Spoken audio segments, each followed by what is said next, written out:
കേൾക്കുന്നുണ്ടോ?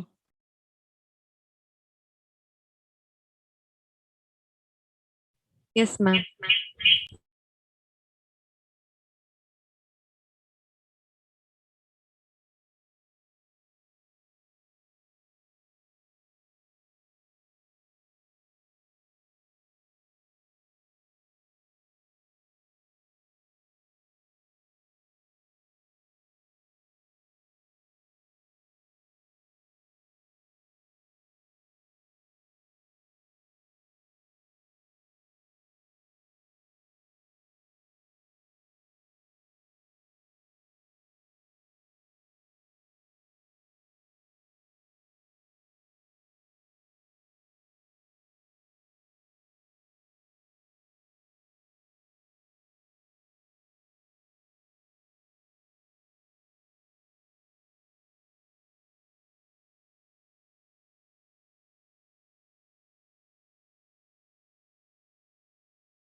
Morning, Rajini ma'am.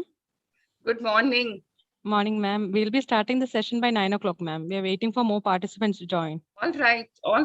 I'm already present here. Okay, ma'am. Let me check that I am sharing my slides. All right. Okay, ma'am. Yeah, ma'am. I'll just check it.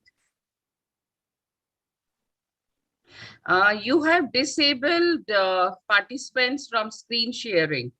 If you can just switch it on for a while. Yes, ma'am. I'll check, ma'am.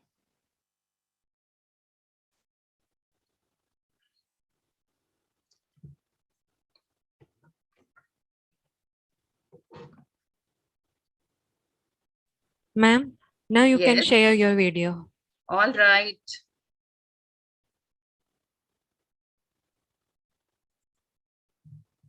Okay. Is it? Can you see this? Yes, ma'am. All right. Now I will just, okay. I will stop sharing it, or I can just leave this. You can just leave the presentation slide like that, ma'am. All right. All right. Okay, that's what I'm doing. Okay, fine. Good morning, ma'am. Asuma here. Hi, Asuma. How are you? I'm fine, ma'am. It's so nice to meet you all. I am simply honored.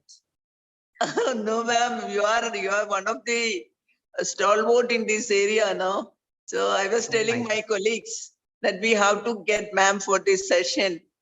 I remember your classes for us in Monica, National Institute. Oh, in National Institute. Yeah. Oh, yes. Oh, yes. And you are in, where are you now presently? I'm here in Kerala, Calicut. Oh. Actually, we wanted to have this as a as person conference, but because of COVID, no, That is why we made. Yeah, I would have I'll loved call to you come here. to I would have loved to come to Kerala, Asma. I know that. I will definitely call you for the next year if our situation permits, if there Yeah. is no pandemic and all. I You can know come and stay with us. yeah, have guest house here. everywhere it is like Yeah. this, and yeah, really missing that, contact. But still, being online, we have done some very good nursing leadership programs, and we could connect with participants all over, even internationally, so well, Yeah. and it has been a good experience. Rather, at least we could manage to do something. That's something great. I have Yeah. seen few pictures of you in that conference through Facebook. Okay. Yes. Thank you. Thank you so much, Asma. God bless you. Thank you, ma'am. Thank you. My team will be introducing you, and now they will start with it. Okay. All right. Good morning, and we are delighted to welcome you all to the second day of National Conference on Healthcare Management Strategies and Tools for Evolving Healthcare Executives. Now let's get started with our scientific sessions. Without much delay, let's take wing to the first session of the day, Emotional Intelligence and Johari Window for the Leaders in Healthcare Management. I invite Ms. Alflin Jose to tell us more about Dr. Rajni Bagga. I'm happy to introduce today's resource person, Professor Rajni Bagga. Dr. Rajni Bagga is the former professor and head of the National Institute of Health and Family Welfare, New Delhi. She did her doctorate in psychology and has additional qualification of postgraduate degree in human resource management as well as in public relations. She has more than 33 years of experience in applied research in behavioral sciences and human resource management, and has conducted number of research studies in human resources in health and been part of various research studies in collaboration with various international donor agencies. Having a passion for teaching and training, she has specialized and gained expertise in conducting large number of training courses in human resource management, leadership development, counseling, and communication skill and participatory learning and action. Besides having publication in national and international journals, has also written modules, chapters for other books. With her own aspirations at the professional level as a trainer and researcher, she has been focusing on developing and strengthening the leadership skills of healthcare providers, particularly the medical professionals, as well as nurses and midwives, and helping them to become change agents, become more assertive by voicing the issues and challenges faced by them across the country. Dear ma'am, a hearty welcome to this conference and over to you. Thank you so much, Ms. Jose. Thank you, Dr. Asma. Thank you, Dr. Shelja, for inviting me for this conference. And I have lot of respect and passion for the nursing professionals in our country, and my interaction with them for the last 15 years have made me more humbled when I have been seeing their working styles and how they are delivering the excellent healthcare services besides various constraints.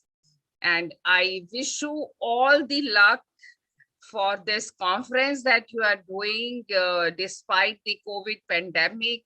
All of you have been able to spare some time. I could see Asma is on duty, and being on duty, being in the hospitals, even then, you are attending this conference, and that shows your passion and your motivation to really enhance your skills every day in your professional as well as in your personal life.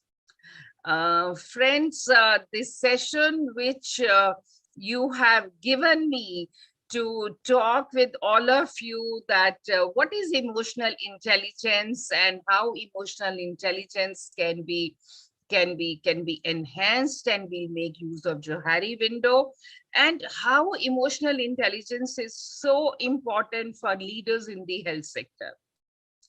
I would say not just for leaders, I think this is for each and every person.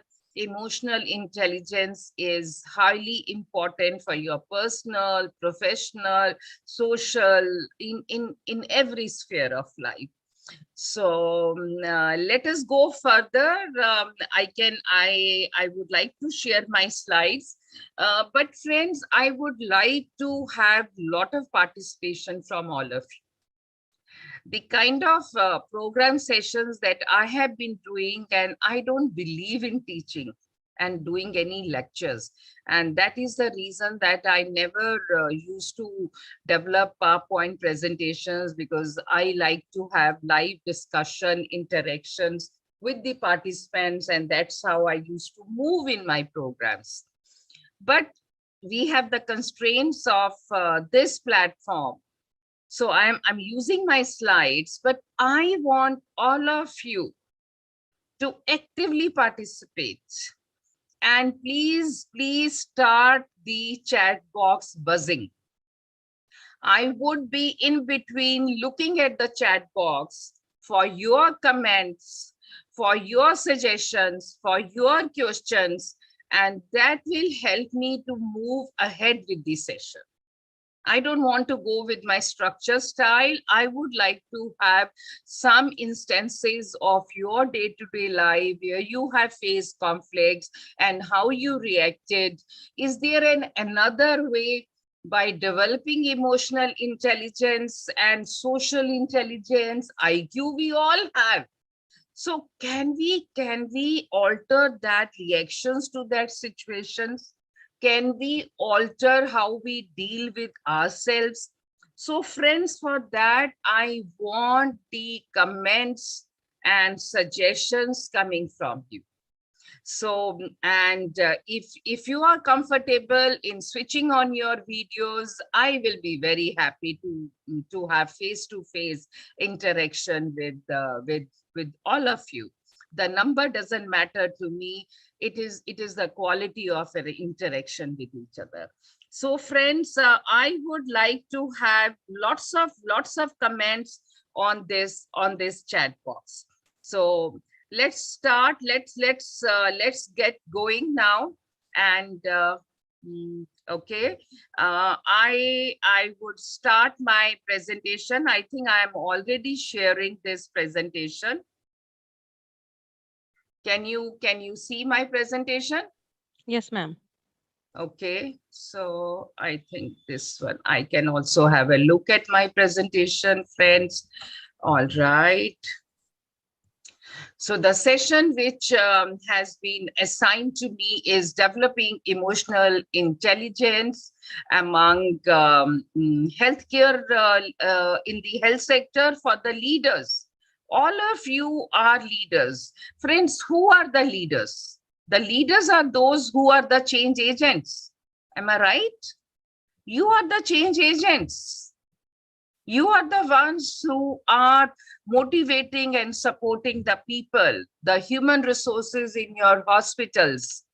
So all of you are leaders. Let us not say that, emotional intelligence will be developed by my leader who is my senior. No, leadership is not positional. Each one of us, leader is the one who builds people relationship, who motivates people, who's a change agent. So all of you are leaders in the health sector in that respect, friends. All right, so let's get going. And you will be wondering, I don't know if all of you have had in the past any interaction on emotional intelligence, and what do we mean by emotional intelligence? In the last 1 decade, this concept has become is increasingly becoming very, very popular, and all healthcare providers need a high dose of emotional intelligence, and we can learn it at any age, irrespective of your age, your sex, and your profession. Each one of us can develop it. Today, we are being judged by a new yardstick, not just how smart we are and how competent we have and how many degrees we have. No, we are we are judged by how well we handle ourselves and other people in our hospital, our patients, our patients' attendants, our students, our colleagues, our subordinates. How do we handle our feelings? How do we help the other people to manage their feelings? Now, this is increasingly becoming more and more demanding. And there is a growing body of research findings which have scientifically shown, friends, there's a lot of research which has been going on in the Western world also, and now in India also we have started, which has proved that emotional intelligence predicts how well you perform in your house, in your school, in your hospital, in your nursing institution. And why in healthcare? Friends, all of you nursing professionals are working in a highly demanding profession. Day in and day out, you are working with the either you are building the future nursing professionals as a faculty, or you are working with your staff in the hospitals, you are working with the patient and the patient's attendants. So there is a lot of expectations from your stakeholders. Your stakeholders means your patients and their families and your other clients. You all face wide range of challenges in terms of positive emotions and negative emotions from patients. Thus, high emotional intelligence as a healthcare provider can not only manage one's stress, your conflict, but also manage different situations around by building relationships. And Dr. Asma, is my English comfortable with everybody? Please let me know. Yes, ma'am. Yes, ma'am. Yes, Is ma'am. it? Is Yes, it? definitely. Okay. Yeah. Okay, so if anybody feels that I have to make use of Hindi, though I don't know your language, but I am only comfortable with English and Hindi. All right. English There is okay, ma'am. We all Okay. are conversant with English. Oh, No very problem. good. Very good. Very good. Very good. Okay. Okay. All right. And the slides are easily everybody can read my slides, no issue with that. No issue, ma'am. Your slides are good. Okay, all right. Okay. What happened? All right. Now let me show you a very interesting this model. This is a cash model, KASH. This model was developed by International Labor Organizations for Human Resource Management, and somehow I found this model very interesting to discuss the difference between emotional intelligence and intelligence quotient, IQ and EQ. You see, in any organization, to manage the human resources as a leader or as any staff member, for building the human resources, there are four most important processes and factors which are needed. Of course, K is for knowledge. All of you have a lot of knowledge of the health sector. You have knowledge of your nursing. You have done BSc, MSc, or doctorate. So knowledge is nothing but an information of your job, the know-how. And this knowledge, once you are starting practicing, this knowledge builds up your skill, your hands-on skills, your research skills to work on the patients. You sharpen your skills. Now, do you think this knowledge and skill we develop and we build and we keep on building because of our IQ? IQ is your intelligence quotient. IQ is your ability to solve problems, your ability to get new knowledge and new information to grasp. Knowledge, skill, IQ is your mathematical, builds up your scientific skills, your mathematical skills. So knowledge and information comes with your IQ. As all of you know that our IQ is something which cannot be changed over the years. IQ gets fully developed by the age of 5. As a child, the child's IQ can be encashed by exposing them to different talents and different like music, like reading ability, and so many other abilities. But this maximum encashment is by the age of 5. So our IQ gets determined. I remember when I was in PGI, Chandigarh in psychiatry, and we used to have children coming to us in child psychiatry, and we used to measure their IQ. So IQ is like below average or above average, or somebody's, super intelligent or a genius. So this is already determined. It depends upon the opportunities to further encash. So this knowledge and skill comes from IQ. All right. Now, do you think this IQ is sufficient to build and be popular in your work? Your IQ will make you successful, a successful doctor, a successful nursing professional, a successful nursing superintendent you will become. But are you building your organization? Are you building human resources? Are you motivating people to perform better in your department, in your ward? Friends, that is not encashed, is not built through IQ. That happens through EQ. And now on one side, I had shown you K and S, which is knowledge and skill. A is attitude. Attitude comes from your emotional intelligence, concern for people. How do you feel for them? Attitude is not knowledge and information. It is a set of feelings. And these set of feelings are developed over the years through our value system, our belief systems. How do we feel about others? Attitudes are favorable, non-favorable.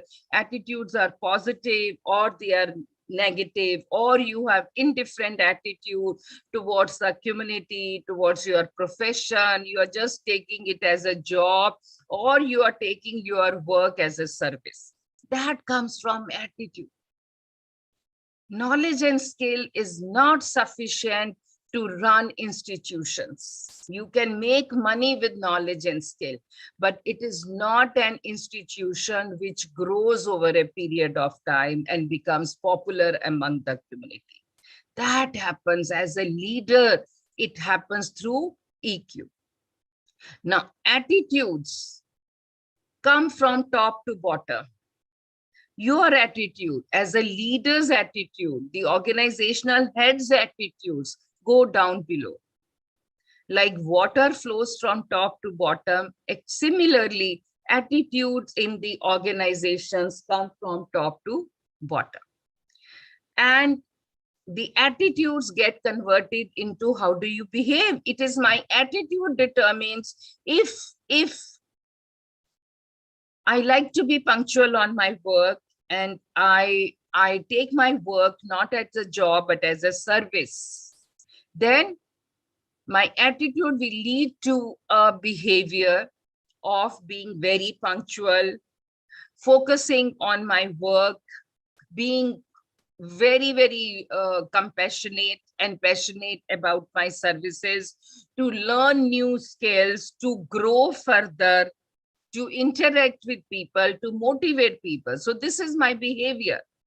And a behavior which we repeat over a period of time becomes habit. So H is for habit. And the habits of group of people in your hospital or in your nursing institution, college, the habits of group of faculty becomes the culture of that institution. So what is culture?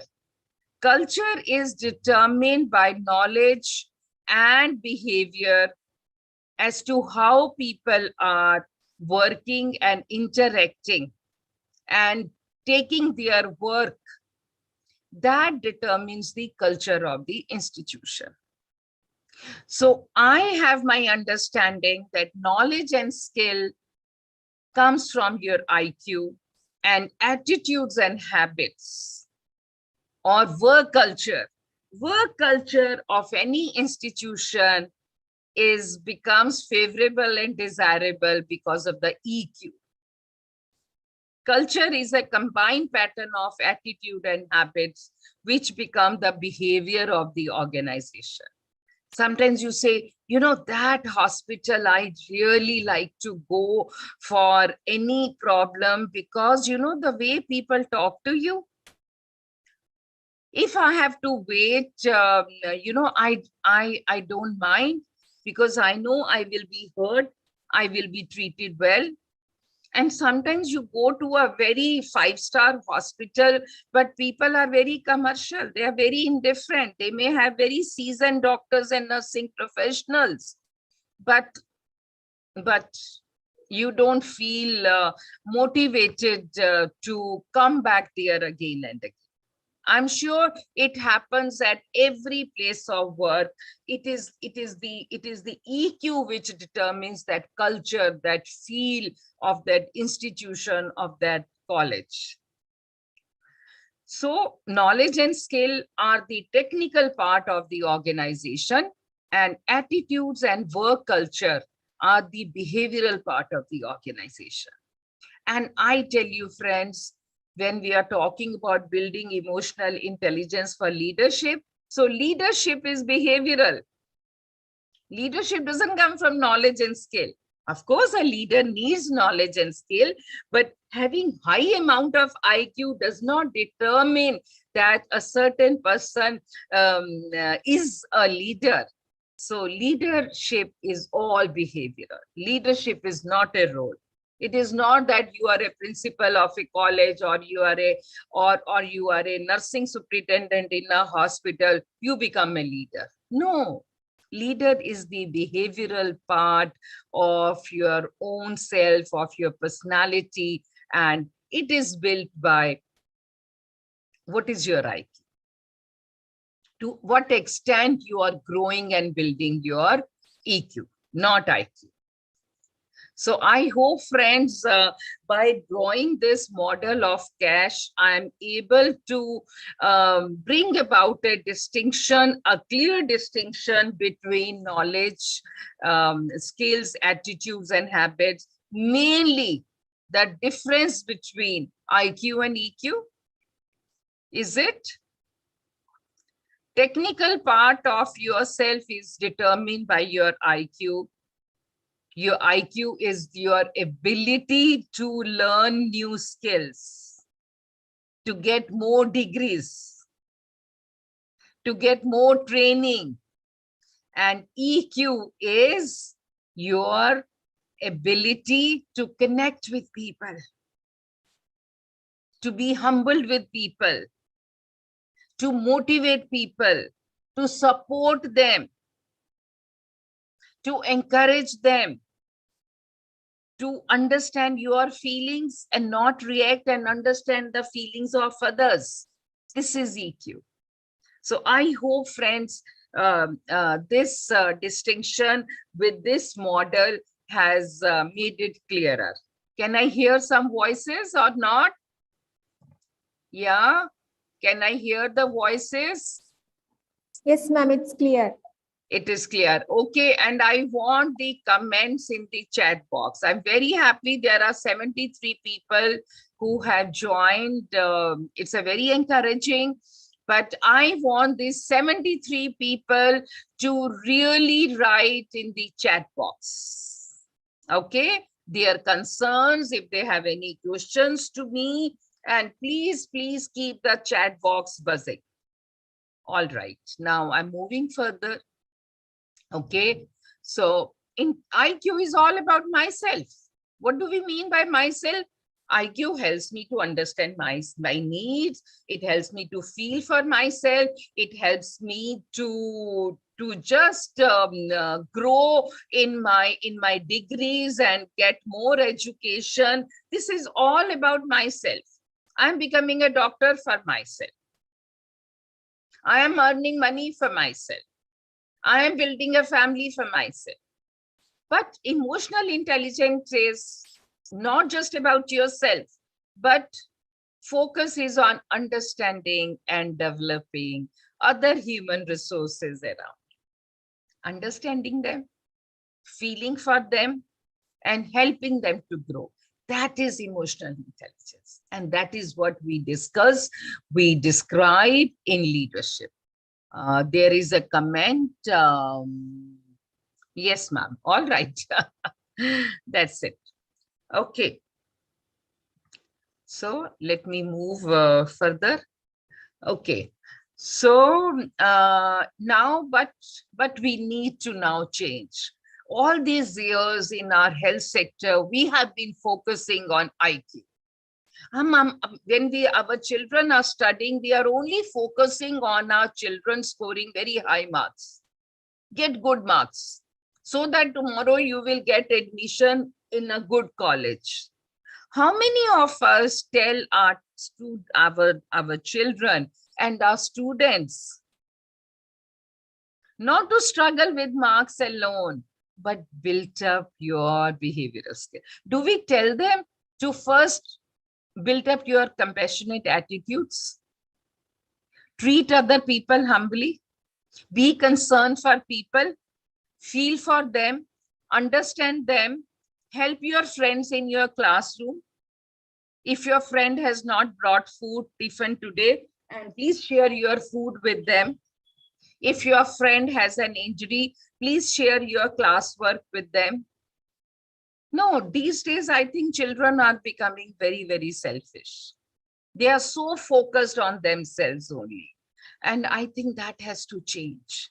That has to change now. So we have to change our attitudes, our mission, and our perspective. And IQ is there already. Because of the IQ, you have joined these positions. You have become a doctor, an engineer, or IT professional, or you become a nursing professional. It is because of your IQ. But IQ is not going to determine your popularity. How you are known and remembered. How you build people, because leadership is all about building people, enabling people, developing people. So if you want to become a leader along with a nursing professional, as a faculty, as a tutor, or as a nursing superintendent, as a staff nurse, now is the time to focus on building your emotional intelligence. So it is the capacity for recognizing our feelings and feelings of others, motivating myself and motivating other people. I will now come to each of the emotional intelligence capacities I will be talking. And for managing the emotions of mine and managing emotions of other people. So friends, as I will just repeat again, I am repeating over here that IQ is helping you to build your knowledge for mathematics, for science, for your syllabus, for getting high marks and taking up the jobs. And, it is all about your learning of the technical side. But EQ is to maintain peace with other people, to solve stress, to solve conflicts, manage your time, be responsible to your work, to your goals, and be responsible to growing other people. Be honest to your work. What work we are doing, be honest. Honesty can be in terms of material honesty, or it can be in terms of being truthful. Honesty can be in terms of bringing out the knowledge into the open, sharing ideas with other people, not keeping to yourself, and respecting the boundaries of other people. And friends, now these days we are also talking about the third quotient, which is the social quotient.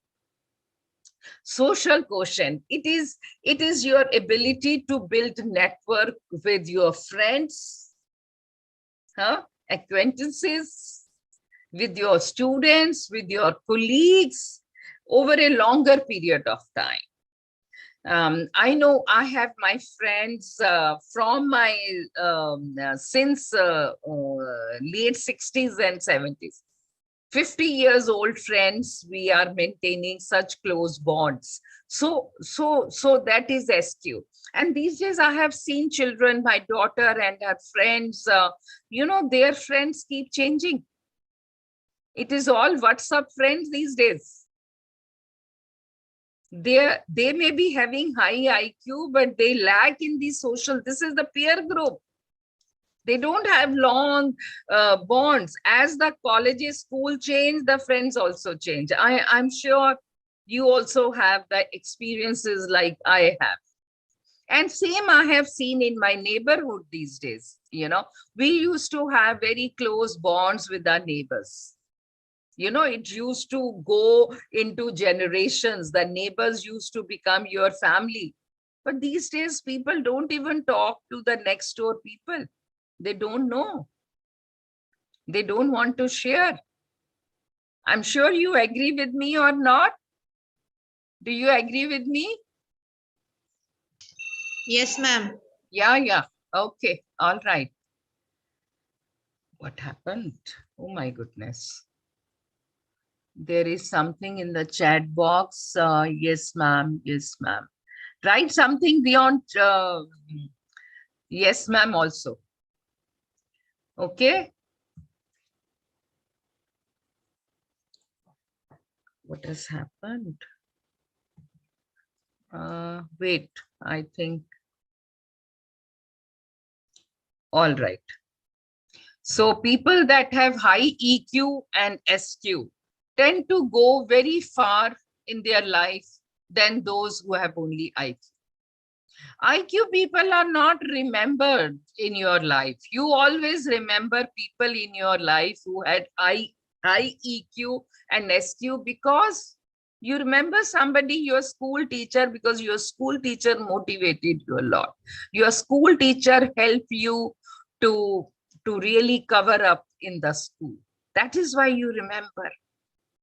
So if you remember and you grow respect in your life, it is not because of somebody's IQ, it is because of their EQ and concern towards yourself. Several institutions today only capitalize on IQ. When we conduct interviews to hire people in our organization, we only look at their, resume, that how many degrees they have, where all they have worked. But now it is changing. It is changing. At least whenever I sit on any interview board, my concern is to really identify through interaction that the person's attitudes, the EQ and SQ, to be able to work even in high stress work. I have seen people with very high IQ cannot bear the stress of their working situations many times. They may have problems, they may have breakdowns, but the EQ and SQ people are very strong, very resilient. They can help themselves to fight the conflict, and they can help the other people. All right.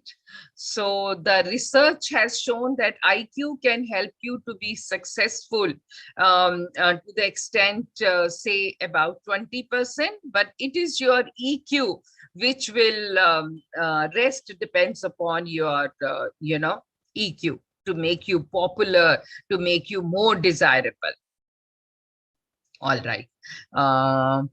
Now, do you understand what motivates other people, even those from different backgrounds? Do you sense other people's feelings? Do you understand somebody has not spoken the norms, but you can send the vibrations of organization? Do you help and coach and mentor your juniors, your team members, your students? Do you give helpful feedback to other people? Do you solicit any feedback from other people? Friend, this is all concerned with human relationships, and building bonds is all coming from your EQ. Now I come to the second part of this discussion is, now you are wondering, what is this EQ? How can I work on my EQ? So friends, EQ has two competencies: personal competency, which is within me, and my social competency, which extends in handling and building and maintaining relationship. Personal competency is built by three levels, three aspects. First is your self-awareness, your self-management. Regulation is your management. And third is motivation. Motivation is commitment. Motivation is helping other people and helping yourself. Okay. And then the second competency is social competency. Somebody has written something. True, ma'am, medium intelligence people are good, hardworking. Yeah, many times I have seen average intelligence people become very popular in their profession. They're very hardworking. They're very resilient. You make them work day in and day night, and they will say, yes, ma'am, there's a crisis in the hospital. I will do the work. I will manage it with less resources also. And the second is social competency, which I'll talk about. It is in two competencies, abilities for empathy and social skills. So friends, now you are wondering that what is, so this is the circle. Personal competencies determine how we manage ourselves vis-a-vis other people. And first is self-awareness. Am I aware of my feelings? How do I manage in situation? How do I react? Sometimes you have been very restless at home and very angry at home, and you come to work and you take out your frustration, anger onto your staff, onto your patients. We are not aware why I am being so nasty with people. People have not given me reason to be nasty. So because we are not aware, it happens or not? Yes, it happens. It is simply knowing who you are and understanding how you are feeling at that moment, how you are thinking.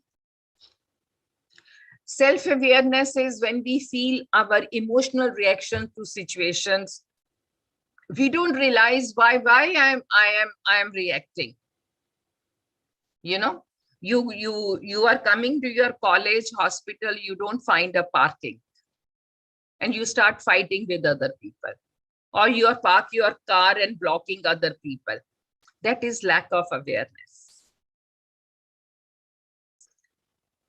Our patients come to us with all their test papers not organized. and we start shouting at them. When they speak, we don't listen to them. That is less self-awareness. It is me who has a problem. Patients don't have a problem. The problem lies within us. It is our reactions to the situations which is a problem, because we have very less EQ into ourselves. It is important to stop and ask, why am I feeling stress? Why am I reacting like this? What has happened? There is a reason behind it. All right. This is self-awareness. And self-awareness is in terms of your emotional awareness, your awareness of your feelings, your moods. And self-awareness is, are you aware of your strengths? When you say, no, I cannot take more work. Are you aware you can? Are you underestimating yourself, or are you overestimating yourself? Just a friend, just 1 second. No. Yeah, thank you. So when we are talking about self-awareness, emotional awareness, accurate self-assessment, and confidence in yourself. Many times I have seen people lack confidence. They don't appreciate themselves. If I tell Dr. Asma and Shelja, oh my goodness, you are managing your department so well, and you will say, no, ma'am, not at all. I don't think so. So, you know, people many times don't appreciate and feel a sense of pride in themselves. Oh yeah, I have the capacity. I can grow. So self-awareness is in terms of emotional awareness, self-assessment, and self-confidence. I think I'm running short of time. Can I go on till 10? I will run now. Hello, Asma, Dr. Shelja, can I move further? Yes, ma'am. Yes, ma'am. Yeah. Can I go on till 10? Okay. Because it really took me some time, because for many people I have seen emotional intelligence is a very new concept. So it takes time. I just didn't want to show my slides and finish the session. You know, I thought it is important to discuss. All right. Yes, ma'am. Yes, ma'am. Please go ahead. Yeah, okay. So now the second level after self-awareness is self-management, self-regulation. It is the ability to control and redirect your disturbing impulses and moods, and hold on your judgment for a while. You know, sometimes we meet somebody and immediately we jump to conclusions. We make judgments of people, and all our interaction is based on those judgments. I think that is our perceptions. Perceptions are nothing but coming from our judgments. So I think we should have a self-control, check our emotions, try to maintain relations of trustworthiness and integrity with other people. Be conscientious, take responsibility for your performance, and be managing change. And I have seen people who are very adaptive to changes, to crisis. I have seen during the pandemic, the nursing professionals have done the abundance of remarkable work. The whole, I think, backbone during the COVID pandemic, it rested with the nursing professionals. Hats off to you all, just because all of you have a very high adaptability in crisis. Unlike many other people I have seen, but the nursing professionals have a lot of passion and adaptability. And next is to innovate new ideas and change, bring about change, do something different. This is all coming from self-management. And then the third one is you are concerned to be aware of your needs and your goals and pursue your goals. don't be just focused ki I have got this much, now I am satisfied. No, you should always struggle for more achievement, more commitment, taking more initiative. Be optimistic, be positive about yourself. Yes, I can grow, I can do many more things. I can make big teams also, and we can hold various camps in and around. So be innovative and take more initiative for change and for building people. So friends, I have just talked about personal competency in terms of self-awareness, self-management, and self-motivation. And now we are going towards what do we mean by social competency. There are two competency, personal competency and social competency. So these competencies determine how we handle relationships with other people. And this is in terms of empathy, and social skills. Empathy is extending a part of ourselves, getting into the shoes of the other people. I would say entering into the feelings and emotions of other people. That is empathy. Empathy is not mere feeling of emotion. Empathy is translated into action. When you say, oh, I am so sorry for these patients who are not able to sleep at night because there is a lot of noise coming from outside. That is just sympathy. But doing something about it, doing something about the noise, that is empathy. So empathy is in terms of understanding other people's feelings and taking an active interest in them and developing people. I have seen many hospital administrators, medical superintendent, nursing administrators have really organized and built up a tie-up with the NGO so that there are restrooms for the attendants made. There are free kitchens which is running in the hospitals. That comes from empathy. That comes only from your concern, feeling for the constraints of other people.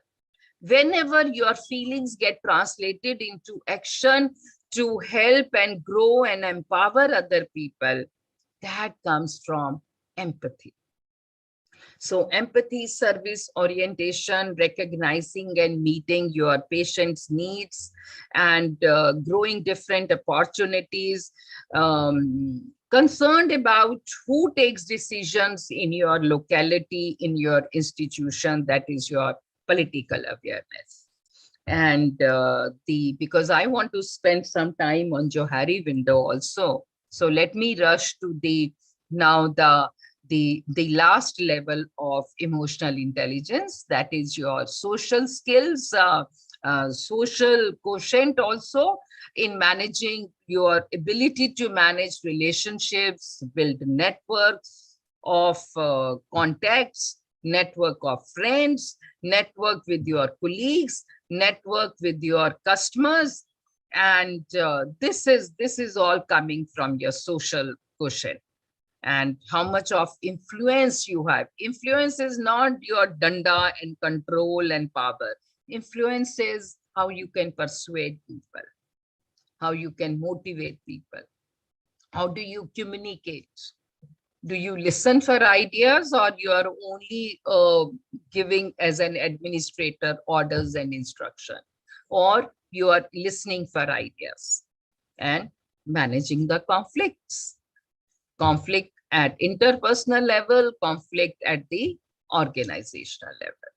So friends, we have discussed about emotional intelligence, its difference from IQ, and what are the two competencies, and then the levels in each competency. Now you will be wondering, now what are the methods and techniques by which I can grow and build my emotional intelligence? Friends, for me, I have seen in the last so many years, I have not come across a better model than Johari window for building our what I say, emotional intelligence. That is, I feel, now before I go to Johari window, high emotional intelligence organizations are very positive. They celebrate success. They don't have any harassment and nagging, so on. And I think I can skip these slides, which I had recently made. And now let us come to Johari window. I'm sure Johari window I have seen is a very popular, very popular approach and a method, which many nursing professionals have told me they have learned and studied during their BSc in College of Nursing. Oh, maybe I'm sure you know it. So the best method is Johari window. Johari window was developed, this method, this approach, this technique, which is kind of an intervention, or it is diagnostic also, was developed way back in 1950s by two psychologists of the name of Joseph Luft and Harry Ingham. And they coined it as Johari window. Friends, this is the basic model of Johari window. You can, there are several articles, topics on Google you will do, and you will find much more details on Johari window. Johari window has 4 compartments. And why it is called window? Windows are always meant to be open. We have windows, 30% wall area of our room is window, so that when we open a window, we have cross ventilation. The foulness of the room goes out. We get fresh air from outside. We can see greenery from outside. Now, the same concept of window is applied in building ourselves. It means it helps to become open. It helps to open our windows, our minds, to receive ideas and to share our concerns, my full feelings, my anger, my fear. When I share with my friends or with my close bonds, I feel much comfortable, isn't it? But I have seen people who don't share their trauma, their feelings, their anxiety with others, and they keep it bottled within themselves. Because they are not aware, and they become very autocratic. They can be very destructive. They don't listen to other people, and they don't manage stress in hospitals. They don't manage conflict because they are not able to deal with their own selves. So such people have very low emotional intelligence. Johari window helps us to identify our emotions and identify the emotions of other people and increase our emotional intelligence. Now, Johari window is based on 2 dimensions: apart me, myself, and others. Because all our life, our communications, our growth is based upon how do we interact and deal with other people around me, in my family, in my society, in my organization. So Johari window has 2 dimensions: me and self and others. And secondly, this me and self is concerned with a part of me which is known to me and it is unknown. So it has known and unknown second dimension. All right, friends. Now, if you look at this diagram I am showing you very clearly, you will see there are 4 different windows, four squares, 4 quadrants there are. Okay. The first one is on the top left-hand side. You will see a part of us, which is the information which is known to me, and it is also known to others. It is also known to others. I'm showing you this. An open area. I have no problem in sharing what is my name, my age, what are my educational qualifications, where am I working. People know it easily and I share it easily. This is the open part of myself. But is it you really? No. This comprises a very small part of yourself. But many times we jump to conclusions, we make judgments about people, how they look, what is their height, what clothes they are wearing, how they are speaking, what language they know. So, we just jump to conclusions.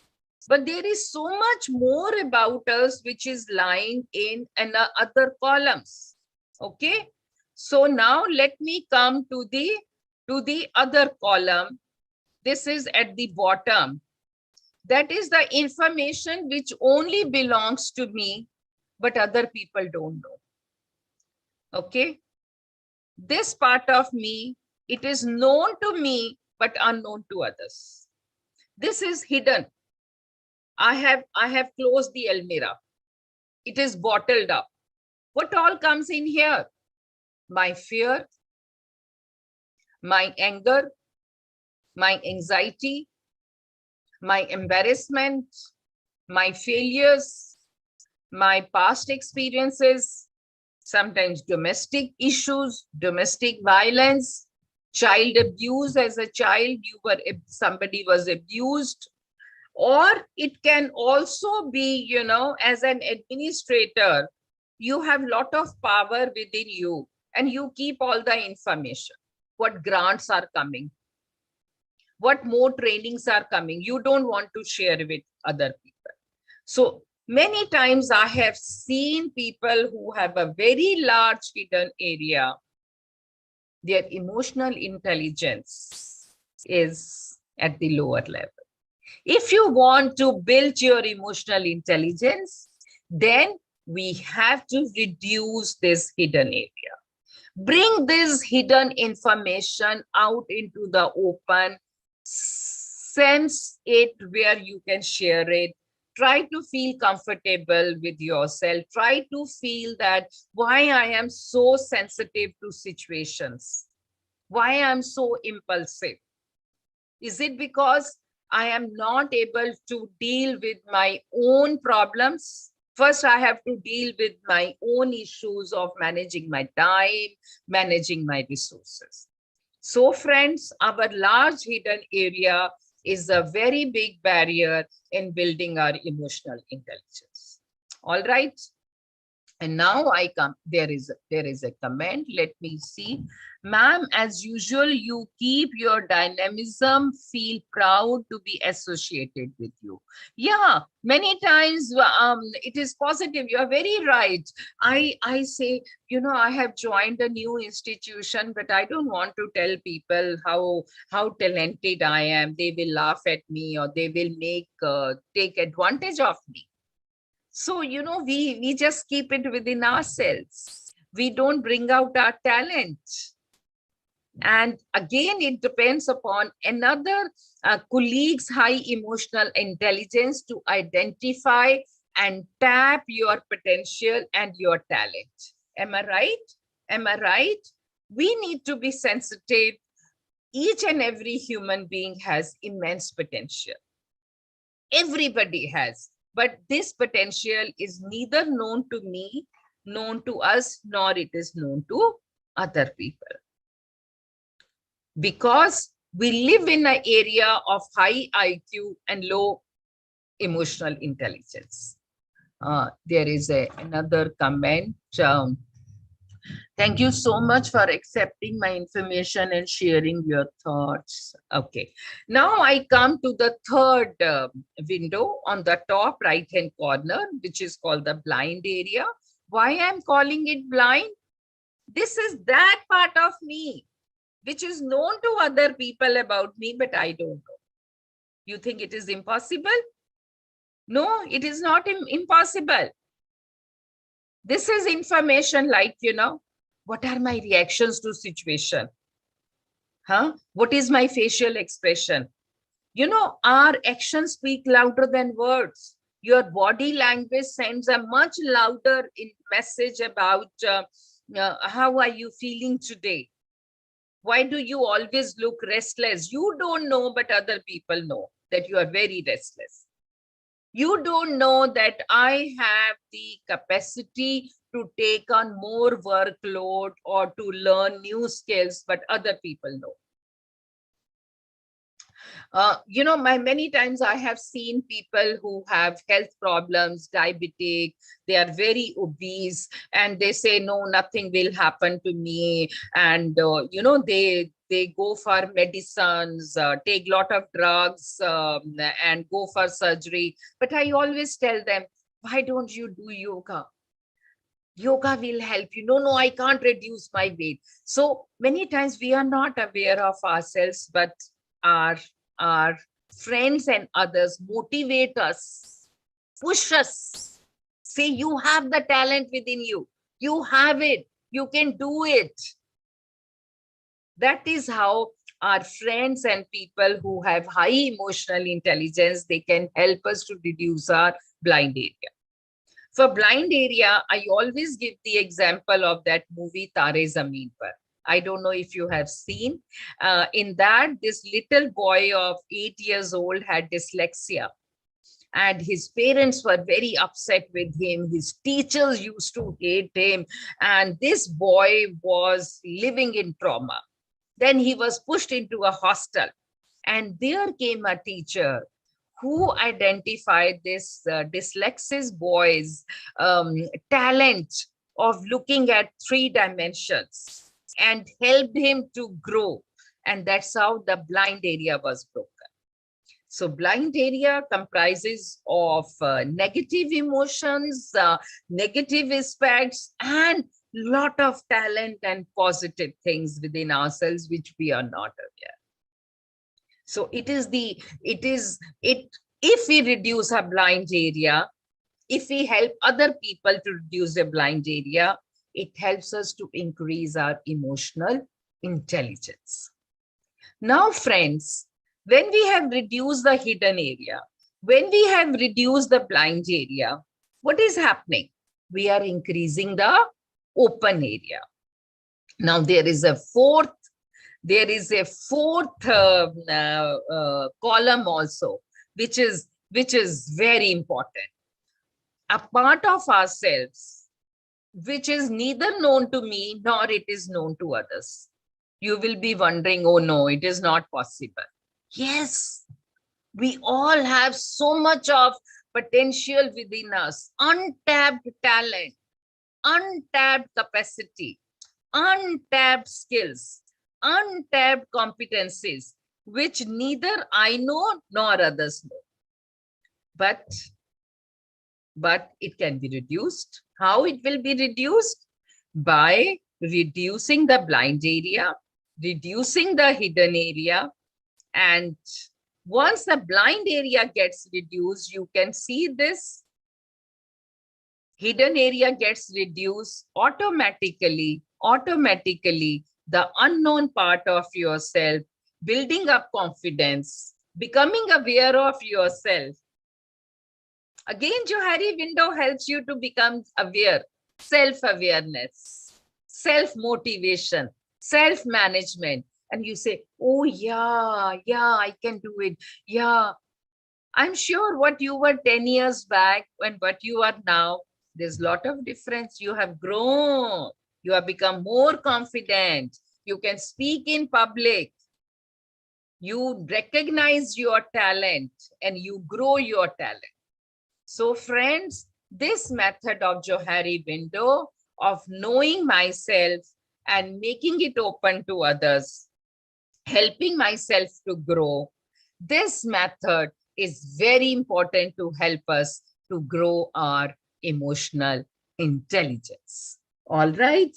Now, I think I have gone beyond 10 o'clock, and I should come back to you for your questions now. Ma'am, can we measure emotional quotient of a person? Yes, Yes, Miss Jose, we are. There are tools where you can measure. Now there are scientific tools which have developed, okay, which helps to measure the emotional intelligence. But you know, there are other ways of, you can do role plays in your institutions, put people into situations and you can identify their emotional intelligence. All right. You can do it without the tests also. How people react, have a group discussion, and the group discussion will tell you who has good listening skills, who allows other people to talk, who is not throwing tantrums. So you can identify that a person has low EQ or high EQ, and you help somebody to grow their EQ by helping them with Johari window. Johari window is a very important method, friends, for you. Use it on your students, use it on your staff nurses, and help them to increase their emotional intelligence. And that means you are a leader. Very informative and understanding. Hope we all try to build our EQ after your talk, motivating to look into ourselves. Thank you, friends. This is very, very interesting, and I feel very motivated to get your comments. Thank you, Dr. Okay. Rajni. Yeah. Thank you, Dr. Rajni, for your motivating session and for keeping us well informed on the significance of emotional intelligence for the leaders in healthcare management. Thank you, ma'am. Yes. I also want to say thank you, ma'am. Thank you so much. Thank Asuma. you, Asma. Thank you so much, Asma. We are connected on Facebook. Yeah. And thanks to Dr. Shelja. And we had been communicating with each other. And God bless you all, and best wishes. Hope to meet you all sometimes in near future physically. All right. Okay. So do I sign out now? Yes, ma'am, you can. Okay. All right. Thank you so much. Thank you. Thank you, ma'am. Thank you so much. Now let's move on to the next session. We are proud and lucky to have with us Dr. Somu Ji, who will be leading the session on the techniques of quality assurance in healthcare management. I invite Dr. Shijala CH to introduce Dr. Somu Ji. Good morning to all. I'm happy to introduce Dr. Somu Ji, who is currently working as a professor in the Department of Hospital Administration, KMC Manipal. He is the coordinator for MHA program at Prasanna School of Public Health, Mahi, Manipal. Dr. Somu has completed his MBBS from Kasturba Medical College, Mangalore, MD in Hospital Administration from Kasturba Medical College, Manipal, and he has completed FAMER Fellowship in the year 2021.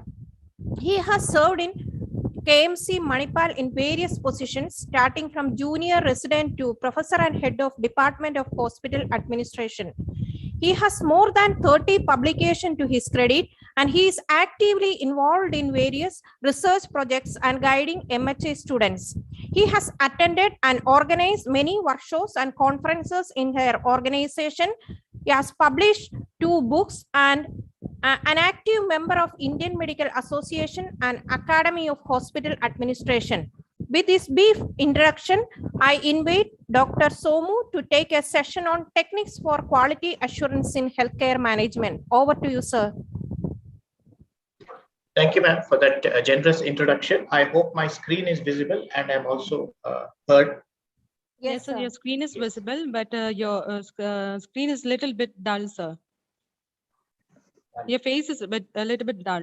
So it looks dark surroundings of there. So is that fine now? Your I face think is it was still light. dull, sir. Yeah. Now?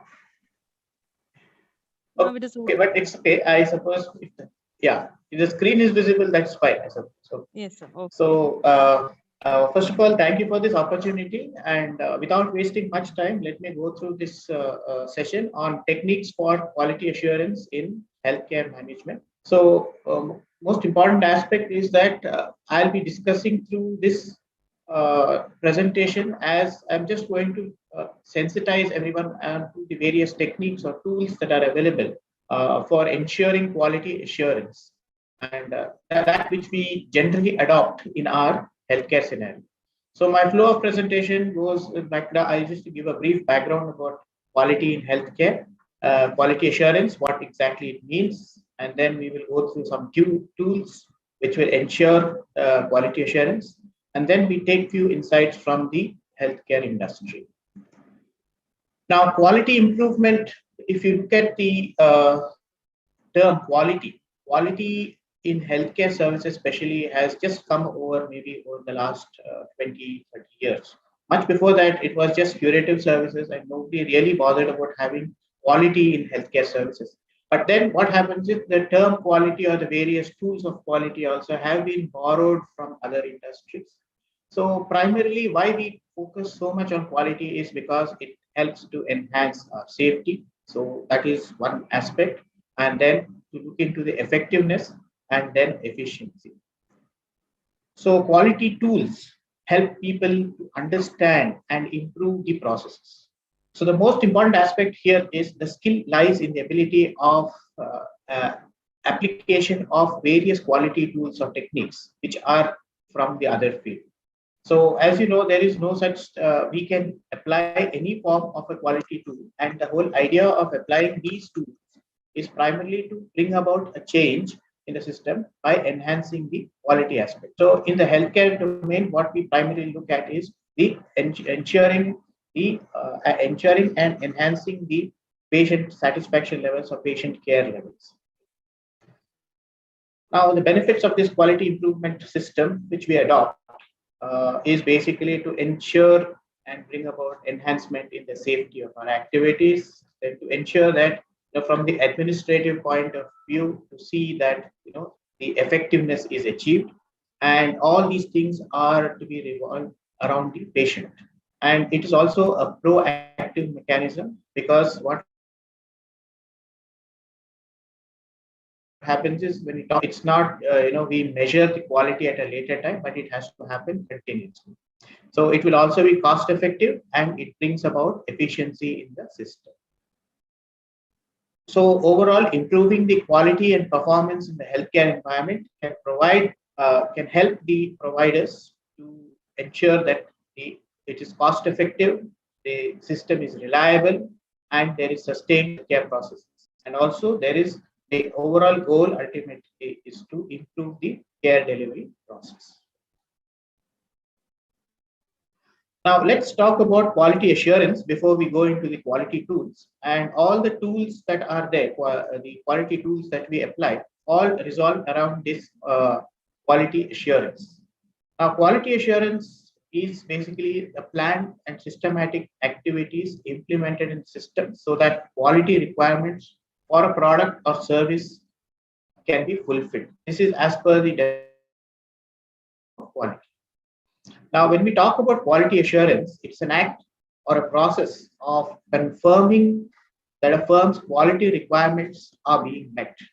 So, managing the quality of production involves planning, fulfilling, and monitoring activities. So, basically, what I would like to emphasize here is that when we talk about quality assurance, now quality assurance basically would not just involve about the outcome, but it's also looking into planning of the services, fulfilling the needs, and also by monitoring. So there are three components that actually frame the quality assurance aspect. And this is the difference between quality assurance and quality control. I'll come to that in the next slide. So quality assurance encompasses the processes and procedures, systematically monitoring different aspects of a service or a facility through audits and other form of assessment. Quality assurance efforts detect and correct problems or variances that fall outside the established standards or requirements. So, if I can just explain this, I have put two pictures. One aspect is to talk about quality assurance, what is quality assurance, and the other aspect is quality control. I have also put here the input-output process. So, when we look at this, what I'm trying to explain in this is that when we talk about quality assurance, okay, Now, anything else that you can think of when I put the input output process? Any other concept is coming to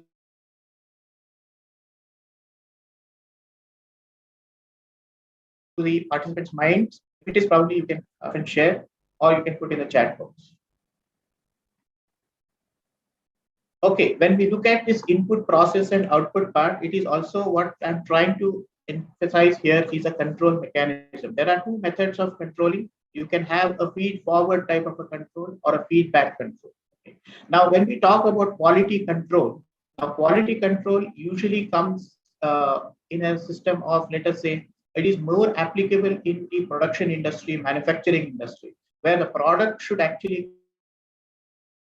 comply to certain requirements or standards. So if it is applicable, so what happens is the output is actually measured against a set standards, and then what happens is it sees whether it is whether it passes the quality test or not.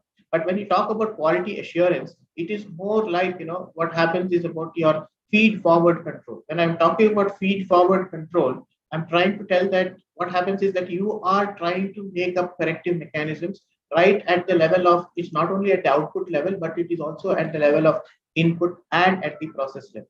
So when here, what happens is quality assurance aspect basically looks at this. That's why I was just trying to tell you that when you talk about quality assurance, it is more of trying to put in your mechanism in place at the level of input. So you should ensure and see whether the right inputs are being fed in. So that is where you talk about the planning phase. Now, when the planning phase itself, you're taking an active step. So that is where they tell that it is proactive.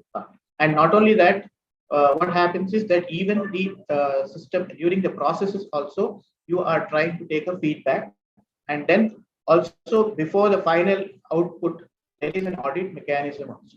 Now, the difference between quality control and quality assurance is generally adopted in a service industry where the process is very important. Whereas in a quality control aspect where the product is important, you can leave it to quality control because the actually measured against standards. So this is the basic difference between quality assurance and quality control. Now, there are various methods or tools that we can adopt for ensuring that there is quality assurance in the system. Now, I'm sure that all of you would be aware of these basic tools that are generally adopted to bring about enhancement in the quality. So most of these tools which are adopted are all adopted to ensure either it would be to bring about changes at the input level or to bring about changes at the process level. So these 7 basic tools which are there, I'm just telling them that these are only the basic tools because a combination of these tools can also give rise to other aspects which can be adopted for enhancing the quality aspect. So flowcharts, check sheets, cause and effect diagram. This is also called as Ishikawa diagram or the fishbone diagram, simply because it represents the structure of a fishbone. And then we have Pareto chart, a histogram, and then control charts and scatter diagrams. Now, what happens is when we talk about the applicability of these 7 basic quality tools, it depends upon the situation. Either a single or a multiple of these quality tools can be adopted in a hospital situation to bring about a change in the quality aspect. Now, let's go through these tools one by one. Now, we talk about the flow chart. Now, flowchart basically is a graphical tool for the process of understanding something. So when we see that in a particular situation, in a hospital situation or in a healthcare domain, when certain processes need to be understood, because we want to bring about a change in the process, you want to enhance the output, or you want to bring in effectiveness or efficiency to the system, the first and foremost thing is that you need to understand the process of how a particular thing functions. So a flow chart is basically the one in such instances you use a flow chart. It is also called as a process map. And basically a flow chart creates the map of steps in a process, documents the inputs and outputs for each step, and it also gives a picture, and it's also put in such a manner that it is in a sequential. So a process when you talk about a process is something that comes one after the other. So you will understand the steps of what is the preceding and what is next. I've seen then there are various ways in which it can be represented. Okay, so now we will see as to when we use the flow chart. When do we use a flow chart is basically, as I told you, when to develop the understanding of a process. For example, let us say, for example, you want to understand in a hospital situation, you want to understand either a procurement process. There are various places where you can use this. You want to understand the procurement process. You want to understand the process of how a system works in a pharmacy, or maybe even if you want to understand how the process happens in a, the patient flow, the flow of patient, what happens. Now, all these aspects, sometimes what happens is where do you want to adopt this flowchart is when you suddenly find that there is some problem where I feel that I can bring about a change. Now, let's see a simple example I will give you. If there is a crowding in the OPD, can we use a flowchart for that? And in what way, by using this flowchart, how does it help? If there is a crowding in the OPD, can a flowchart be used?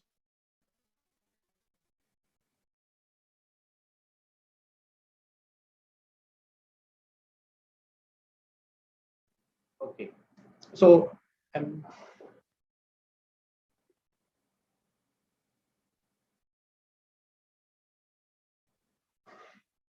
okay, now let us take, for example, when you are actually having when we want to use a flowchart for a crowding in the OPD, does a flowchart help?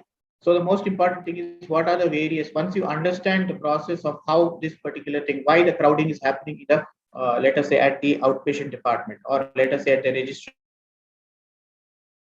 counter. Now the whole aspect is that right from how the patients flow and then where actually what is the various steps that they undergo. So that helps us to find out whether, okay, so many patients are coming, why the crowding is taking place. It could be either because of, let us say, reduced counters, or maybe there could be a process of some particular time where there may be where you can try to automate certain aspects. Okay, so basic idea of a flowchart is basically to identify the process, the first thing, and second thing is to ensure and see that if we can redesign the process, of how it is, so that we can attain a form of, let us say, effectiveness or efficiency in the system. So these are some of the places where you can actually use a flowchart system, and it can also be used for planning of a project. So what is existing also you can track it in the form of a flowchart. Or another thing is that you want to explain to somebody, or you want to probably design something new. There again, you can try and use a flowchart, so that you will be able to encompass and see that with the flowchart, you will be able to see that certain steps are not missed, and you are going to look at the completeness of the entire flow. Okay, so these are some of the situations where you actually use a flowchart to bring about efficiency.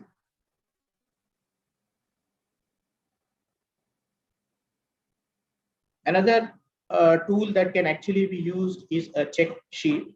Now, before we get into this check sheet, how is a check sheet different from a checklist? Any idea?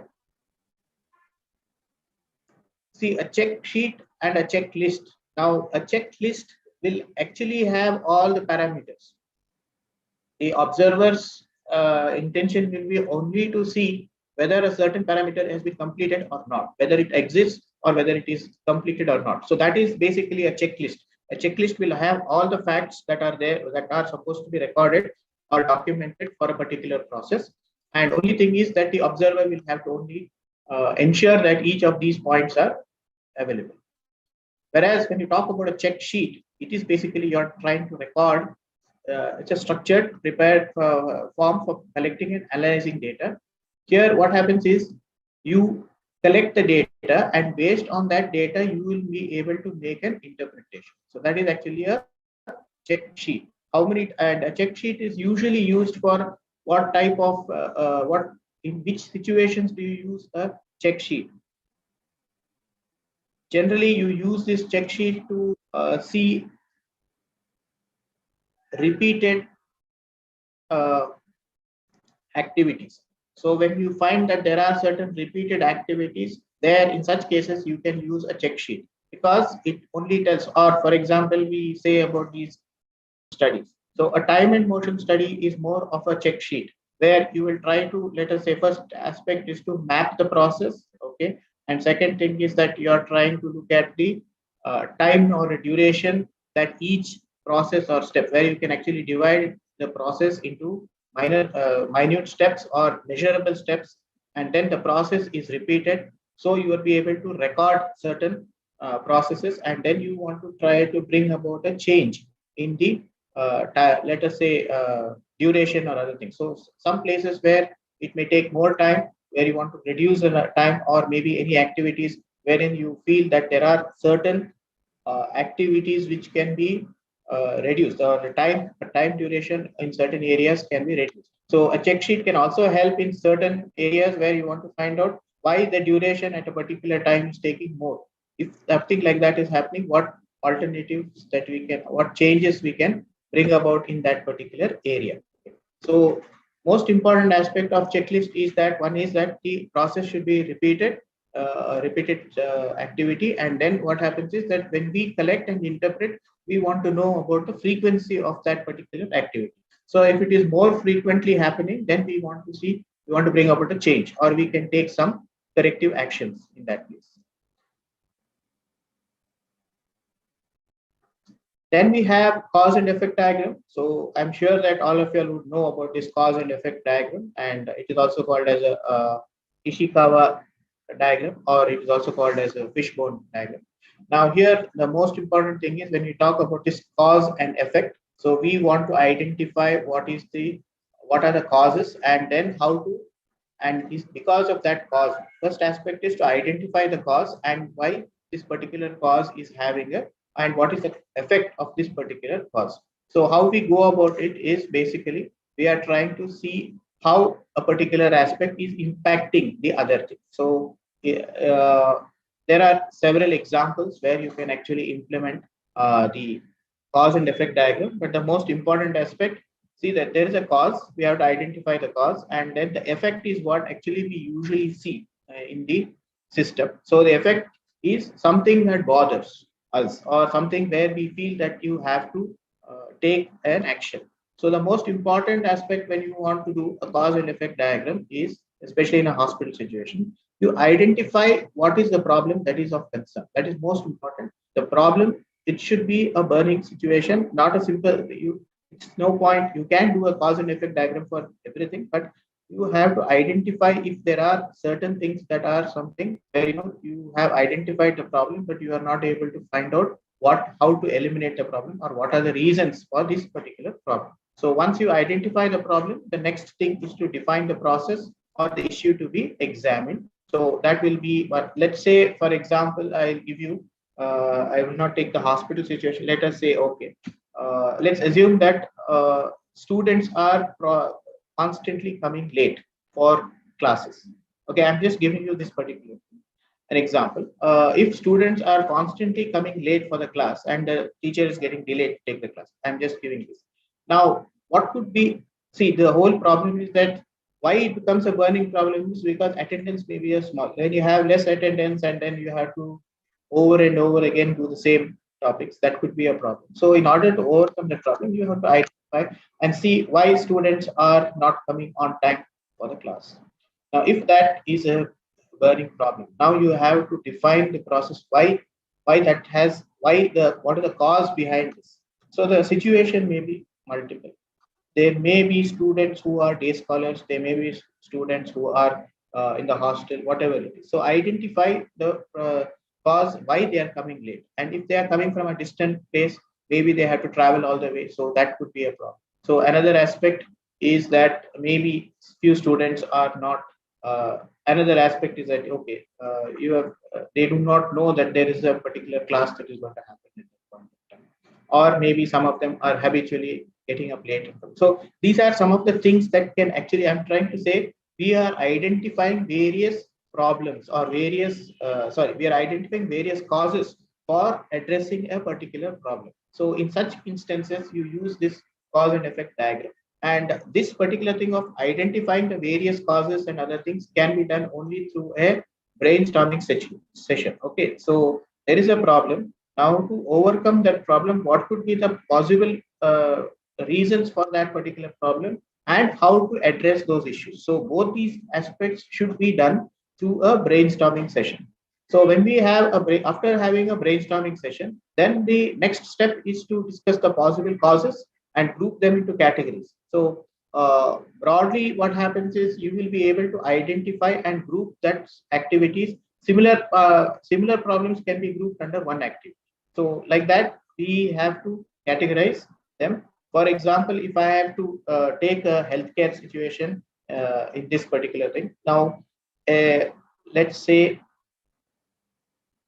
the number of there is a delay in the uh, receiving of samples, receiving of test reports in the hospital. Now, what happens, that becomes a serious problem. So you want to identify how we can actually resolve this problem. So what could be the problem?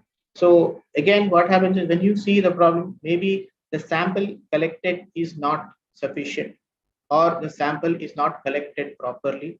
Then that is one. Then the second thing is maybe there is a delay in moving the samples from the site of collection to the processing place, that is to the labs. Another aspect is maybe there is a problem with the lab itself.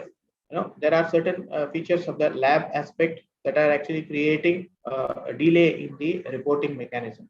So when we identify all these things, we can classify them as, let us say, some are process related, some are equipment or machine related, some are people related. So all these aspects can be a delay in the reporting mechanism. So when we identify after a proper brainstorm session, and then what happens is you can try to identify these, which are all the situations cannot be addressed. Means I'm telling, when you have a problem and you have identified the causes, all the causes cannot be addressed. But then at least what happens is we can see that few of those causes which are there can be addressed so as to bring about a change, so that the problem to a great extent is resolved. This is one step of how you can bring about an improvement in the process or trying to resolve the problem, so that there is an improvement in the quality of service. Okay, so this is an example that they can give for the cause and effect diagram. So once you identify all the causes, you put it up in a form of a fishbone that I had. It's almost like this. The fishbone represented with something similar to this. So you have identified the problem, and then you have identified the various causes. Now each of these causes could have a sub cause also. So that is, you can go into much more detail. You can see that, okay, if there is a problem, is there a secondary, this problem has arisen secondary to what else? So there could be a sub problem. So whatever can be addressed should be addressed at this level so as to bring about some improvement in the system. So this is the cause and effect diagram where you can use. Then another tool that is available that we can commonly use is the Pareto chart. Now, Pareto chart is actually used. Pareto chart is developed, and actually it is used because of the Pareto principle. Now, Pareto principle basically tells that 20% of the problems lies with 80% of the causes are basically creating 20% of the problems. Okay, so it's basically that 80-20 principle. Now, what happens is that it says that if you can address 20% of the causes, then 80% of your problems will be resolved. That's what it says. So when there's a problem situation, the problem will be because of multiple factors. So which factor actually to address and how do I address? So that is the whole thing. The Pareto chart helps to bring about, to identify those 20% of the problems. By addressing, you can't address the problem 100%. You can't take it head on. So what you will do is that you are going to address only 20% of the problem, which is actually which will help you. Sorry, you are going to address 20% of the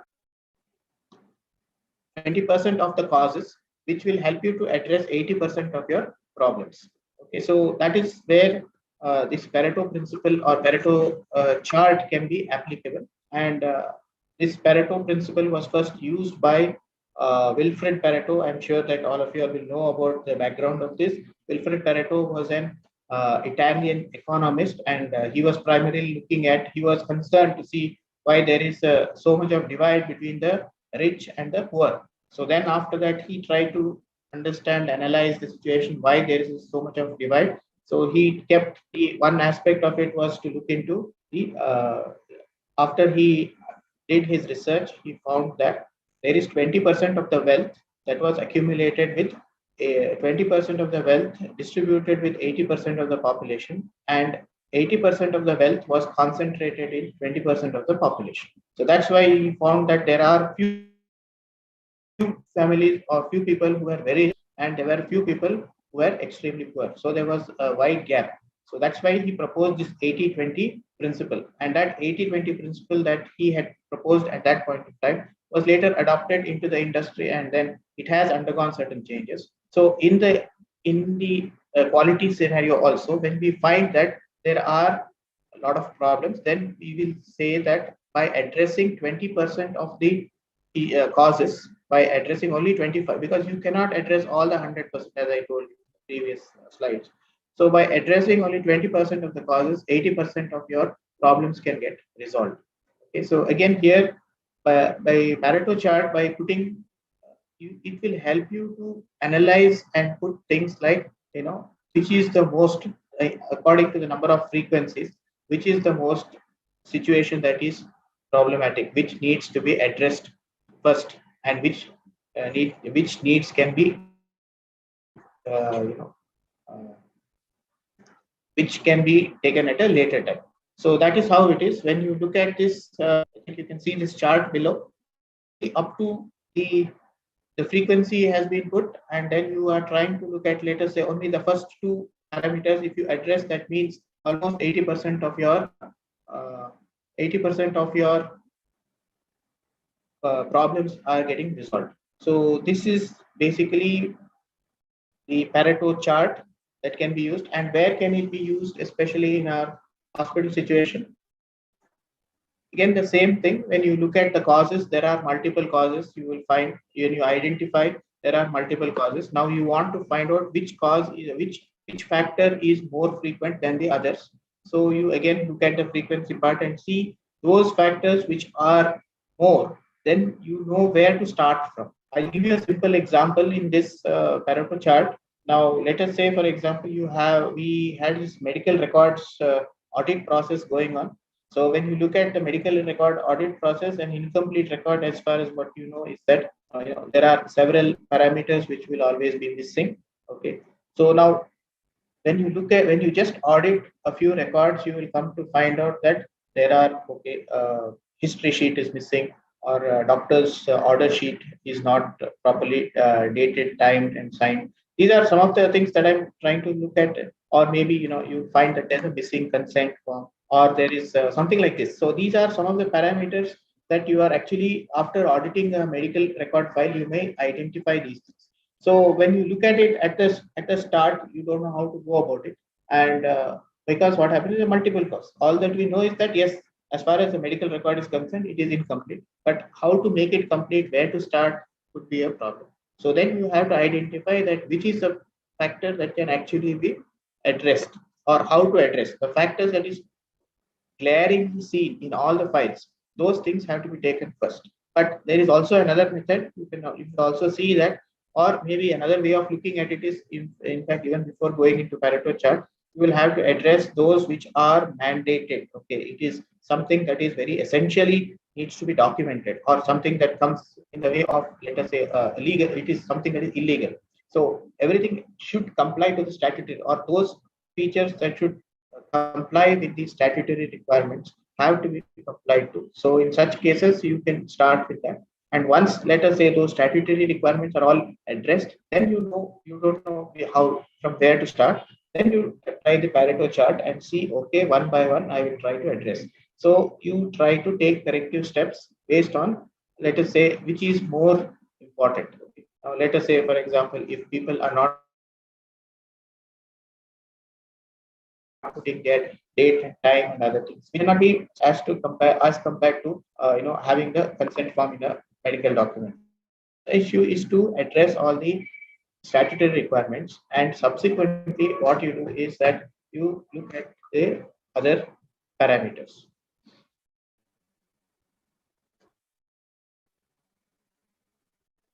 So this is what I was trying to tell you, analyzing data about the frequency of problems in a process.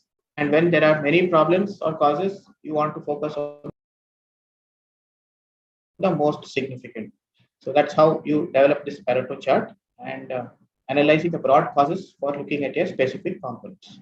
So this is also one way that where you use this Pareto chart, and also when communicating with others about the data. Now what happens is that if, let us say, for example, after doing a particular activity, you want to tell people as to how to, or you're advising people how, where we should put the intervention. So that this Pareto chart also helps you to identify that. That is, you will be identifying that 20% of the 20% of the causes, sorry, 80% of the causes which are addressing your, which would take away their problems. Okay, so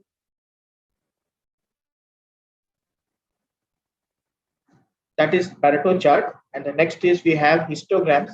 Now in histogram, basically what happens is these are charts that group numerical data into bins. So here, when you look at a histogram chart, it will basically be a continuous, continuous bar graph, let us say, and it will help you to tell about the distribution of a data set, how well it is distributed. Now, generally, histogram, where can we identify or where can we adopt the histogram part in a hospital situation?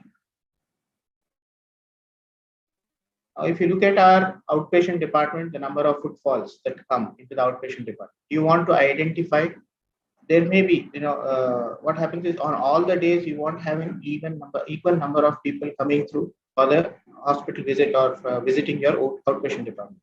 There may be days where there is high numbers, more numbers, and then there may be days when there is less. So what happens is, by trying to either classify the day, the footfalls, and let us say, like say Monday, Tuesday, Wednesday, either that way, or an alternate thing is that you want to identify in a day also during which time the footfalls are more. So you can try to identify you by classifying as which range, or when the number of patients are more in number. So by trying to identify these things, you will be able to plot a graph, and then by taking the help of that graph, you will identify as to which day there may be more number of footfalls, or which time in a day where there are more number of footfalls. By trying to develop a histogram, it gives you a rough idea, okay, over several weeks, let us say. It gives you a rough idea as to say how I can redistribute my facilities, healthcare facilities. Like, let us say on crowded days, I will put in more people. On less crowded days, I don't want. I want to ensure that these people are used better, are more optimally used elsewhere.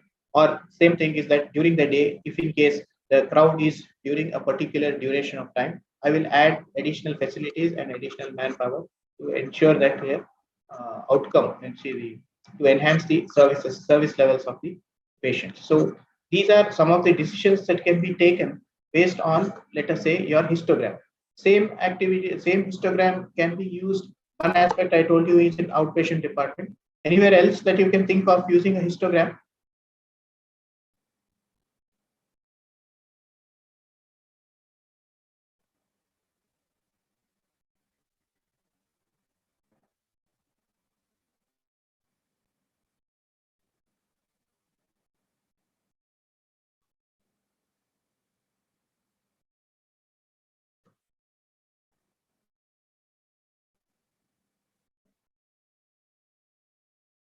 Okay, I'm not able to see the chat box. Okay, let me continue. The so the most important aspect is, but one thing is that when to use the histogram is also important. Now, in order to use the histogram, you cannot observe a process. Okay, so the data should be a quantifiable data. It should be numbers. Okay, you have to make it in numbers. Otherwise, you cannot use histogram. So most, as I told you, we talked about the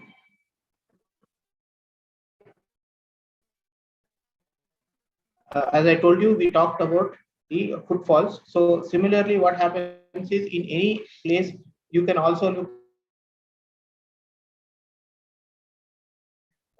let us say how particular in the pharmacy or in your your stores department, how the stocks are being reordered.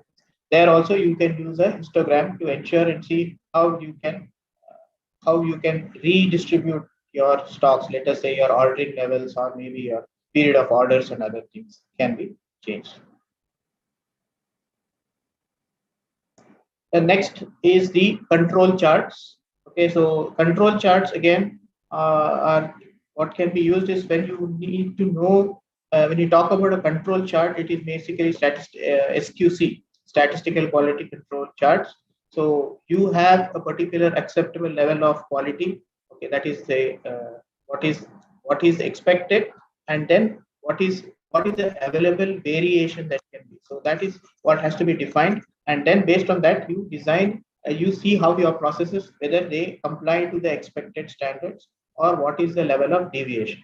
Now if there is a level of deviation, and what is the accepted level of deviation. So this is what can what where you can your control charts. I'll give you a simple example for this. Now let us say if you feel that a particular patient has to be seen within the waiting time, let us say in any of the place, either for the consultation checkup or maybe for the pharmacy. If the waiting time is what is expected is around 15 minutes is your consultation time for waiting or maybe for the pharmacy. Now, when you make a study, you can find out how much the variation will be. So if there is a variation, what you can do is that your upper control and lower control maybe plus and minus 2 minutes or 5 minutes, something like that you can keep. So the maximum available or allowable waiting time is 20 minutes, and maybe so the range can be from 10 to 20 minutes. Now all the other things, if you find that the observations, when your observations are all falling outside the range, now this control chart will help you to bring about changes so that you try to bring in all those observations have to come within that range. So that is the use of control charts. So you have an acceptable level of what is acceptable level, and then you give a little bit of variation, plus and minus, and then all your observations have to come within that. Okay. Now again, you have when you are trying to look at if one is univariate control data. The example that I gave you now was for a univariate control data, wherein you have to just look at one particular characteristic or process, and then you are trying to manage it. Now, if you are trying to identify two, then it becomes a multivariate control data. Okay, if you are trying to, because there may be two processes that are related to each other. So you are trying to, it's not just one process, but then you are also taking the other factor also into consideration. So in such cases also you can, it's a multivariate control data. So there also you can make use of these control charts. So when to use to differentiate between special cause and common cause variations. Okay. To assess effectiveness of changes, again you can use, you have brought about a change, and then you are going to see whether the first step is to have a baseline data, and then second step is bring about a change and see whether these changes are effective. Then also to communicate, so monitoring basically. Then in preliminary research of formulation studies. Now this particular thing is given, especially when there is, it's got nothing to do with quality as such, but yes, it is got to do with quality of, let us say, your quality between two drug interventions. Okay, which drug is better than the other. So primarily you can see that there are two formulations. So you can use this particular control chart to find out which drug has got a better efficiency over the other. So there also we can use the quality control chart. Then the percentage of defects in the parental products. So that's what I was telling. So once you understand the defects are there, you can bring about the changes and try to bring in or bring most of those, reduce the defects by trying to bring all the things into the compliance range of the upper control limit and the lower control limit. As part of this thing, there's a Six Sigma concept also. Many a time we see that Six Sigma is a concept. So this is a statistical concept that represents the variation present in the process related to the customer requirements or specifications. So when you want to, the difference between this control chart and Six Sigma is, in Six Sigma, what happens is that you are trying to reduce the number of defects to that extent that it is acceptable. So to a level of 6. Okay, so most important steps in Six Sigma process is that, again, it's the same thing, very similar to what you have in your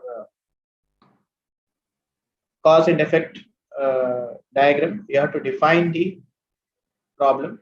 Okay, so most important thing, the same concept comes here. First aspect is that you have to define the problem. Now, once you have defined the problem, you have to measure it. Okay, now here what happens is we are not looking at the cause for the problem. We have identified the problem. So you have defined the problem, you have identified the problem, and then you have to measure the problem. Okay, and once you measure the problem, that means to say you have identified what are the reasons for this problem. For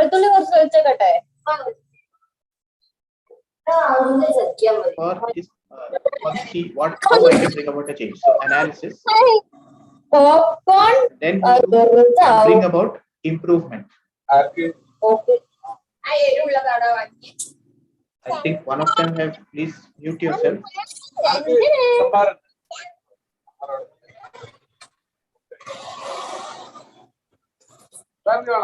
Okay, so this Six Sigma methodology, it basically helps you to identify a problem, measure that problem, analyze, bring about a change, and then what Sorry happens to is, interrupt. Ms. Naufa, please mute yourself. Okay, so you can continue. yeah. So in the Six Sigma methodology, the first aspect is to define the problem, and then after that you measure the problem, see the intensity of that, and then you analyze how you can bring about a change. A simple example that a Six Sigma methodology generally followed is, let us say the same thing they can use even a medical records department where you want to bring down the number of non-compliances in the medical records, or alternatively, I think places are again in the billing or registration process. You want to ensure and see that there is no delay. Another place where you can use the Six Sigma is again talk about the labs facility, lab tests and other things, wherein you want to reduce the turnaround time. So that is the thing that you have to identify. Let us say where you want to bring about a change. If it is on the turnaround time, I'm just give an example. So you find out what should be your turnaround time. You define the process, what is happening, and why there is a delay in the turnaround time. Then you measure. When you identify the process, then you will have to measure.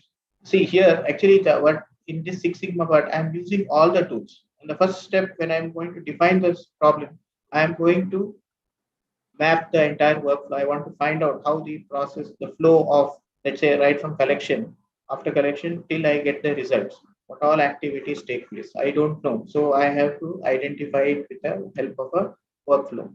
Then I also time it, okay, to find out time is taking for each of this activity that is taking place.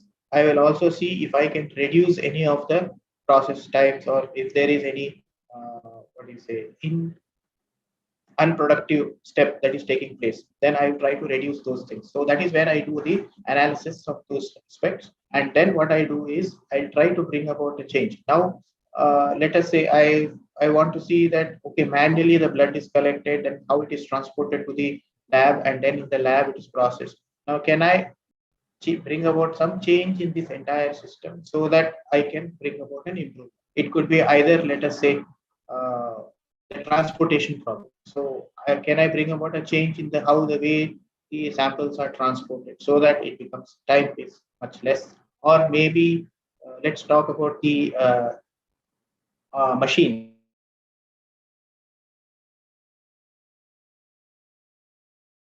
So the processing time. Can I bring lab services? If you generally say there is something called as pre-analytical, analytical, and post-analytical. So there could be a problem in the pre-analytical phase. So I will try to look at all the problems in the pre-analytical phase also. The analytical phase, if there is some problem, then I try to address those issues. And even after that, whether there is a change, whether there is a delay. I'll give you a simple example. Now there could be a delay in transporting the samples from the site of collection to the lab. So now what happens is I can think of various mechanisms. Either I can increase the number of runners, frequency of which the samples are moved, or I can adopt technology to move the items. So that is one. And the second thing is that when I talk about processing at the lab, it could be a manual or you can have automated. So now what happens is everything is, there is a little bit once the entire the machine is capable of generating the result. And once the result is coming, I will also try to bring in, I can bring about a change there also to ensure and see that the results are automatically read. So what I'm trying to bring about is like I'm trying to help in trying to establish an alliance. Now, whenever you talk about a improvement system, it could be minor, it could be small changes, or it could even result in using technology and other things which are cost intensive. So it again depends, but all at the same, my only aim at this time is to bring about a change and bring about an improvement in the process. And once that improvement has taken place, I don't leave at that. I also have to bring about control mechanisms. So what I do is I also have a what I do is I bring about and I frame the control mechanism so that there should not be a change. It's not just I do one particular change and it has improved. How to sustain the change is also very important. So in this Six Sigma methodology, we look at even sustaining the change. So in short, it is that DMAIC. Now the next tool that can be used is a scatter chart. It is also called as a scatter plot. Okay. So now in a scattered plot or scattered chart, now what happens is it is a display of values for typically two variables. So here in a scattered chart, you are trying to bring about a relationship between two situations. So you are only going to study the relation, how one particular intervention is related to the other. Okay, so here you can either have a positive correlation, you can have a negative correlation, or two things may be totally different, and there may be no relationship between two aspects. So two interventions. So that's where the scattered chart can be. Now scattered chart can where it can be used. Now, where totally different, and there may be no relation. I can use the scatter chart is basically when we are trying to measure or trying to take a decision between two different interventions. Now, if they are related to each other, then what happens is there could be a positive correlation which shows an upward trend, or it could have a negative correlation. Sometimes, if there is no relation, then what happens is that when you see the scattered plot, it will have a wide dispersion. Okay, that means there are these two factors are not related to each other. If they are very uh, closely represented, then what happens is there is a relationship. Now, whether it will have a positive relationship or a negative relationship depends upon whether you have an upward running chart or a downward running chart. Okay. So this is another one for a scattered chart. So all these relation chart are various tools. Now, as I told you, these are just the basic tools that are available. Now, in order to bring about a quality improvement, we can use either a single tool or multiple tools in various situations, depending upon where these tools can be used. As I told you, some of them are quantifiable data, some of them are observable data. So, depending upon the situation, we can use these tools to bring about changes in the quality of any system. Okay, so now let's say some insights from healthcare industry. As I was telling you, to bring about changes, administrative services, we can use this, like we can use the monitoring of discharge process. So when your discharge process becomes too much, so then you understand the process, you try to identify, you apply various methods. Okay, you can also find out, you can put a gap analysis, you can make a gap analysis, that is a cause and effect. You can use that part of the tool, or you can also use a Six Sigma process to bring about variation in the timing of discharge process. Okay, another aspect is the patient waiting time. So the patient waiting time, again, here you can also adopt for the patient waiting time. You can also adopt the workflow part, so that you can time each of those activities and see where exactly the sum total of the waiting time, and where you can bring about a change to reduce the patient waiting time. Okay, we can't make it zero, but then at the same time, you can ensure that you can at least improvise bring down the waiting time. And as I tell you about the footfalls in the OPD also. Now, in clinical services, yes, operation theater utilization rate. So here again, you can use any of these tools or OT cancellation rate. What is the cause for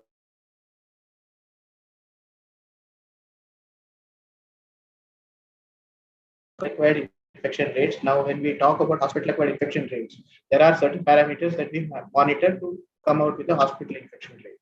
But if we want to find out about any relationship between those things, okay, so there again, you can use a scatter plot to find out that if there is any relationship between these factors which are contributing to the hospital acquired infection rate. Then for lab and diagnostics, where you can use LIS implementation and turnaround time identification. Okay, we can make use of these tools. So to find out what is the TAT, and then also to later how to control or reduce the TAT process. So I'm open to questions. Hello, sir. Yes. Yeah, go ahead, please. Yes, sir. It seems like we don't have any questions in the chat box. We don't find any questions there. So participants, if you have any queries, you can just type your queries in the chat no box. problem. Any questions?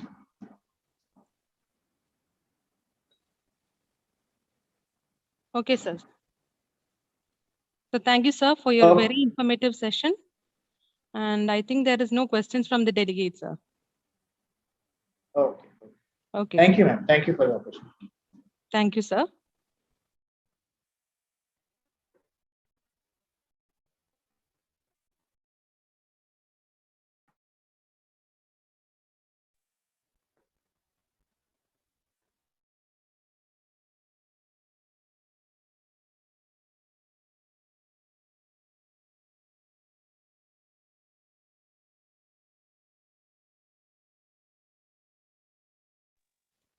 I repeat, now the participants can take a break for 5 minutes and you can be back by 11:05. And please stay online.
Once again, welcome back everyone.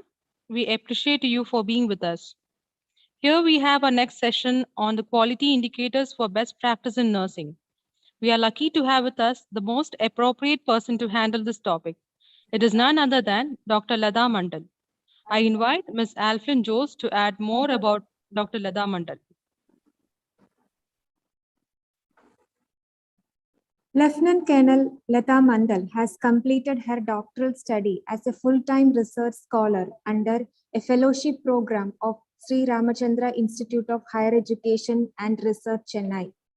Her research project on holistic patient care was funded by the Department of Science and Technology, Government of India. After serving in the military nursing service for almost 2 decades in the role of a clinical nurse and nurse educator, she took voluntary retirement from armed forces to devote herself completely in academics. Since then, she taught as visiting faculty at National Institute of Orthopedically Handicapped while immersing herself in research and other academic activities. She has a number of projects and publications to her credit. At present, she is a member of the Executive Committee of the Nursing Research Society of India. She sees her role as a nursing educator and motivator and dreams of establishing a research academy for nurses in near future. We welcome you, ma'am, and over to you.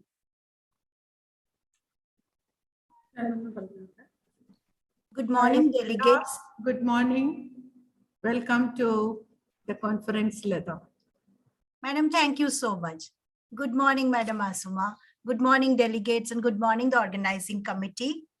I must thank you for entrusting me with the responsibility of discussing the topic of quality indicators.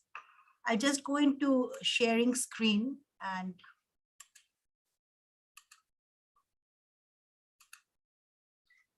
is it visible to everybody? Yes, ma'am. And Yes, ma'am. am I audible, clear? Yes, ma'am. Clear, ma'am. Okay, thank you.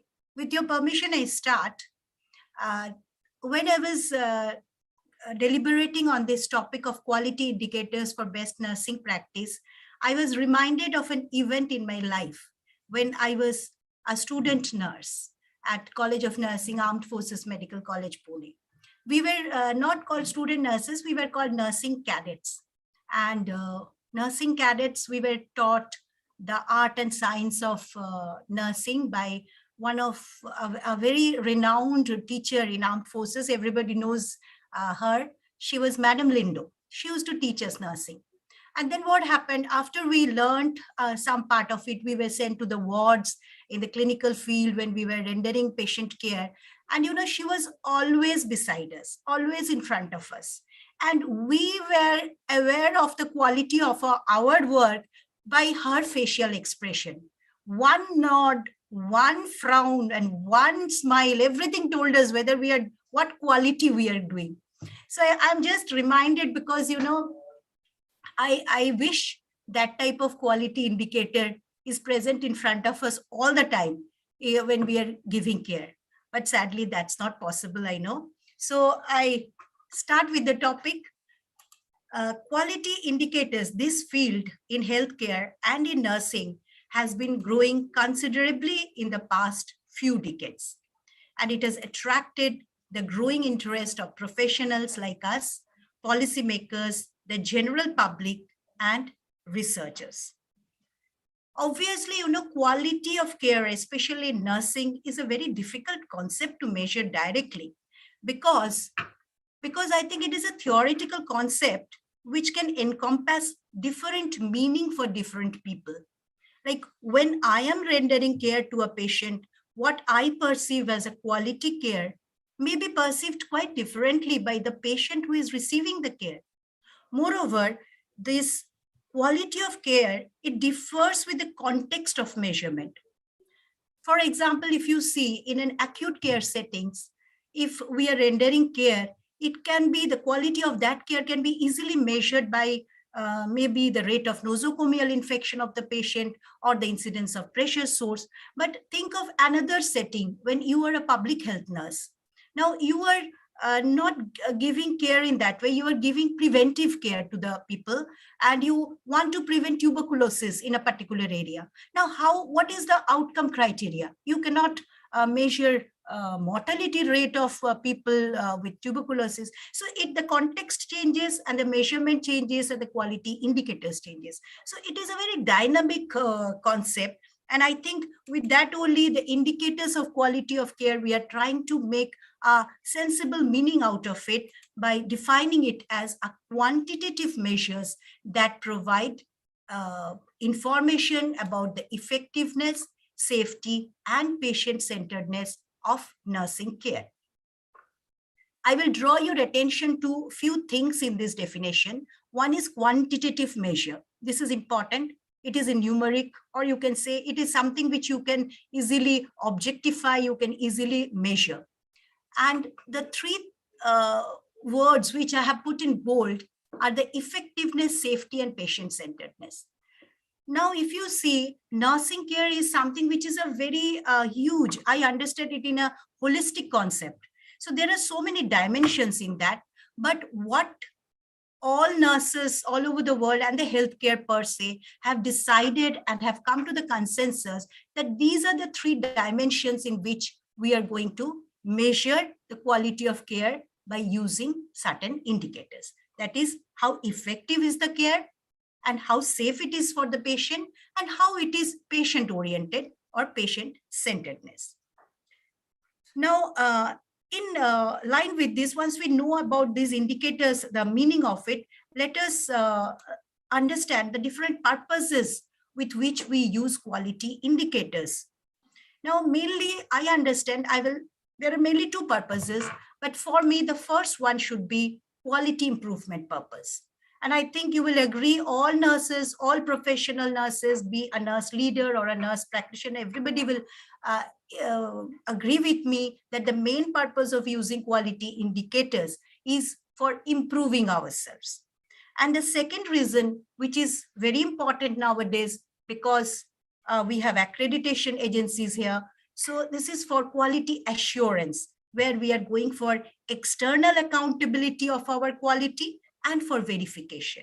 In this case, what we are trying to do, we are using quality indicators to assure the public, the government, the policymakers that see we are having a sufficient level of quality. So these are the two purposes with which we use quality indicators. We may be, certain organizations will be using with both purpose in mind. And I think that is quite a wise decision. Now, let's get into the historical milestones of quality indicators. I think you will find it interesting. Let's see the history. If we look into this and we try to understand how the concept of quality indicators in healthcare and in nursing per se have evolved over time, we have to start with a nurse. And she is none other than Miss Florence Nightingale. I think all of us are aware that in 1854, when the British troops were miserably dying in the Battle of Crimea, where the British troops were trying to push back, push back the Russians from the Turkish territories, they were dying not because of the battle. They were dying in hordes, mainly because of the infection, cholera, diarrhea, and all sorts of problems. And the British government had sent Miss Florence Nightingale and a group of nurses to take care of these people, of these British troops in the hospital of Scutari. And what followed is known to all of you, it's history. And I am not going to say what specific nursing interventions she or her nurses did. But most importantly, she documented the reduction of mortality from 42.7% before nursing interventions to the reduction to 2.2% after they have started giving the interventions. Now, that was, I think, one of the first attempt to use quality indicator to reflect the quality of what we are doing, nurses. If you see, after that, there were many attempts all across the world to indicate quality in nursing and healthcare, but prior to 1970s, the history you find is quite fragmented. The attempts were sporadic here and there. What happened 1970s onwards was that efforts to measure quality became more streamlined. And in this, we find that nurses all over the world started taking lead in measuring nursing care quality. I will come into the Indian scenario because here we are practicing in India. If you look at our National Health Policy 2017, the buzzword is quality care. If you remember the Prime Minister's speech at that time, he was mentioning that the government, they were trying to urge the healthcare sector to promise, to assure to all stakeholders, I mean, all citizens of India, that they will be given quality care. And I think that's a very, very important thing which has rolled the stone. It has, it has given tremendous speed and momentum to quality improvement efforts in our country. And therefore, I think it is no doubt, and it is not a surprise that we all are sitting here today in this conference. We are discussing quality improvement. We are discussing quality indicators for nursing. So now that we have seen the historical milestones, let us get into different classification, the classification of quality indicators of nursing care. Now, there are many options for classifying quality indicators. However, I will be focusing on the most frequently used framework for distinguishing between different types of quality indicators, and that is the Donabedian classification of structure, process, and outcome indicators. So let us start with this structure indicators. Structure indicators are actually trying to indicate the quality by giving the indication that the environment within which where the nurses are functioning is good enough.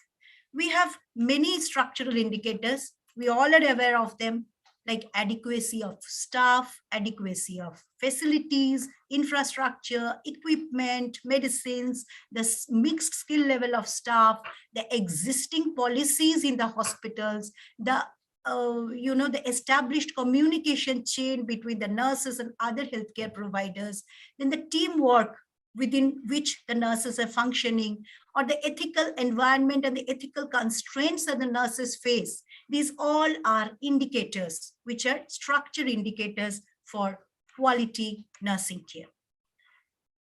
If you look at the structural indicators, you will find that something is really advantageous. Like, they are very, very evident. They are in front of you. They are easily reportable. They are easy to observe, and they're comparatively stable. Isn't it? Like the structure of a hospital or the infrastructure or maybe the policies, they don't change every day. They are there, you can measure them. So it is easy in that way. But of course, there are weaknesses to structure indicators. And one weakness is the link of structure indicators with nursing care quality. Now, I hope you are understanding this. Researchers have tried to prove this link, that there is a link between structure indicators and nursing care quality, and they have established link. But somehow, if you go through the literature, you will find the link is not very strong. Second is, it is subjective to bias.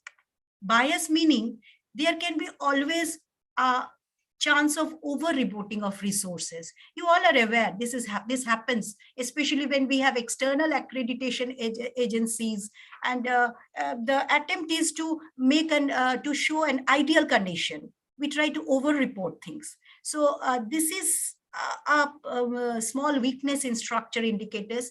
Basically, structure indicators are nothing but they're trying to show the power of the nurse, of the nursing faculty or the nursing staff. It is like, 26th January parade, where we try to show how India is powerful in military way. We show our tanks, and you see so many fighter aircraft, such smart soldiers. So we are trying to tell the world that if you come and have a war with us, we are going to have a quality war. Similarly, the structural indicators try to tell, yes, this is the quality of nursing care we are capable of giving. I move on to the other two, and I will jump into the outcome indicators because process indicators I want to discuss after a while. It's very close to my heart. So if you go into outcome indicators, which are used for quality of, to measure quality of nursing care, you will find basically they are trying to inform us whether nursing care is good enough to keep your patient safe and healthy, whether they will be alive and they will be safe and healthy after your nursing care or not. There are a lot of them which are present, you all know, like, patient fall, the number of patient fall, the pressure source which occurs, the mortality rate, readmission, deep vein thrombosis incidences, patient satisfaction, a battery of patient satisfaction, satisfaction with the nursing care in general, satisfaction with the nurses' management of their pain, the nurses' communication. There are so many. So these outcome indicators you will be finding, which are very much in existence and in use by different hospitals and organizations. They are also known as nurse sensitive indicators. This is a new term which has come, not very new. It has come the end of, around about 1996, this term has come, which are sensitive indicators, and these are part of the outcome indicators. There are many more. I have not mentioned them. Now, if you look into these outcome indicators, you will find advantages are there, definitely. They, they draw the attention of everybody towards the patient. It is the patient and whom we are giving nursing care. So that is one advantage. Second is, it is resistant to manipulation. Like, a patient fall has occurred. It has already happened. You cannot manipulate it, like sometimes structural indicators are manipulated. And third is, it is very meaningful to policymakers. It's in concrete terms. It is also very meaningful for patients also. So these are, certain advantages. Of course, there are disadvantages as well. These outcome indicators get easily influenced by other factors which are not in control of nurses. Like, for example, one outcome indicator is nosocomial infection.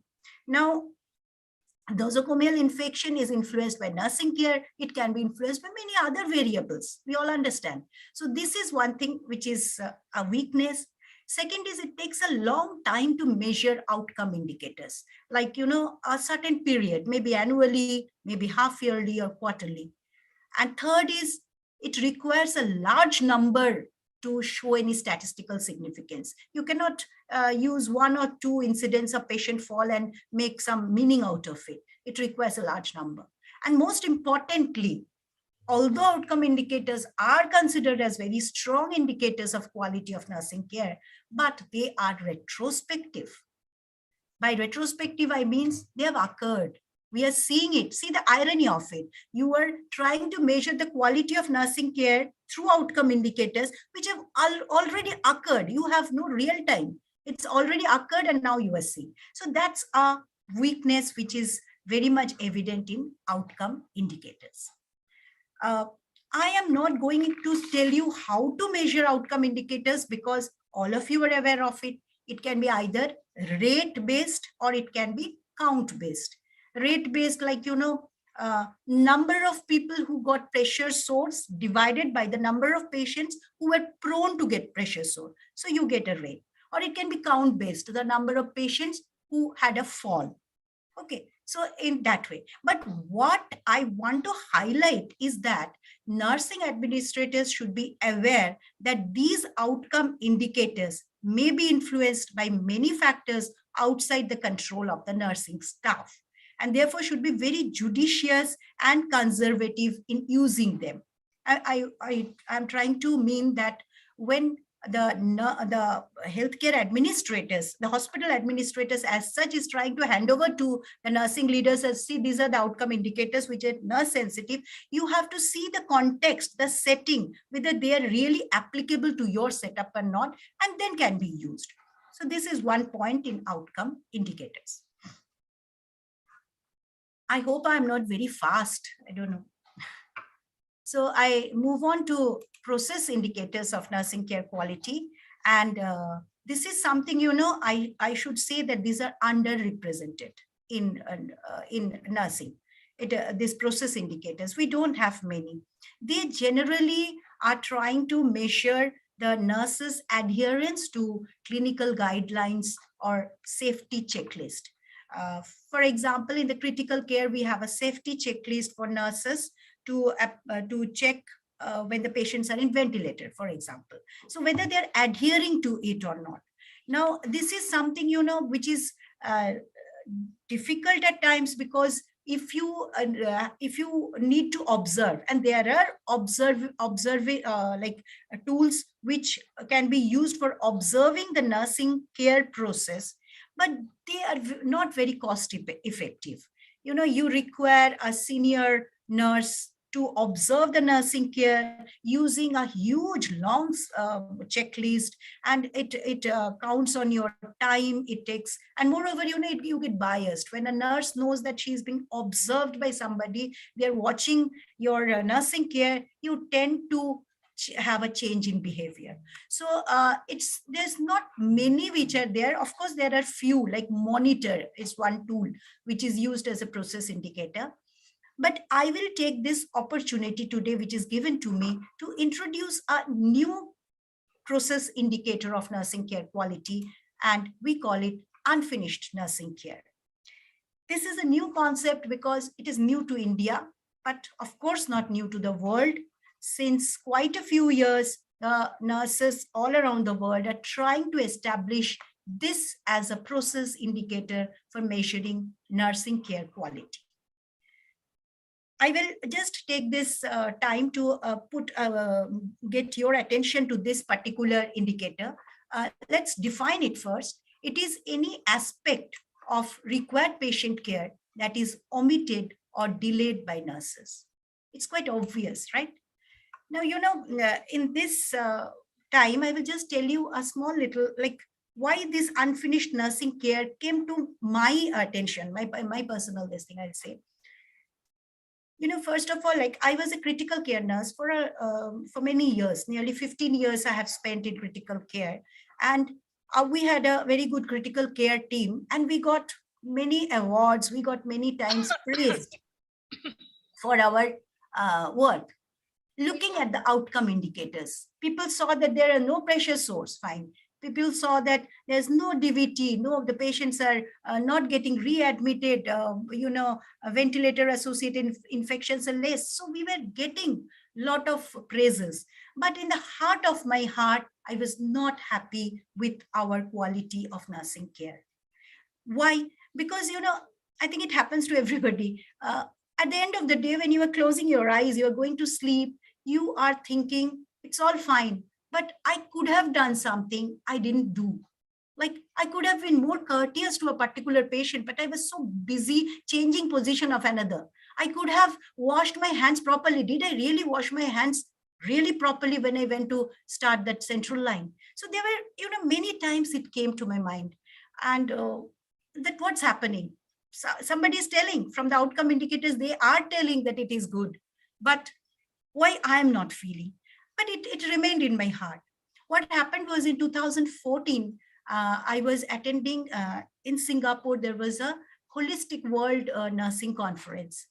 And, for the first time in that conference, I found a group of nurses from other countries. They were discussing this concept, which I felt that it has come out of my heart, and they're discussing that, yes, that it is a quality indicator. This is not only happening, I'm not imagining, it is actually happening to many people.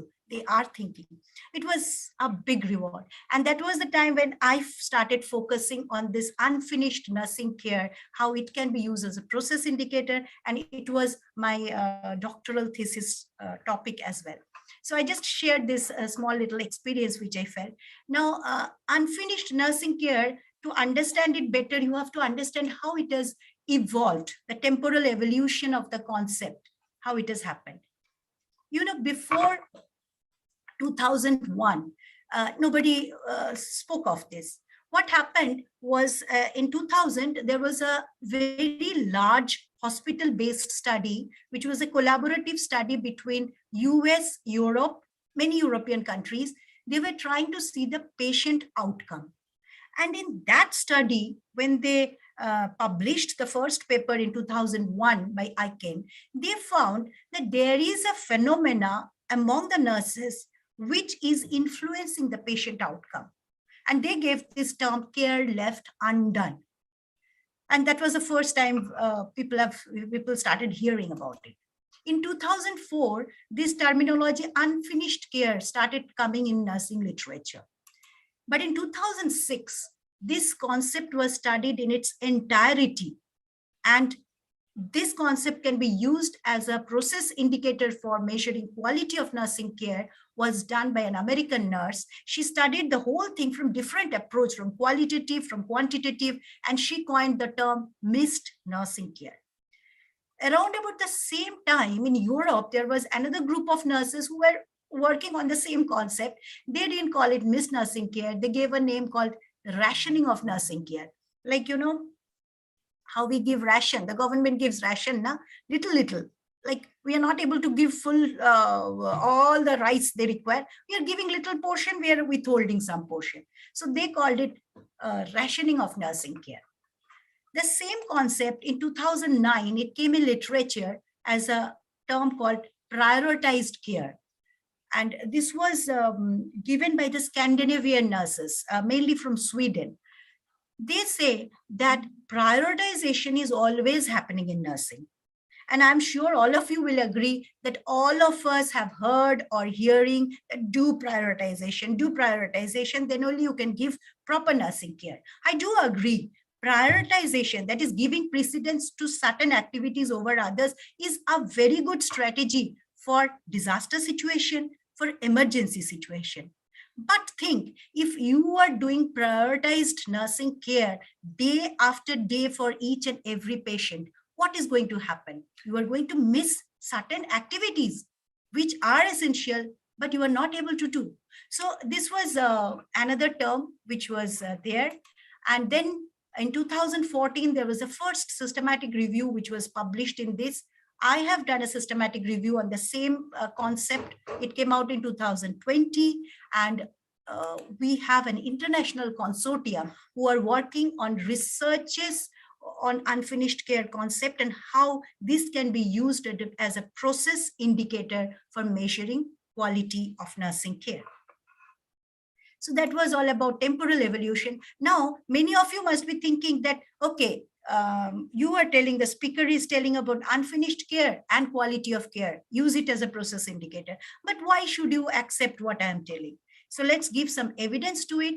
There are few evidence, but I'm bringing just two of it. One is research done quite a long time back in 2004. If you look at this table, you will find that in this, they are calling it as tasks undone. They are not calling it as unfinished care. They have used the word task undone. And that task undone is correlated with quality of care. See the correlation coefficient, it is 0.634 and it is significant. It shows a strong relationship with quality and the number of tasks which were unfinished by nurses. I have another evidence for you. It was a study done by these authors. Out of this, the first author, Ball J.E., he is one of the most prominent researcher in this field. This is 2014 publication. In this also, what they have done is they have made the patients to rate the quality of nursing care. And they have graded it into 4 grades: poor, fair, good, and excellent nursing care. And they have made the nurses to score their unfinished care. And if you look at this table, you will find that the more the mean missed nursing care score, the rating of the patients are poor. So, and this is, the correlation is significant. The relationship is significant. So these are the two evidence which I'm trying to give you and try to make you agree with me that unfinished care can be used as a process indicator to measure nursing care quality. Now, the question comes, how to use the indicator of unfinished care? I mean, it is a self-report indicator. You have to say it yourself. The nurses have to report it. Now, it can be done by different ways. We have 3 main types of tool or instrument. One is called the MISCARE self-report questionnaire, which has got 21 items, and the nurses are told to indicate in frequency how much they have missed the frequency of missing the activities like individual needs of patients, discharge planning, education, basic nursing care like mouth care, bathing, then regular how they're assessing the patients, and also the reasons for missing the activities. They are supposed to indicate in a 5-point Likert scale where they say give 1 score, meaning that they have never missed it, 2 that they have rarely missed it, 3 is for sometimes they have missed, 4 is they have frequently missed that activity, and 5 is they have always missed. Now, I think many of you are thinking, why should a nurse tell that they have missed this care, isn't it? I think that's a very genuine concern. We will address it afterwards. But before that, let us see 2 more scales or 2 more instruments which can be used as a quality indicator for unfinished care. Another is called BERNCA. BERNCA, I think, is a short form. It's a Switzerland, one nurse researcher from Switzerland has made this. They also have about 20 items, and it is a 3-point Likert scale. And there is another instrument called unfinished care. It has got different names and different versions. One version is having just 5 items, another having 7, another having 10, and another one having 13 items. And the response options are either yes or no. And this also has got good psychometric properties. And these are the main 3 models. Now, if you look at the characteristics of this indicator, this particular indicator, you will see that these are self-reported by nurses. This is not something you are observing or somebody else is telling. It is the nurses who are telling about themselves. It is easy to understand, very simple. The answers also are very simple, like you have to just tick, and it requires a very short duration to answer, and it is available for different clinical settings. We have these questionnaires for pediatrics, for maternity, for emergency, for critical care, for geriatric practice, for community, for everything, and also for different countries have got. We have an Indian version, like I have a Indian version which I've culturally adapted and done all the tests, psychometric tests with Indian data, and they have come to have high psychometric properties. So it is available. This unfinished care indicator is available for different settings in different countries as well. Coming to the decision for choosing quality indicators. Now, how do we decide which quality indicator should I choose? I think that that is dependent on with what purpose you are using it. Like if you use for external accountability and verification purpose, like you are having an accreditation inspection. So in those cases, it is obvious that you will be using either of the structural or outcome indicators or both. And if somebody is doing it for internal purpose, for quality improvement, a nurse leader wants to improve the quality of nursing care, a process indicator is very much important for that. It's a wise decision for nurses to use both these strategies. So all the types of quality indicators can be used when somebody is taking a decision regarding choosing the quality indicators for their own organization. I have not told or discussed about the sources of data for quality indicators. From where do we get this data? One is from administrative records of the hospitals. It's simple. You know, we have hospital admission discharge records, we have OPD records. So we can get a lot of these outcome indicators, structure indicators from these administrative records. We can also use clinical records of patients to understand certain process indicators. We can use survey. Like just now we were discussing the unfinished nursing care. These are survey questionnaire which can be given to the nurses periodically, maybe monthly, maybe 6 monthly, and the data, which is a real-time data, can be collected and used by the nurse managers. And finally, the direct observation. Direct observation is, of course, gold standard as for process indication, but it comes with its own problem of time and resource and bias problem.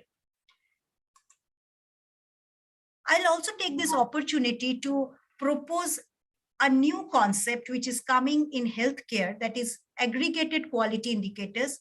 It is new to the healthcare in India, and it is new for us nurses as well. But yes, we can give our consideration to this. Now, what happens? Why is this aggregated quality indicators are Excuse me, ma'am. being talked of? Sorry to interrupt. Ma'am, we Yes. have only 5 more minutes, ma'am. Okay, I'll Thank finish. you, ma'am. Now, you know what happens? These aggregated quality indicators, because of the availability of numerous and different quality indicators, it may make it very difficult for patients and policymakers to make any decisions at times.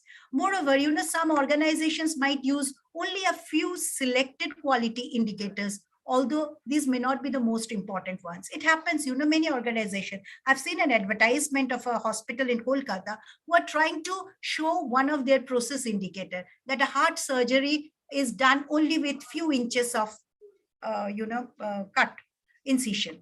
Now they are using a process indicator, but nowhere they're reflecting in their advertisement about their outcome indicators, how many patients really survive, how many patients are readmitted after that surgery, that they're not doing. So it is like, you know, selectively choosing something. So with these two difficulty in mind, what has happened is aggregate quality indicators are developed for combining different indicators into composite indicators or composite scores. What they do is every indicator is taken into consideration and weightage is given to each one, and then an aggregate composite score is being calculated and presented. It's not within the scope of this presentation that we discuss this, but it is nursing leaders can take this into consideration. If you look at the advantages, there are many. It first of all, this aggregate quality indicator, they condense complex indicators into a single indicator. It is easier to interpret. It enables us to understand the progress or the regress of quality over time, how it has improved or it has not improved. And then it reduces the number of indicators without dropping the underlying information, which is the base, and it facilitates communication with the general public. I would conclude with this, that decision to choose quality indicators for nursing should be deliberated upon by nursing leaders before it is being handed over by the hospital administrators. Most of the time it happens that the hospital administrators decide which quality indicators should be used for nursing care, but I think it is very important that the nursing leaders who are present in the hospital should deliberate on this, the context, the measurement, and the settings, and whatever is available, and then only choose it. Secondly, unfinished nursing care, I propose, should be seriously considered as a process indicator by nurses, and quality indicators should be used within an atmosphere of openness and a non-punitive approach. Now, this is the answer to the question which I myself raised, that why should unfinished nursing care be reported by nurses? We are giving the onus of responsibility to nurses. Why? This is because if the nurse leaders acknowledge that this phenomena is occurring and this is affecting nursing care quality, then an atmosphere of openness will come out. I think most of the nurses will be very happy to tell that what they are not able to do, and also give the reasons why they are not able to do. And quality indicators should not be treated as an end to themselves, but rather means to achieve the end. It should not be that, yes, accreditation agencies are asking for quality indicators and we give it to them, but it should be means to achieve the end. And all of us know the end for all of us is quality nursing care for our patients. I have a few references I have put in this out of, I think the reference list is longer than this. And thank you so much for this. And please reach out to me if you have any questions regarding unfinished nursing care as a quality indicator. This is my phone number and email address. Thank you, ma'am. Thank you so Thank you, much. ma'am, for your very enlightening session. I think I'm in time. Yeah, ma'am, you're completed with the time. 5 ma'am. Sharp minutes. time. Thank you. You're completed in time, ma'am. Thank you, ma'am. Any queries from the delegates? Any queries? Okay, ma'am. I think there is no queries. Thank you, ma'am. Thank you, Leda. Thank you, ma'am. I hope I made sense. Yeah, definitely. You did it very well. Thank you, ma'am.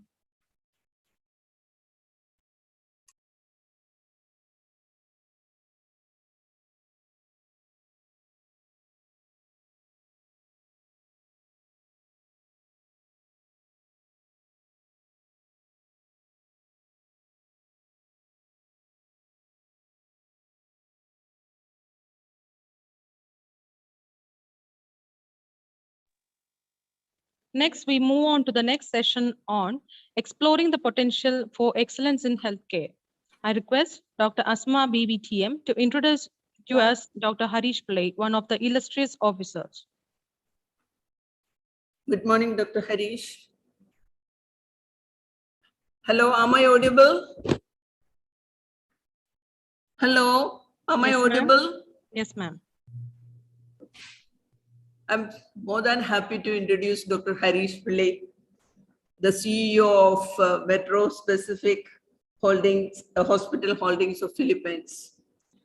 He is a doctor with exceptional leadership skills.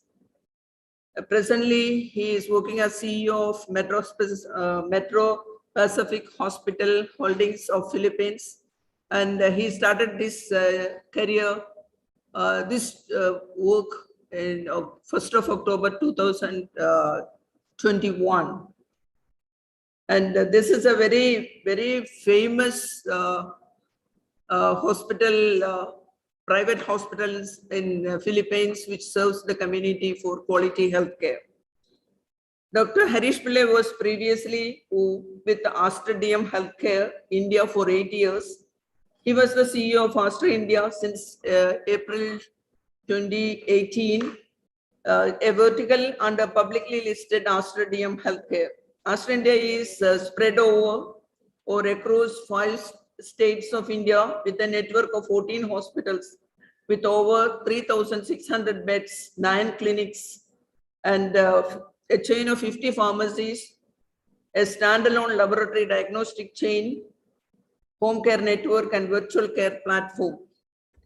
Dr. Harish was also part of the pre-IPO team of Aster DM Healthcare that led the company to list by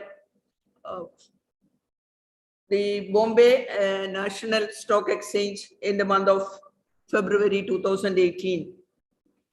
He was earlier the cluster head of Aster DM Healthcare in Kerala and Hyderabad from 2015 that included 5 hospitals.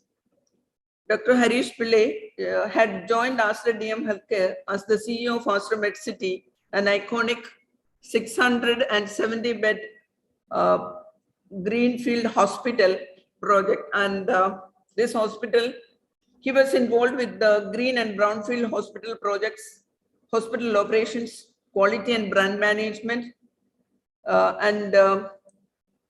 He has played a significant role in the development of healthcare industry in India, Middle East, and North America by setting new benchmarks in quality and patient care.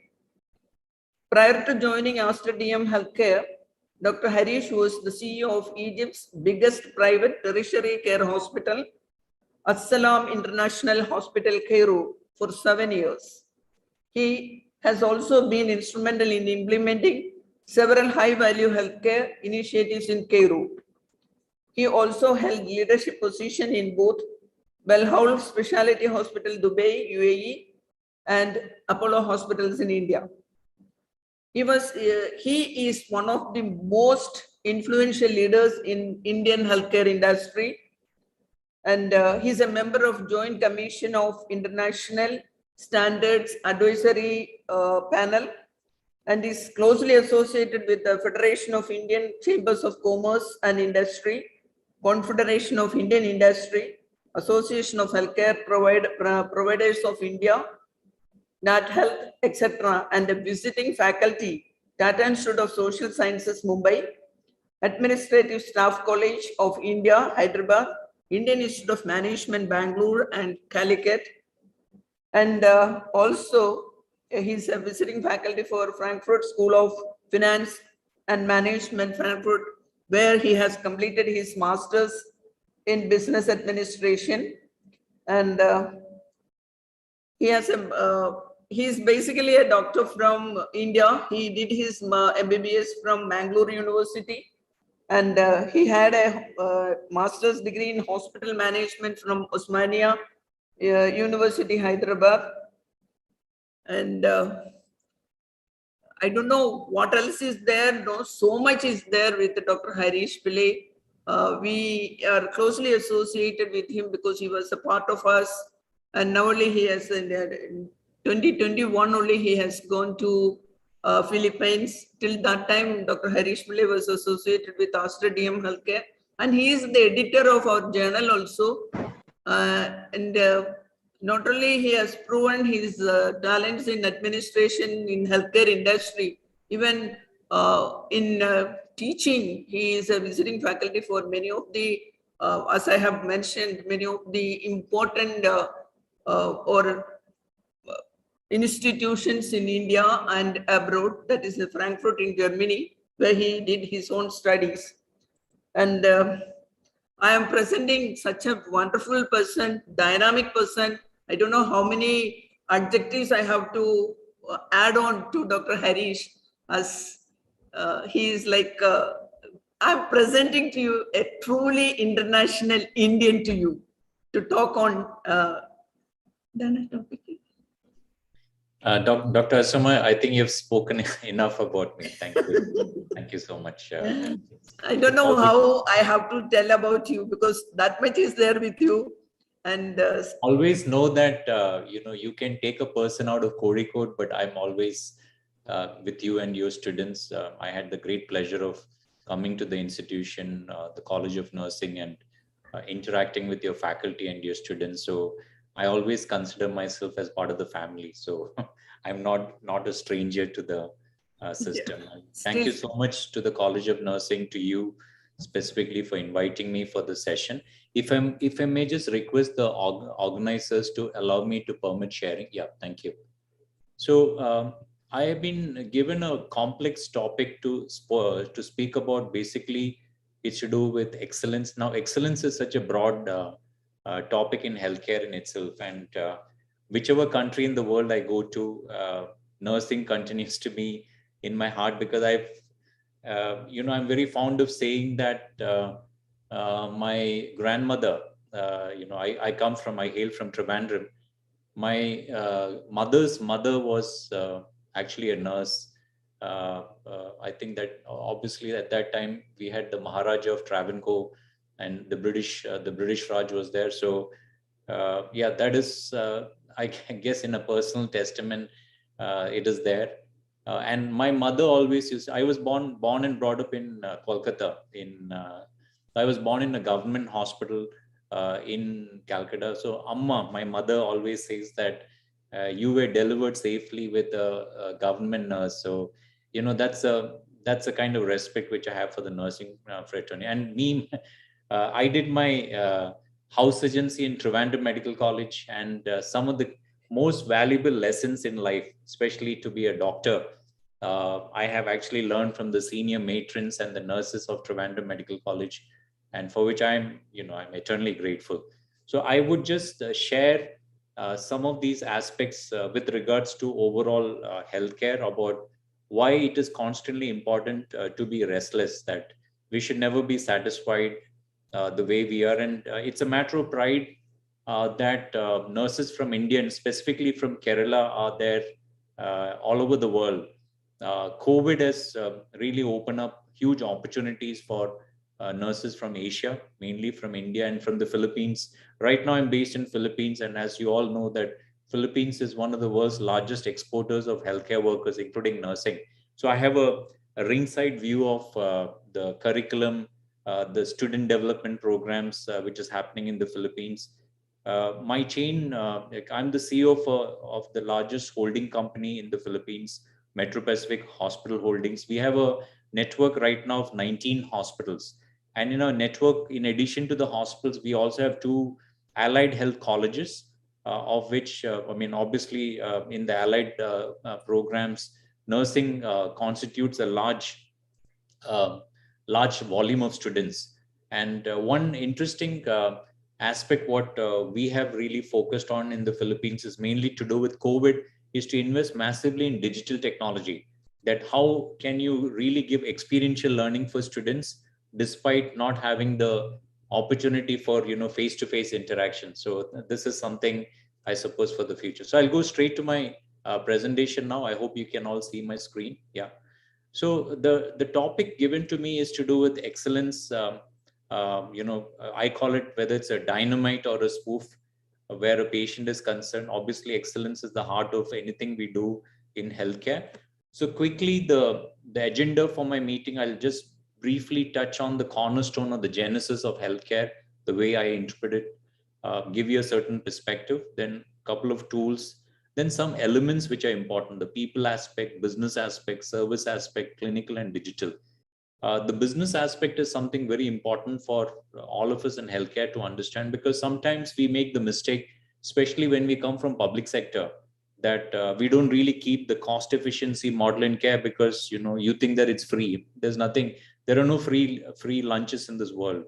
To give you an example, if you're in the state of Kerala and you are fortunate to work for a teaching hospital or the district hospital in the public sector, please understand that the cost of care is borne by the taxpayer, by the common citizen of the land. Therefore, you need to really have that kind of business acumen, basically to appreciate shortfalls in budgets and how you can become much more efficient. Then we'll touch a bit on service, clinical, and of course the new frontier, which is digital.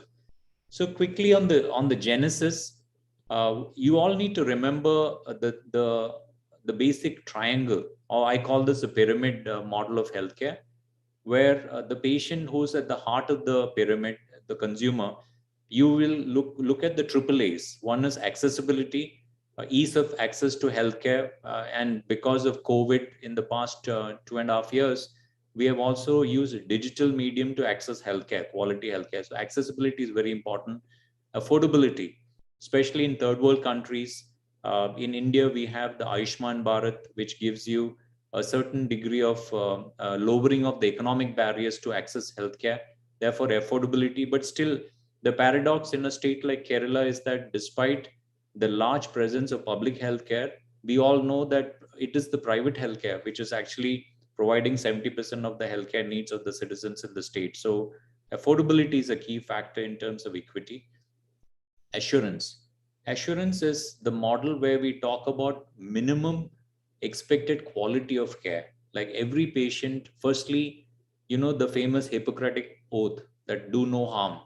When you go to a hospital, you expect that your primary complaint will be taken care of, and you should not be a victim of some defects in the system within the hospital. So that is the meaning of assurance.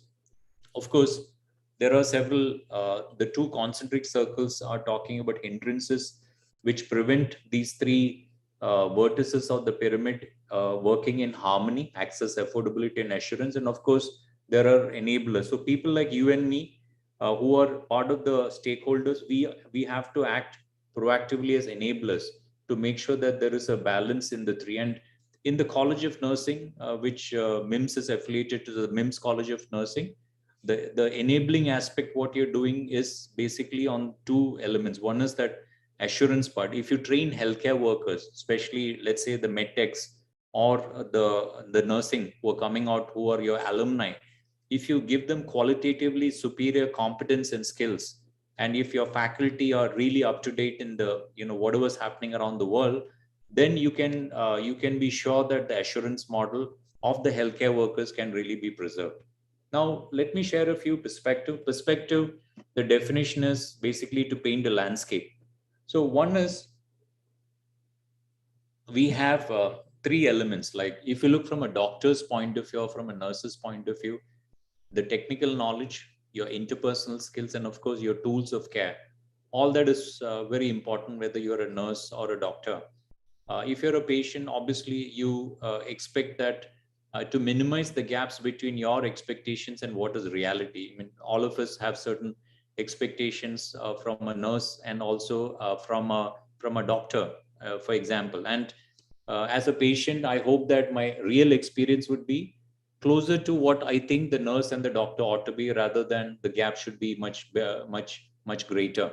And of course, from a community point of view, we look at the elements that accessibility is, affordability is important.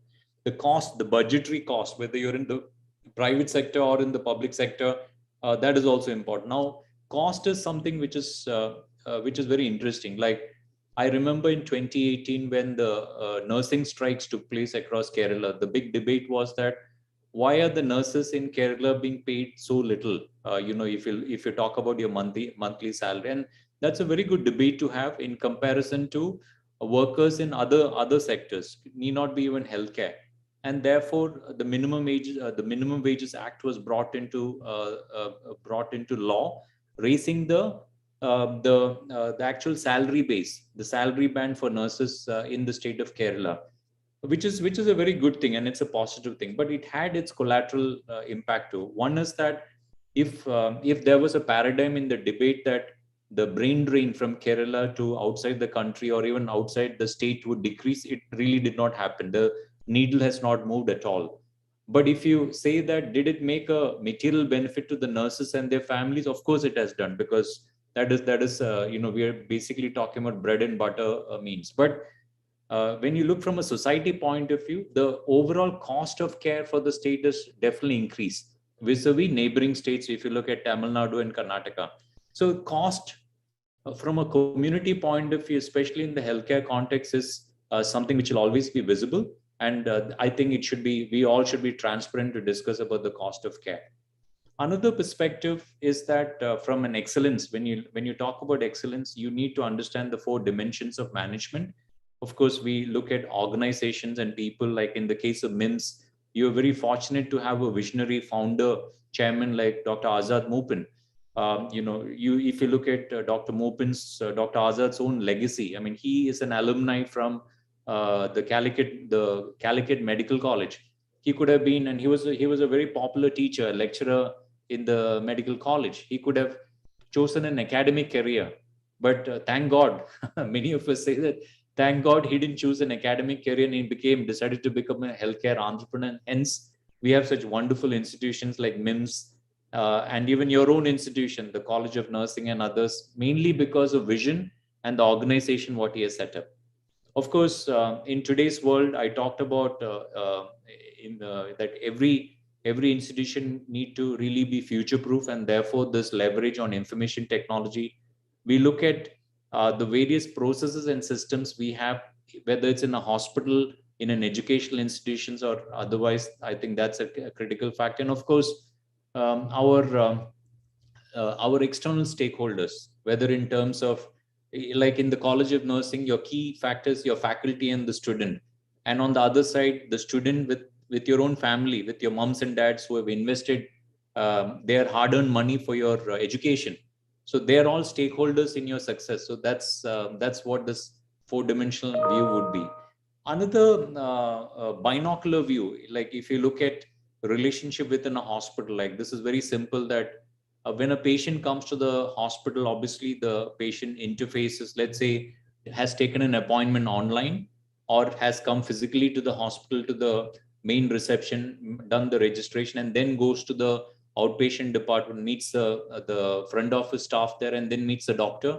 The doctor can either order a laboratory investigation or a radiology investigations or a prescription. There are so many actions which the doctor as a care provider will have to do to ensure the patient's primary reason for coming to the hospital, mainly to seek relief from his pain points, that is taken care of. So it's a very complex system. And when you talk about a binocular view, is that we are looking at an end-to-end point of view, from purely looking at the patient's perspective. And unless we understand all the key elements which constitutes this larger system, things can go wrong. For example, let's say the doctor prescribed a certain antibiotic, but there was a problem in terms of his in the old days, we used to make those paper prescriptions where handwriting of doctors are traditionally very poor. And in the pharmacy, the pharmacist who read the prescription misunderstood because the handwriting was not very clear and gave the wrong medication to the patient. It's a disaster. So, such things can also happen. So that's what the meaning of this binocular view is all about.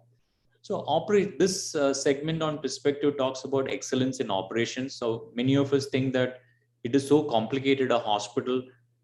Is it really mission impossible? That can we really get a perfect system that at every point of contact of the patient, anywhere in the system, it's like a wow feeling that you exceed the expectations of the patient, which is very difficult. Like sometimes you have this experiences that, like in your case, you are in Kozhikode. Imagine somebody going to MIMS Kozhikode. What a wonderful doctor you have there as the consultant. Let's say, I mean, any of your doctors at consultants at MIMS Kozhikode. Excellent doctor. The treatment which you went for was very successful, but unfortunately, the discharge process was terrible. Let's say there was a delay in discharge.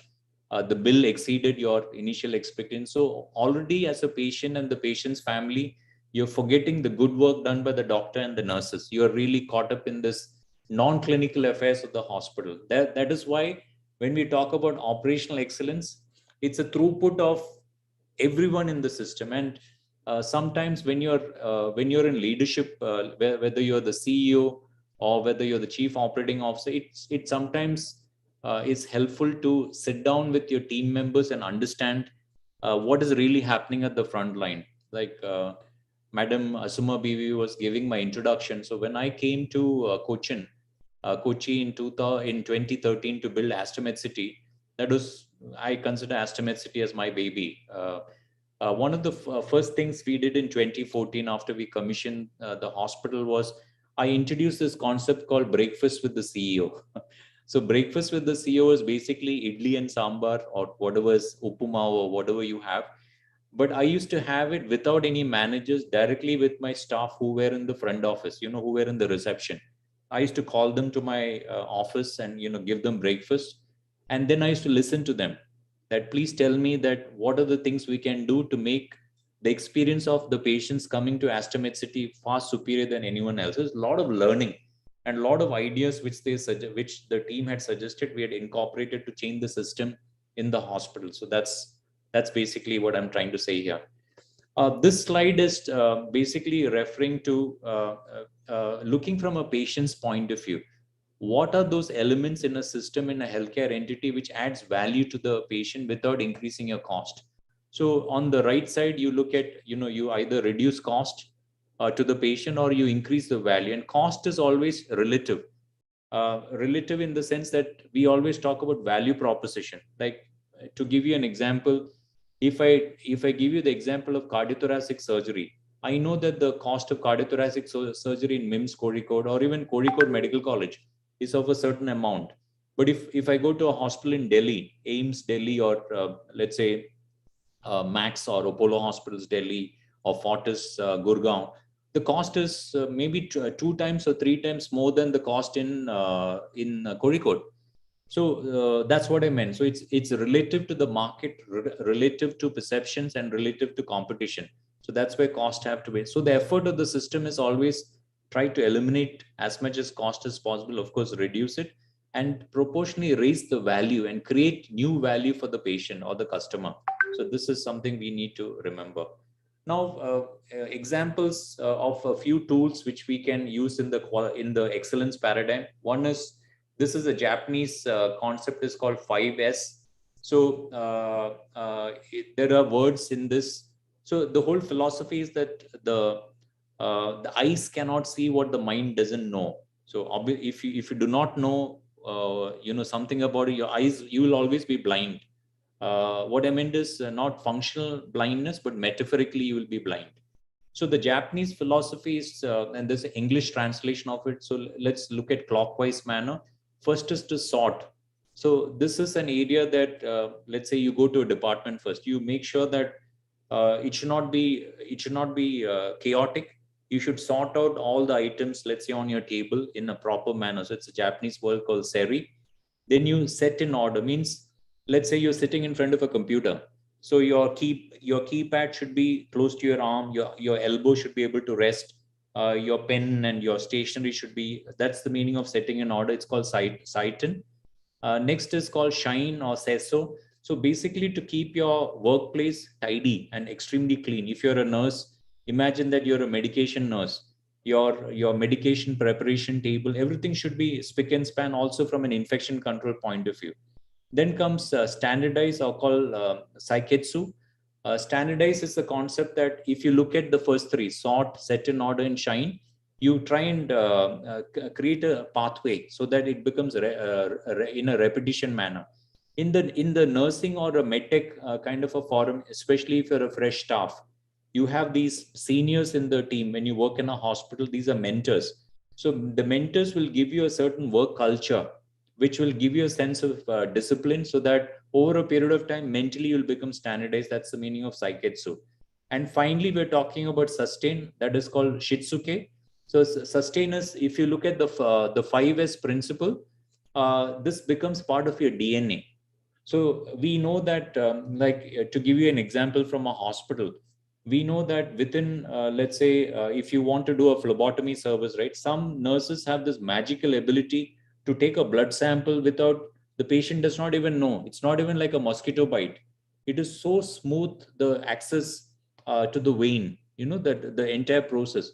So for a patient, it's a massive relief, because the patient had expected a lot of pain. But because the nurse is so well trained in these principles of 5S, in the technique of phlebotomy, the customer experience is supreme. So that's what this talks about.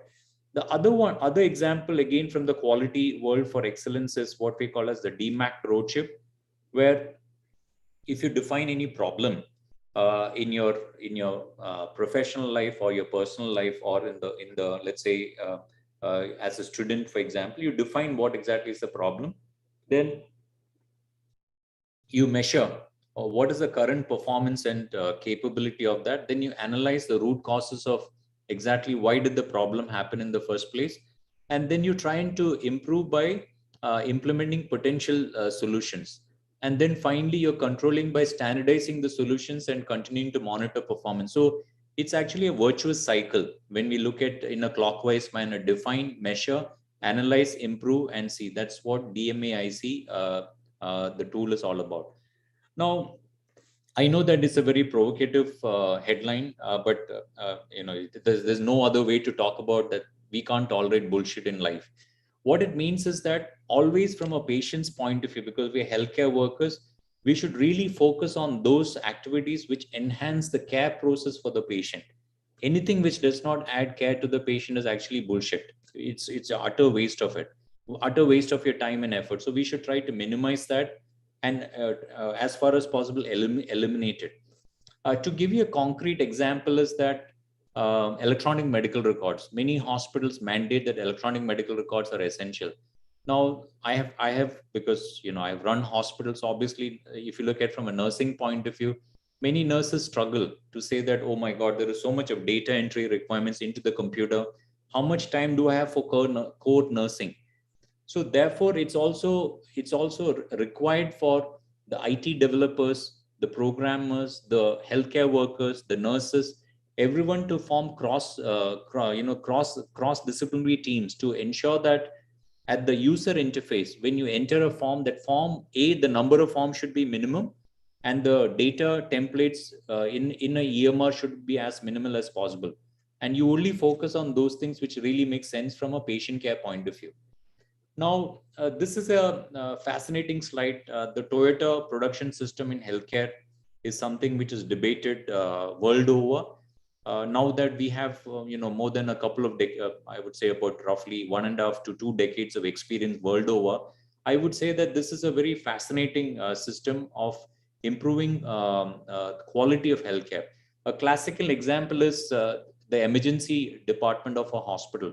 In the emergency department of the hospital now, especially like in the example of Kozhikode, you have the recent experience of the Air India air disaster, or even earlier than that, you had this experience with Nipah virus outbreak in the Kozhikode Medical College. So these kind of public health emergencies or a disaster management system really puts the spotlight on principles of lean or a Toyota production system. So what it means is that basically, like the example which I gave before from Astomed City, you need to ensure that you put competent staff at the front line. Like in this case, could be emergency technicians, it could be nurses. You deploy these staff there, and the supervisors, their next level supervisors, will constantly train them and mentor them, but at the same time listen to the workers, the frontline workers, so that you have a virtuous cycle of improvement. And this could be anything like simple as inventory management to make sure that there is adequate stockage of drugs in the crash cart, the required consumables are present. You have all the codes are well grilled, whether it's code blue or let's say code red, everybody's well oiled into that. So in this kind of a system, even from a managerial point of view, if you're the nursing manager should spend minimal time in her or his offices. and should be much more, time should be deployed being with the staff and the supervisors in the emergency department. At the same time, when we look at performance measures, whether it's quality or clinical outcome measures, this should be co-created with the help of your frontline staff. So this is the basic essence and principle of the Toyota management system. So basically, what it talks about, that's what TPS is all about. You focus on your people, frontline people, eliminate, that's the lean principle, eliminate non-value adding activity. Of course, you embrace technology, whether it's RFID or QR code systems. Then you talk about don't stock too much of inventory, keep your inventory lean, just as what your team needs. And of course, if things go wrong, which is bound to happen because we are all people, you always need to do root cause analysis and learn from that. Now, a bit about people. When we talk about karma, that's our ancient Indian philosophies, that even you all as students, you need to ask that, well, where do you see yourself? Like, what's the purpose of your life? Or if you're a profession, then you have to discuss that. Okay, now maybe some of you will think that maybe I don't know, 10 years, 15 years, you would like to be in Dr. Asuma Bibi's position. I mean, she's the principal. Why not? As a young student, you should have those kind of vision and role models in life. If that's your vision, then what all should you do to achieve that vision? How are you going to achieve that? That's the point number 3. Obviously, you need to go complete your bachelor's program, go for your postgraduate program, and then also maybe required to do a PhD. That's what you need to do. Then we talk about performance monitoring, which is constant for all these factors. And finally, if errors take place, you need to look at corrective actions. The other model is also focusing on the people aspect as the wheel of Dharma.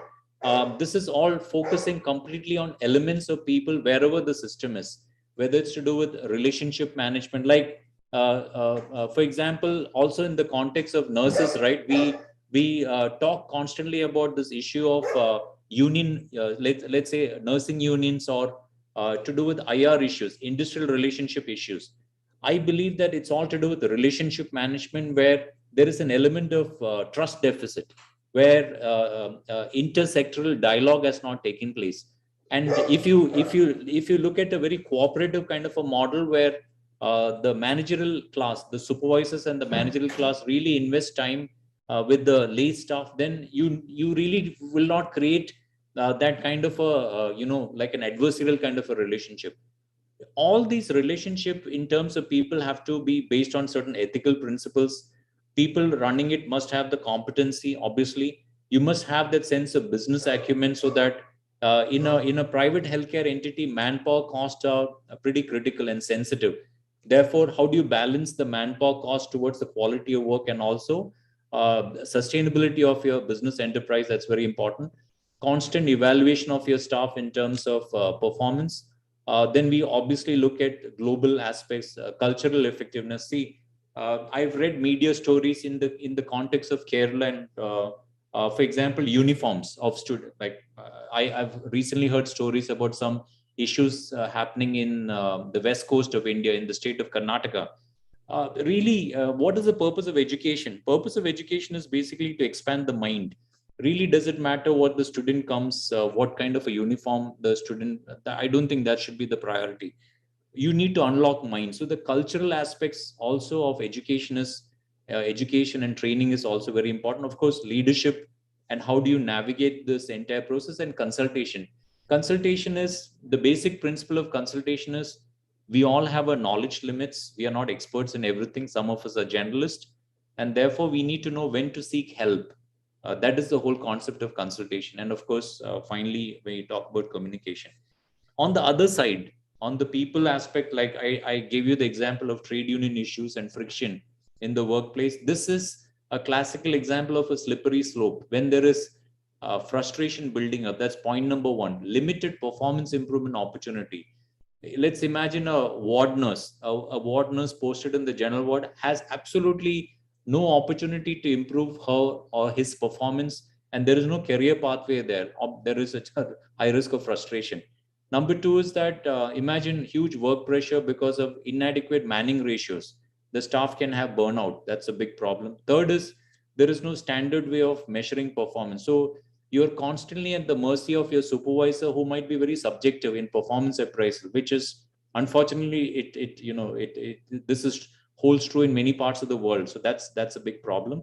Absence of measurable goals, which is also, I think it's a demotivating factor. If we all know what is expected of us, it is very clear and articulate. It's very easy for us to rise up to expectations. And of course, inconsistent performance reviews, like let's say sometimes the frequency of reviews itself is missed out, then it's a challenge. It's a challenge. Then quickly into the business aspects. I've already mentioned that briefly, whether you're in public sector or private sector, cost is something very important to be sustainable. So the cost of your model has to be always kept optimum. We have to improve access, especially let's say you're a hospital, you have to see how can you get more volume of patients to your hospital. You have to focus on improving the quality of care. You have to decrease variations in performance. Like for example, let's say if you have 5 nurses in a ward, you need to ensure that all the 5 nurses up to a certain level is having consistency in their competence and their skill level. You cannot have too much of variations that which will result in medical legal issues. That's a problem.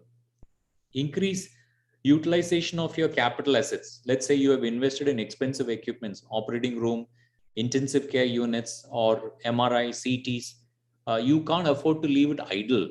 If you have made a wrong decision in capital, let's say capital investment, then you have to really think out of the box. What can you do? Maybe you have to give it off to some other hospital which deserves it or needs it better than you. But you really need to focus on how efficiently your resources are being utilized, including manpower.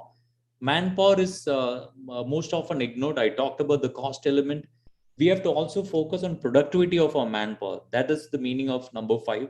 Of course, disparities in a system should be reduced as much as possible, increase equity. We have to also focus on prevention, mainly prevention from making errors which can cause harm to a patient. Then, of course, the other elements are also. So all these things are like I've been a CEO for many years in my life. So I always visualize myself of being a gymnast. It's a tightrope act.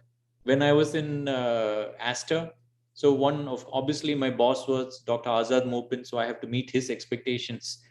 Then I have my colleagues, I have my subordinates.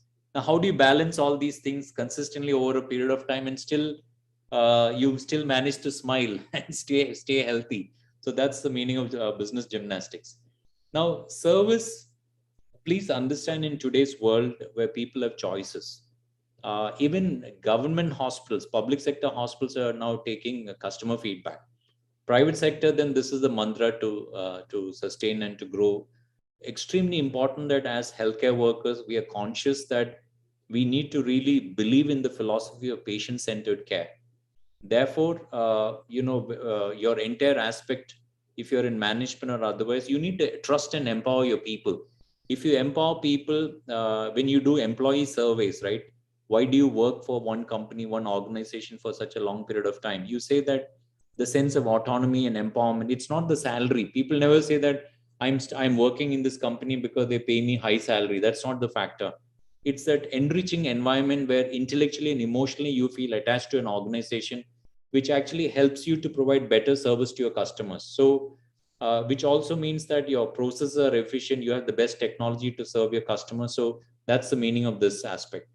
Now, on the same context, when you look at service environment, right, you have to make sure that your service environment, which is not only physical, inanimate infrastructure, but also animate, which is people, is really very important. Like, to give you an example, you all know that Air India has been bought over by the Tatas. And one of the controversies which came a few days back was Air India has asked for its cabin crew to have a body mass index score. And if there's a certain benchmark, if you don't fulfill that BMI index, you cannot be a cabin crew. You will be posted for ground duty. So a lot of people talk about human rights, felt that's cruelty. But then this is the global standard for service excellence, right? There are some safety aspects and also customer expectations in terms of look and feel of the service element. So that's what I mean, that in a hospital, it's very important etiquette and grooming. A nurse has to look really smart in the sense that the way you carry yourself, the sense of confidence, what you have, your empathetic factor, your communication factor, your knowledge factor. is very important, and also for a doctor. I mean, why do we traditionally say the doctors need to wear the white aprons? That's the minimum expectation of a doctor. It's also to do with historical legacy, but these are those visual cues in the service environment which is expected from healthcare. On the right side, when we talk about delivery, you need to constantly create wow. In the wow meaning, in a hospital environment, nobody comes out of choice. If you go to a hotel, out of choice for pleasure, but you come to a hospital because of pain, either physical pain or a mental pain. And in such an environment, when you have a pain factor, how do you exceed expectations of the patient and the family member? It's a very big challenge. So how do you rise up to that is this entire service aspect. Then of course, ease of doing business, don't get complicated, cut through red tape, make it as simple as possible. And the center part, we should always imagine ourselves from the lens of the stakeholder. Imagine. So I used to say when during our induction program of new employees in Aster, when I used to be there as the CEO, I used to do the vision lecture for all my new employees. And one prayer I used to have at the end of it is, please promise me that you will treat every patient as my relative, as my brother, my sister, my daughter, my son, my father, my mother. If you promise me that, you cannot do anything wrong. That's the meaning of looking from the lens of the stakeholder. Now, quickly, clinical, it's very important that you have a sense of order and governance in a hospital, whether it's the nursing fraternity, whether it's medtechs or even doctors. Therefore, the entire governance of privileging doctors. I can give you, a couple of examples that I used to be, because every single doctor in Aster City, I personally have hired them. I used to be very clear about the privileging, the credentialing and privileging aspect. Like, just because you have an MS surgery or an MCH, you need not be a consultant in Aster City. I used to be very clear about it. I used to say that you need to have minimum years of experience and show me proof of experience through your surgical logbook in order to be privileged as a consultant. So we used to have those challenges because the same qualified doctor in other parts of Kerala are already classified as consultants. But then I said, well, this institution is different. If you want to work here, these are our conditions. So you raise the bar about the kind of people you expect to work in your organization. Other elements, I've given you examples of induction. Mentorship is very important. Like, for example, there are surgeons who, let's say, after 25, 30 years of service, they think that they're at the top of the game. But there are good surgeons who, in spite of their so many years of experience, still invite coaches. Coaches are other surgeons who will come and observe them in the operating room for the first time to point out errors where they can improve themselves. Why do you think Sachin Tendulkar or Virat Kohli, how they become such great professional cricketers, batsmen? It's not because they had some technical flaw in their batting, but to become better and better, you need to have a coach. All of us need coaches to become better in life. So that's the whole concept of mentorship. So I won't touch more about that. Now, the last element is the world is going towards digital. Consumers are demanding it. If you're not future proof as a healthcare organization, as students of healthcare, whether you are a nurse or a medtech, you need to educate. See, for you, all of you, it's very easy. You're all used to smartphones. You're used to most of the apps, whether it's Insta, whether it's WhatsApp, and you are all used to all these things, Facebooks. So for you, it's relatively easy to make the transition from what you're really used to on social media on your mobile phone to an electronic medical record system, or even telehealth for that matter. But this graph is basically showing from a patient point of view that during COVID time, why did patients prefer virtual consultation compared to face-to-face consultation? So that's where the world is coming to. And these are some examples, right, ranging from teleconsultations to the operational aspects of admission and discharge process, to using AI platforms in tissue pathology or in imaging or even vaccine. The COVID-19 vaccine, my friends, is a classical example in human history where we have broken the world speed record for vaccine. Usually it takes 5 to 7 years. But because we've used machine learning, we've used artificial intelligence, we could really produce a COVID vaccine in 10 months time in 2020, which is one of those key highlights in human history, I would say. So that's my last slide. So thank you. Thank you, College of Nursing, Dr. Asuma Bevi, for having me. Thank you so much. Thank you, sir. Thank you, sir, for your outstanding session. And we have to sincerely appreciate you for taking out time from your busy schedule to provide us with your such valuable information. And delegates, do you have any doubts? Any queries?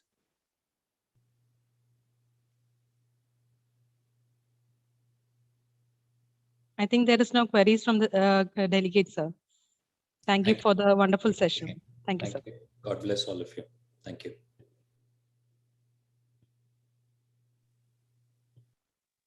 Now, I call upon Ms. Alfred Jose to introduce our next resource person, Dr. Shijala CH, who will be dealing on digital health, artificial intelligence, and technology in healthcare. I'm happy to introduce our Vice Principal, Dr. Shejila CH.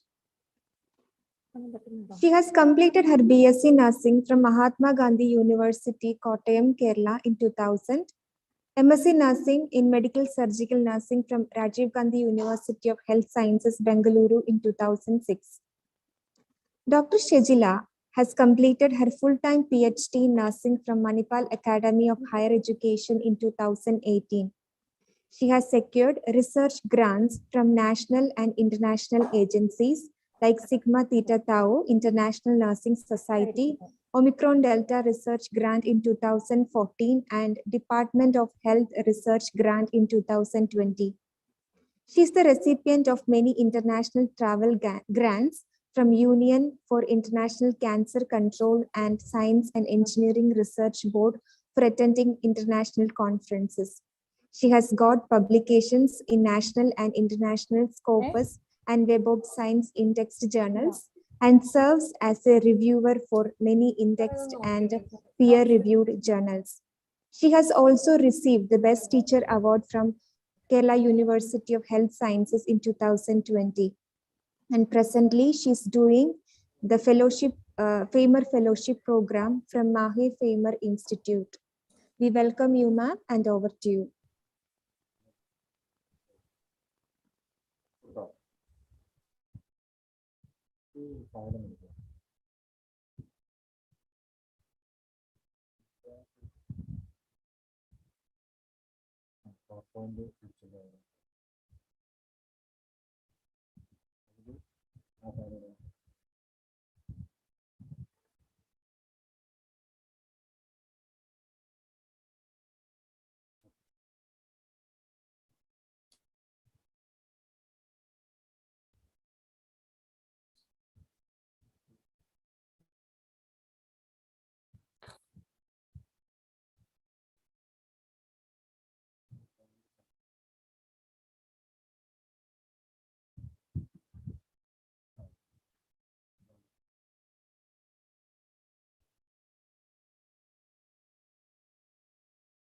Thank you, Alflin. Hello. Hello, ma'am.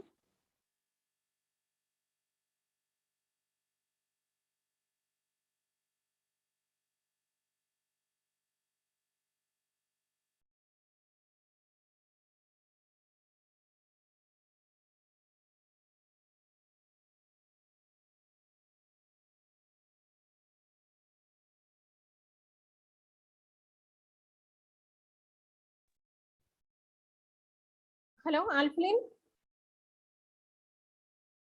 Yes, ma'am. Can you see the slides? Yes, ma'am. Can you make it to slideshow? It's stuck, I think. Okay. Ma'am, you can continue. It's visible.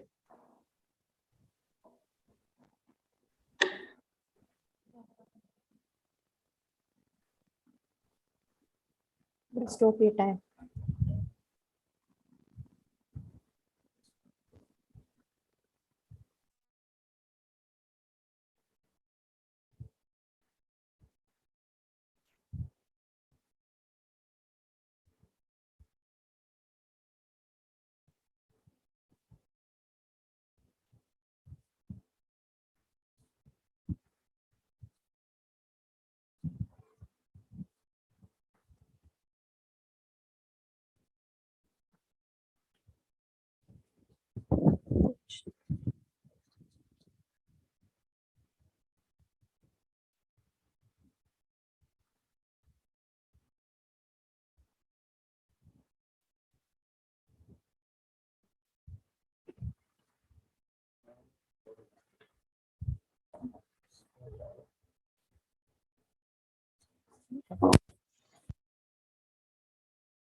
Hello, can you hear me?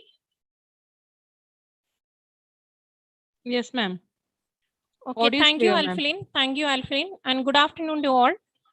The topic I will be dealing with is digital health, artificial intelligence, and technology in healthcare.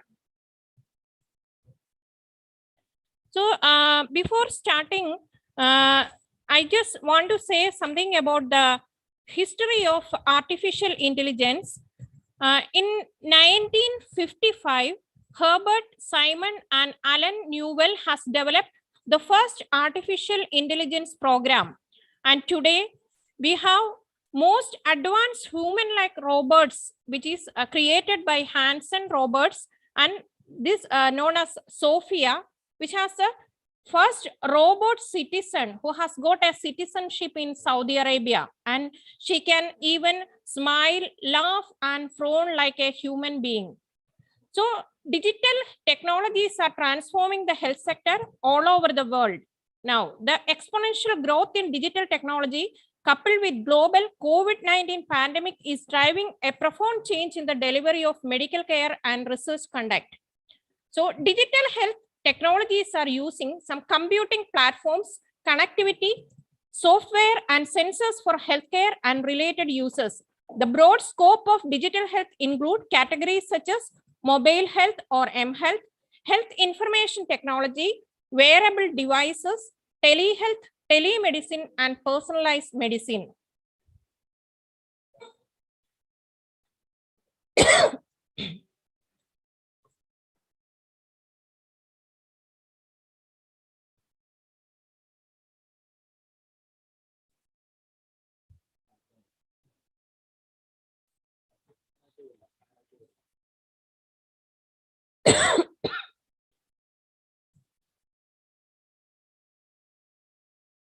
Then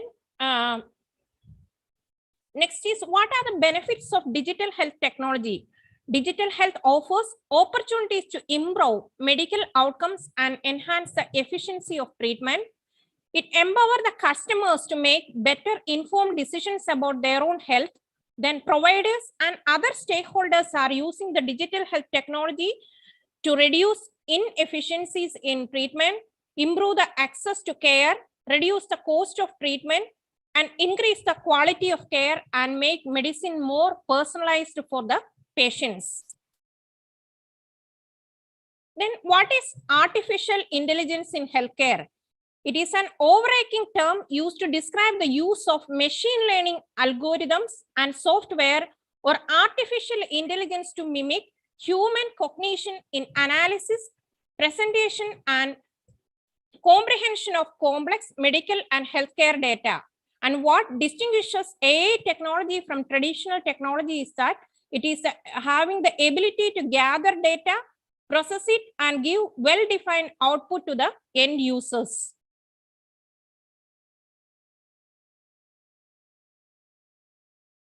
Then the next is the application of AI in healthcare. AI can be used from keeping the people healthy. That is, use of AI and Internet of Medical Things in consumer health application is helping people to keep them healthy. And technology applications and apps encourage healthier behavior in individuals and help them to proactive management of a healthy lifestyles. It put consumers in control of health and well-being and give better feedback, guidance, and support for staying healthy. So many of us are using smartphones and smartwatches, which are used to detect even pulse rate, oxygen saturation, activity, BMI, then nutritional intake like calorie intake and all. Then in early detection, it is also being used to detect diseases such as cancer, more accurately and in their early stages. The use of AI enabled review and translation of even mammograms 30 times faster with 99% of accuracy, which reduced the need for unnecessary biopsies. The proliferation of human wearables, consumer wearables, and other medical devices combined with AI is applied to oversee early stage heart disease, enabling doctors and other caregivers to better monitor and detect life-threatening episodes at earlier and more treatable stages.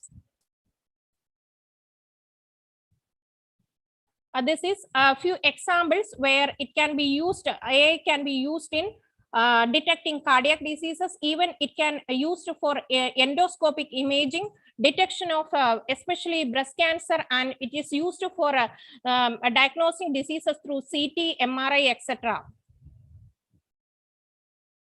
Then, especially in diagnosis, which provide fast and precise diagnosis, increase diagnostic accuracy, reduce the cost, enhance staff satisfaction, and improve patient outcomes, which include enhanced treatment efficiency, more personalized therapies, reduction in amount of unnecessary interventions or surgeries, and enhance the quality of service as patients may receive a diagnosis more faster. Then it is used in detecting diabetic retinopathy, CT brain bleed, intracranial hemorrhage, or for the diagnosis of ICH, coronary calcium scoring, which is a strong predictor of cardiovascular events, include heart attack and strokes. Then it is used along with echocardiogram to determine the EF or ejection fraction. Then in stroke diagnosis of patients who suffer from some blood flow disorders. Then it is also used in the detection of cancer from lesion images, identifying prostate cancer, osteoporosis related fractures, detect liver lesions, then used in cervical cancer screening and eye disease detection by using optimal coherence tomography. Then artificial intelligence can be used in clinical decision making, where AI can support the clinical decision making and actions as well as prioritize the administrative task. Then using pattern recognition to identify the patients at risk for developing a condition and or seeing it deteriorate due to lifestyle, environmental, genomic, or other factors.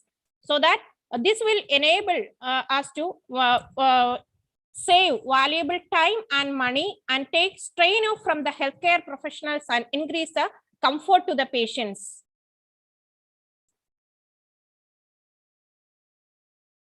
Then the assistance of natural language processing, which makes it more convenient for doctors to narrow down the relevant information from patient reports. And it holds the ability to store and process large set of data, which can provide knowledge database and facilitate examination and recommendation of individually for each patient, thus helping to enhance the clinical decision support. This is known as precision medicine. Each patient will be giving individualized care based on the patient's profile. Then in treatment, AI can help the clinicians to take more comprehensive approach for disease management, better coordinate their care plans, help the patient to better manage and comply with long-term treatment programs. It can be used in the treatment of rare diseases like Wilson's disease. Then it is also used for targeted treatment, especially in cancer therapy. And BERG is an AI-based clinical stage biotech platform which work on mapping of disease to speed up the finding and creation of advanced breakthrough to medicine and vaccine development. And it is also used for the treatment of Parkinson's disease. Then again, AI is used in the form of robotics in medicine and surgery, and they range from simple laboratory robots to highly complex surgical robots that can either aid in human surgeon or execute operations. We have seen minimally invasive surgeries, knee replacement surgeries, etc. So these are using robotic aid. Then in addition to surgery, they have used in hospitals and labs for repetitive tasks, in rehabilitation, physical therapy, and support of those with long-term conditions. And this can be used even in patients with psychiatry. The virtual reality and augmented reality can be used to treat patients with anxiety and depression. Then patients with many neurological conditions like patients, there are certain cognitive assistants that can help patients with dementia.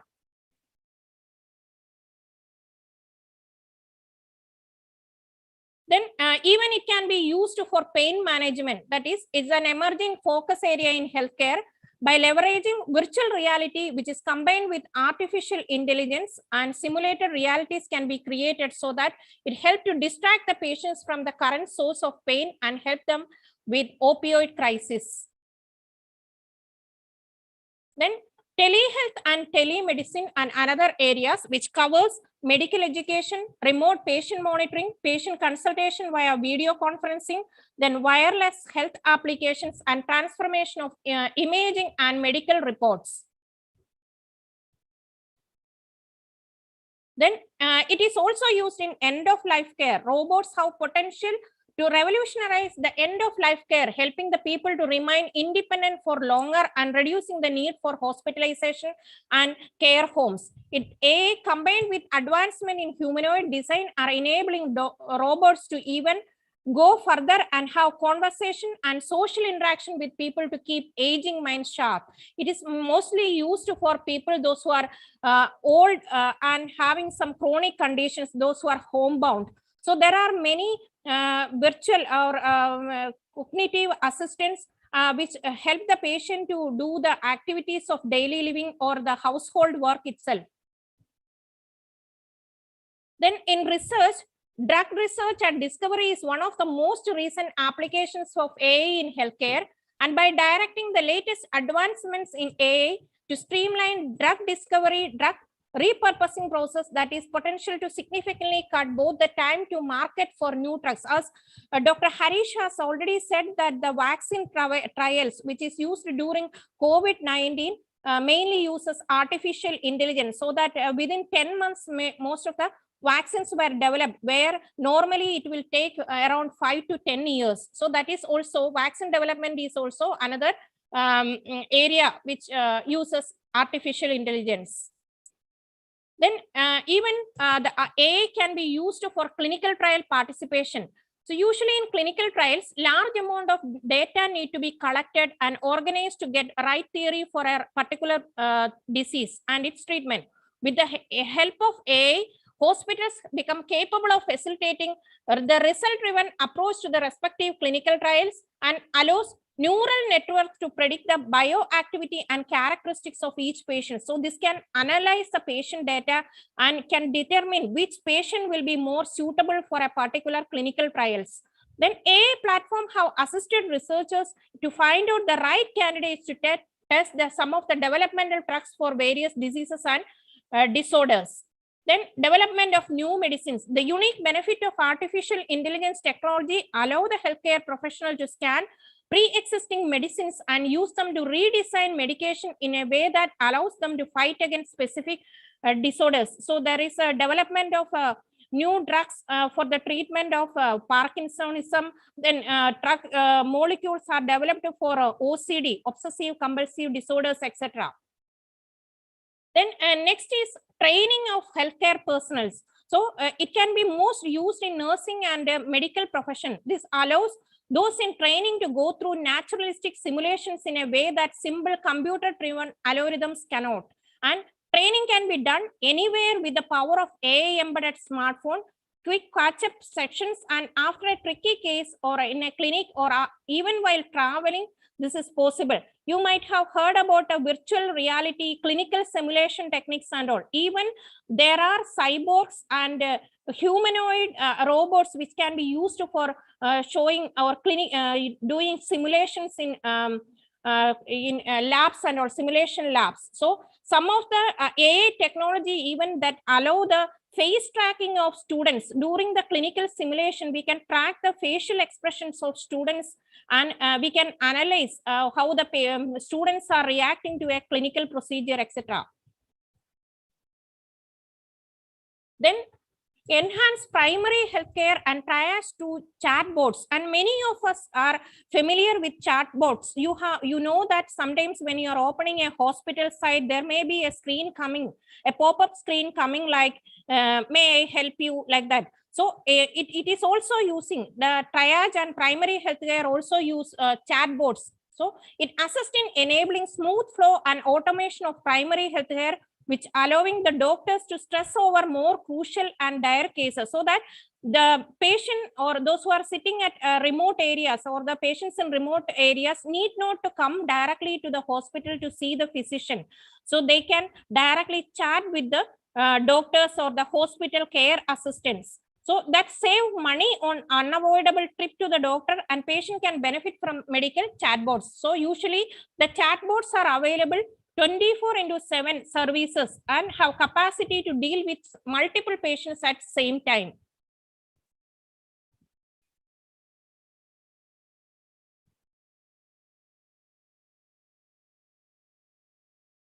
Then the next is virtual nursing assistants. AI system may facilitate virtual nursing assistants that can perform a range of tasks, from conversing with patients to direct them to the best and effective care unit. AI-powered applications of virtual nursing assistants enable more regular interactions between patient and care providers, and between office visits, to avoid unnecessary hospital visits. So the first virtual nursing assistant which was developed is Care Angel. The Care Angel was developed to interact with patients, and so that they can give some assistance for the patients. Next is robotics, use of robotics in nursing. So you can see that the robotic nurses are used for giving injection, then transferring a patient, for delivering medications. Even patients in ICU, those who are admitted in ICU, can be cared by using a robot, and a robot can be used for physical therapy or rehabilitation. Then it is also used for minimizing the burden of electronic health record use. Then voice recognition and dictation are helping in enhancing the clinical documentation process. And AI can also aid in processing routine requests from the inbox, such as medication refill, result in notifications. It can also aid in prioritizing the tasks that request the clinician's attention, and make it simplified for users to operate with their to-do list. Then next is it is used for reduction of dosage errors. Even single dose of medication or a drug can have some dire consequences on patient's body. So it is important that the patient takes right amount of medicine which is prescribed. And with the help of artificial intelligence, the industry will be able to reduce the margin of errors in medication. Then next is automation of redundant healthcare tasks, which lead administrators to have some spare time and go on working with important and necessary tasks. So Olive is an AI-based platform which automates several processes, such as checking the eligibility of non-adjudicated medication claims, then transferring necessary medical data to the respective medical professionals, and so on. So this is an AI platform reduce the administrative or healthcare task. Then next is improve the healthcare access. Artificial intelligence has led to the development of several medical software that offers interactive and customized health services like anytime appointments with doctors, and patients have a better and improved access to the hospitals when required, and use of chatbots will help them further. This is one of the app which is used by our Aster MIMS hospital, that is One Aster. This is a virtual health assistant who can help you in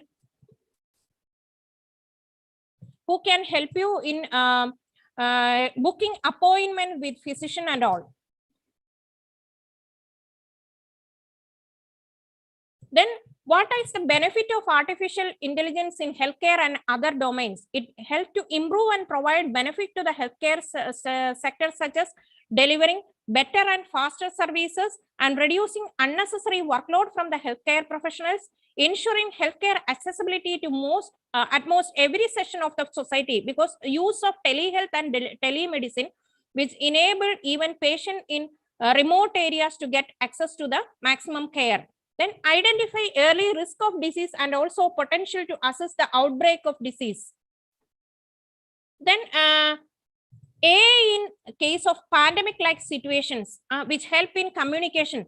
We know that most of us have downloaded Arogya Setu app. Arogya Setu app is based on artificial intelligence and which is used for communication like chatbots, then contact tracing. When you are usually when you are opening the Arogya Setu app, you can see how many of them are at risk or how many of their people were affected with COVID-19 within the 15 days or 30 days, like then it is used for preliminary screening and diagnosis. You might have seen that whether you have traveled anywhere, whether you have sore throats, any other signs and symptoms like that, Arogya Setu app that is all based on artificial intelligence. Then again, it is used for vaccine development, especially for developing corona vaccines for COVID-19 and Ebola virus also. Then use of administrative assistance for hospital booking or for that and all will be used in especially in pandemic situations. This AI can be used. Then there are, like any other health technology, the AI also has got some pros and cons. So the pros include improved diagnosis, serves rural communities better, then better clinical decisions and streamliness in several processes, especially the hospital administrative tasks can be reduced. Then the cons include complications in learning AI. Most of the people are not tech savvy, so it is very difficult to handle. Then difficult to change to adapt to. Most of us are not even now during the time of this COVID pandemic, even as a faculty, I know that we are having difficulty to adapt to the new technologies. Then require human assistance and require the implementation of AI in a correct platform. So these are some of the pros and cons of AI. Then challenges in implementation of AI in healthcare system. One is privacy and security of data. Then inaccurate or missing data or implementation of artificial intelligence in emergency setting, where sometimes human touch or human efforts are needed in emergency settings. Then other issues are data protection, quality of service, and potential hazards like clinical safety. Then clinician and patient relations can be affected.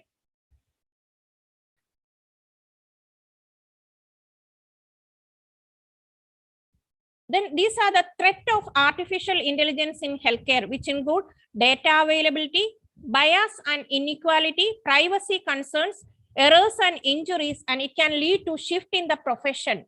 So the first one is errors and injuries. AI system may sometimes go wrong. While the errors can obviously take place in human medical profession, as well as it is very crucial, and an error in the AI system could lead to injury for thousands of people.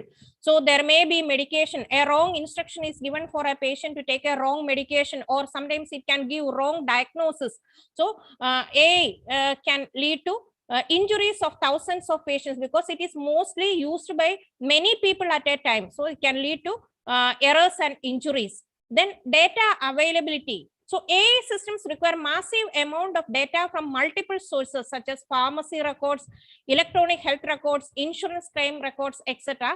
Since the data is fragmented and patients often see different providers or switch insurance companies, the data get complicated and less comprehensible, as a result of which the risk of error and cost of data collection may escalate. So especially if there is a fragmentation of data which can happen when the patient, especially in the if the patient is going from one healthcare provider or one hospital to another, or switch the insurance companies and that companies and all, this may become more complicated.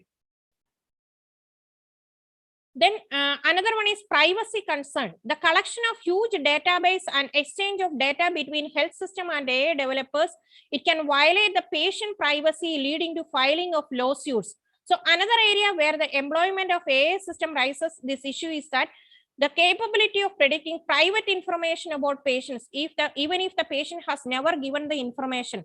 With the latest AI system, if any patients with, for example, any patients with a Parkinson's disease who is having a tremor, if he is touching the mouse, that also can be detected by the AI system. So even though the patient is not able to provide, or if the patient is not even provided the information, the AI can detect even the minute movements of patients. So this is another privacy concern.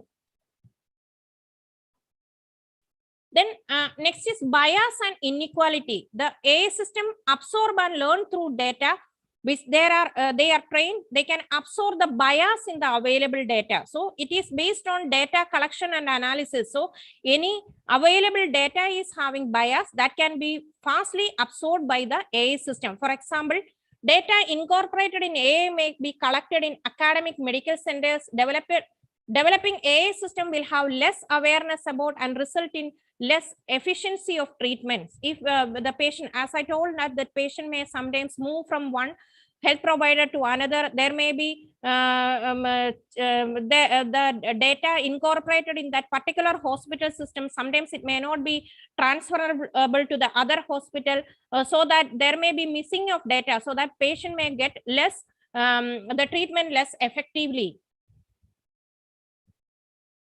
Then it can lead to shift in the profession. In long-term run, the employment of AI system could lead to shift in the medical profession, because we have seen that already, especially in field of radiology, even in nursing also. If we are using robotics in use of robots in nursing may reduce the number of employees later. So this raises the concern that high degree of employment in AI might lead to fall in human knowledge and capacity over years, making the providers fail in detecting AI errors as well as future development of medicine or medical knowledge. Then in future, AI can be more used in the healthcare education field. So now itself, we have seen that during the time of COVID pandemic, we have seen some virtual simulation where most of the students were not able to go to the clinical setting and all, and we were using OSCE and virtual simulation for teaching the students. So in future also, the healthcare professional education, in healthcare professional education, the artificial intelligence can be used. Then it may augment the doctor's abilities to diagnose disease and find treatment plan which are optimized for a particular individual. I already told each patient's data can be collected, analyzed, and more precise treatment can be given to the patient. Then the current structure of health insurance might be replaced by AI-powered subscription services. We know that mostly we are paying. Now the payment is through different apps. You may be using like Paytm or even Google Pay and all like that. The health insurance structure can be replaced by using AI-powered subscription services. Then robotic replacement for certain jobs in medicine. Already I told in the field of radiology, especially more precise diagnosis can be made by AIs even than human beings. So it may be replacing certain jobs, like in future, like people, those who are working in radiology department, in even in nursing, we may there may be replacement of human beings with robots. Then it is widely used in care of aging population. Usually we know that with our aging population are increasing nowadays. There are so many people, those who are homebound with chronic conditions and all. So in order to take care of the aging population, even smart homes can be developed in future. The smart home means it is use of some sensors and monitoring devices and tools for the easy living of the old age people. That is known as smart homes. Smart homes, cognitive assistants, those who are left alone at home. Even you can see that the people with dementia, cognitive assistants can be used. Then assistive robots can be used for housekeeping, mobility, then medication management, eating, grooming, bathing, and various social communications. There are certain robots known as pet robots can be used for social communication and all. So some of the these robots are like known as Areno robots and Paro robots, that are some of the pet robots which are used to socialize the aged population. Then in future, drug and vaccine development can be it can be more made easily and cost effective by using AI. And later on, hospitals themselves are out on their way, because most of the people are using smart health, e-health and all. There is no need of going to the hospital. So hospitals themselves are on their way out in the future. Then to conclude, despite some setbacks and limitations, artificial intelligence in healthcare are virtually announced every day. So that artificial intelligence tools can aid in medicine industry in enabling faster services, giving more accurate diagnosis and data analytics for detecting trends and genetic information that would expose someone to a particular disease. Then with access in the era where saving even a couple of minutes can save the lives in times, artificial intelligence and machine learning can be transformative, not only for healthcare, but also for every single patient. So I have used these references for preparing these slides, and there are more things to be said about artificial intelligence. I have just covered the important areas. So do you have any doubts on this? Anybody?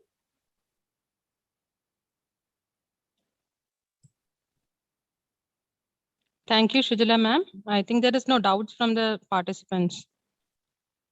Thank you, ma'am, for a very informative session. Now let's break. Okay, ma'am. Thank you. Now let's break for the lunch. I remind you all to stay online and join us back at sharp 1:30 p.m. Thank you all.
Once again, welcome you all to the further sessions.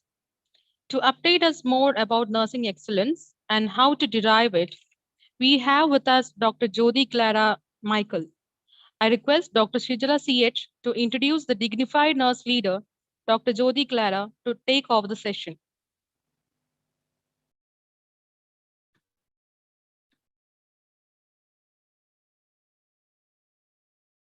Thank you. Am I audible? Yes, ma'am. Meenu, Yes, ma'am. I don't know why my Can video I- is not coming. Yes, ma'am. Shijala, ma'am. can I introduce madam? Yes, ma'am. Yeah, please. My video is not shown. I am not sure what is the problem. Can you host? It is still loading, I think, ma'am. Okay, fine. Okay, ma'am. Good afternoon, ma'am. And I'm happy to introduce Dr. Jyoti Clara, who is the Director of Nursing IHH Healthcare India in Gleneagles Global Hospital. And she is the Vice President of Association of Nurse Executives in India and Tamil Nadu State official member. Dr. Jyoti is an alumni of CMC Vellore with a professional journey over past 32 years and reaching pinnacle positions in academic and clinical areas in nursing.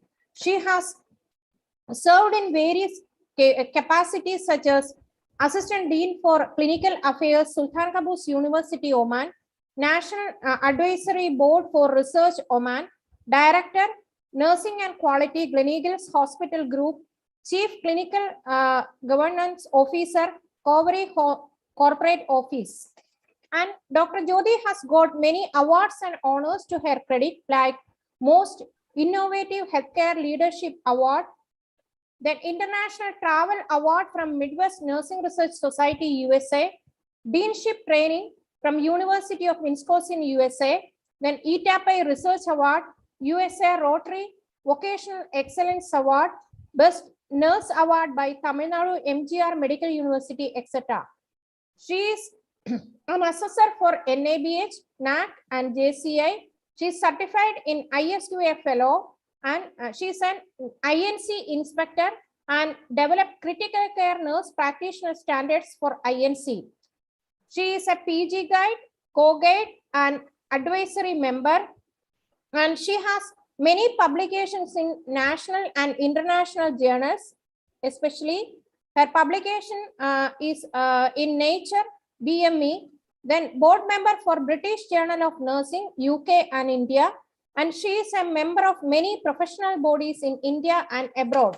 Her research areas of research interest include women health, pain management, then alternative and complementary therapies, quality of care, online course development, EBP and training, and accreditation, and nursing profession and ethics. With this short introduction, I would like to welcome Dr. Jyoti Clara.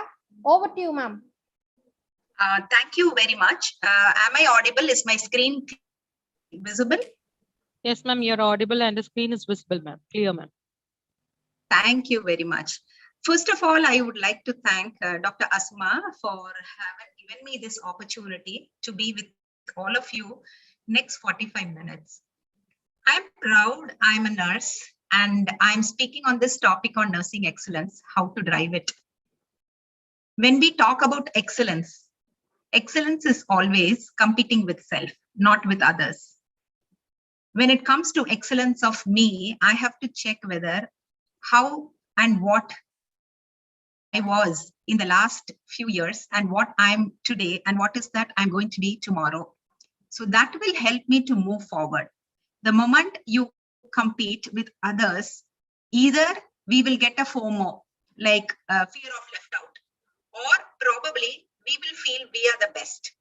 So always it is important as a nursing department, we should always measure us with the yardstick of us only, how we were performing earlier and what is that we are performing now and what will be our performance in the future.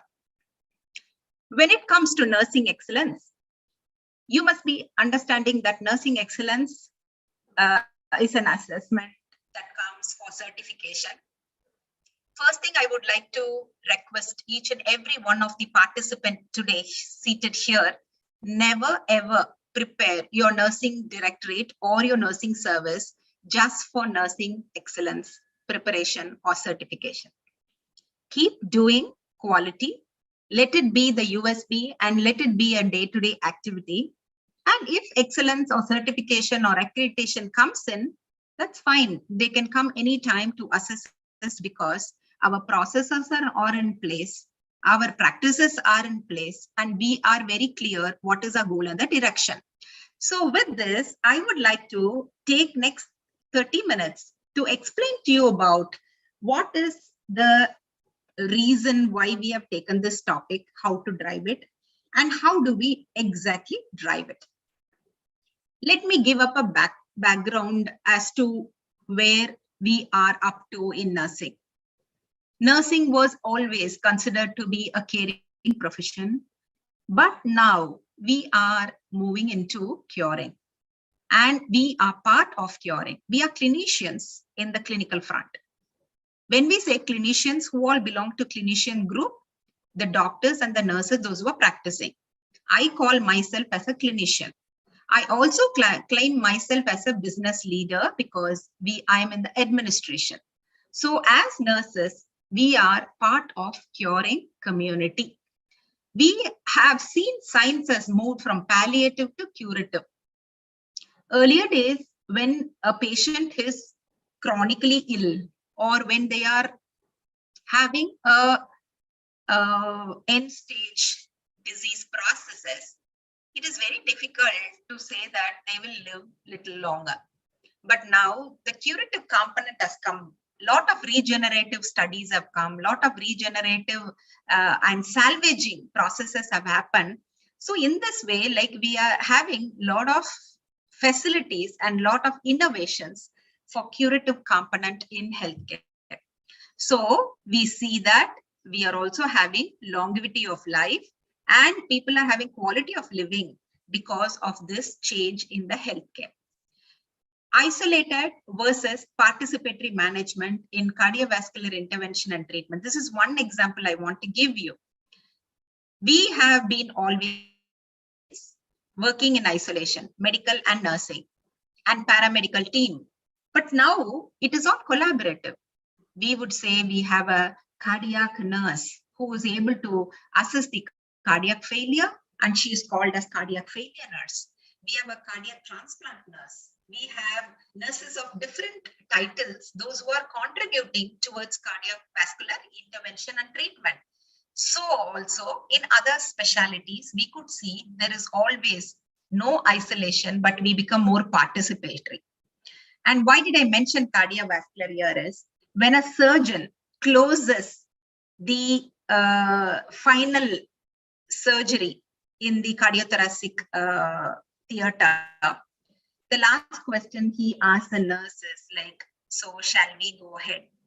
So the nurse says yes, and that is participatory.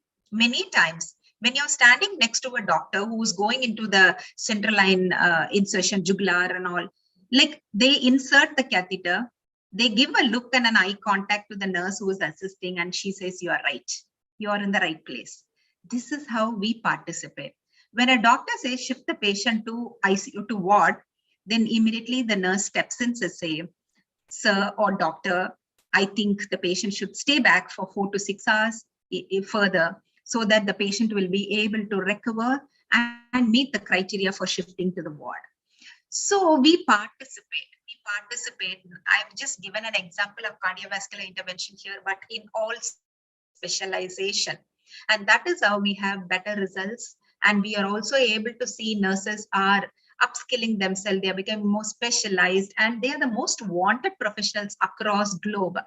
And this is not decreasing, it is increasing, and it is in an incremental progress every month and every year. And after Corona, we have seen a great need for nurses globally. And we could see people just fly to other countries and other places where they could be taken care well and they are being positioned better.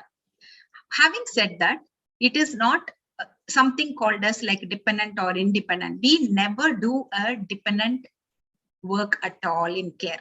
We never depend on medical profession. We never depend on management. We never depend, but we interdependently work. We interdependently work. We never dependently work.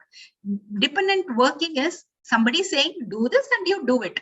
We cannot do that in nursing. In nursing, if there is an order from a doctor, the doctor may be a star doctor, doesn't matter.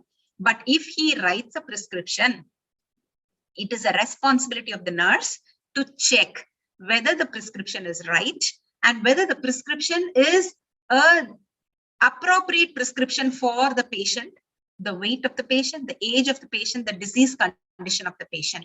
If it's not appropriate, she can always go back and then say, would you please change the order? Could you please reconfirm? Would you want to look into the order and say whether it is the right one? Patient is on rice tube, you are prescribed an entry-coated drug. Would you like to change? So these are some of the dialogues that we see which says that interdependent. There is no dependent nursing at all. We either independently work or we interdependently work. Independently nurses work, and NABH Nursing Excellence is one of the key tool for you to work independently in many areas.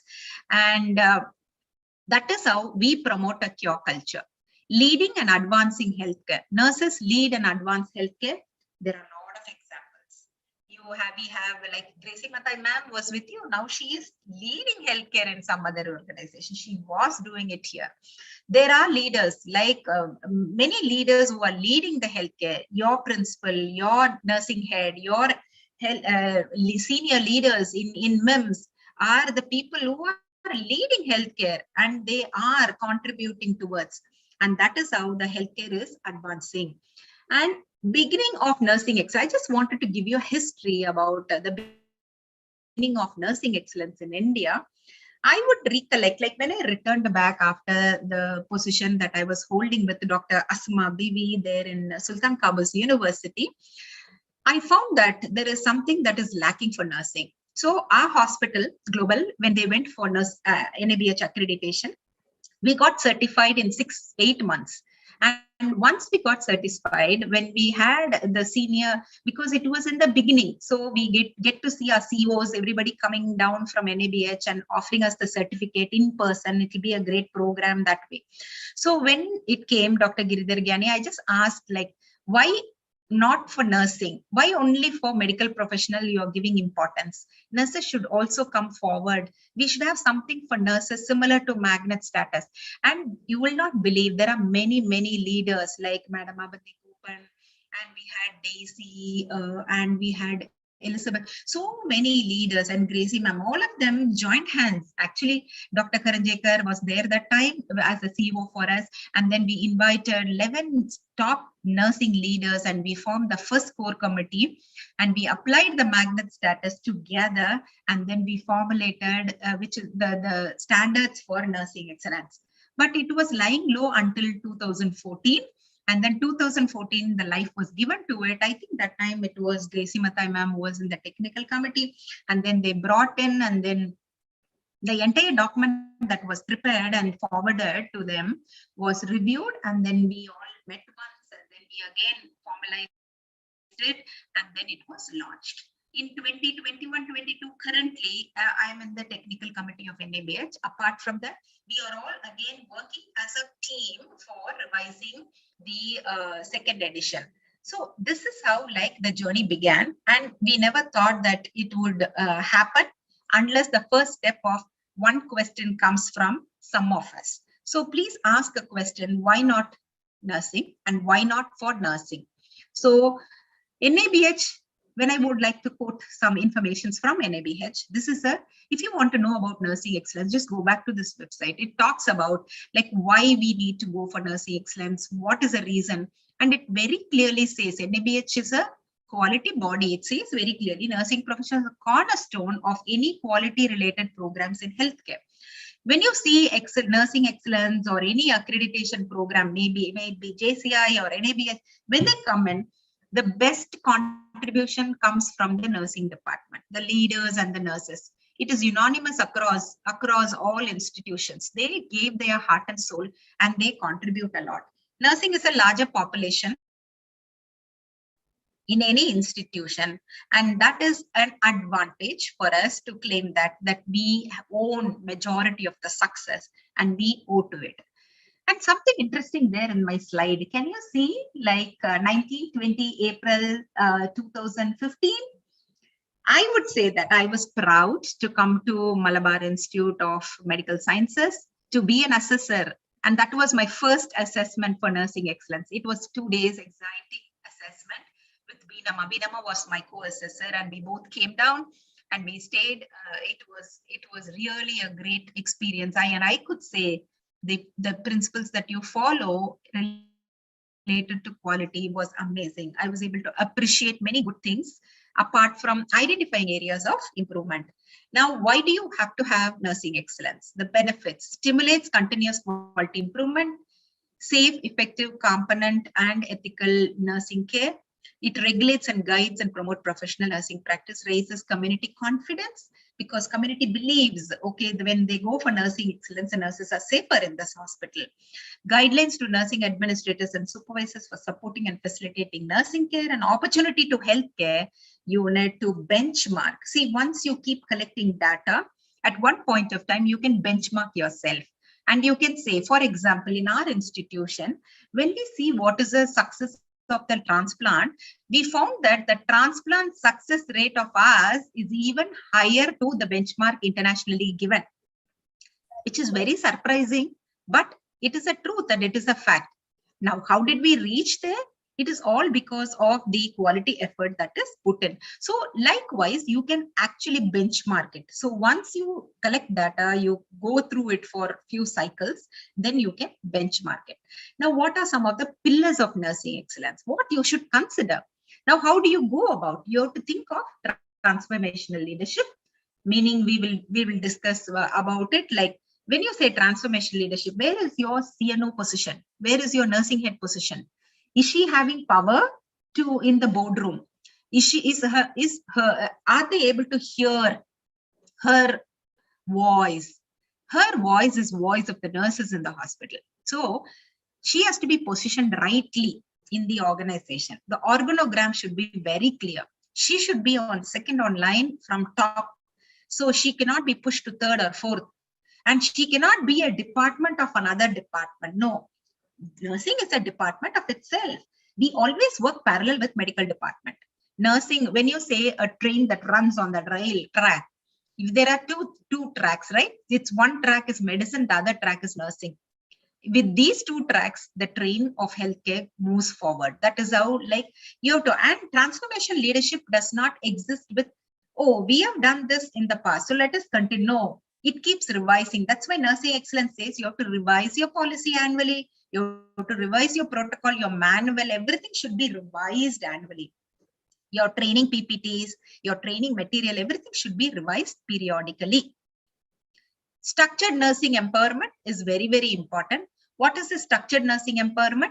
We have to empower nurses, those who are working and reporting to us. Everything nursing head cannot do. You have to decentralize certain responsibilities to your next online.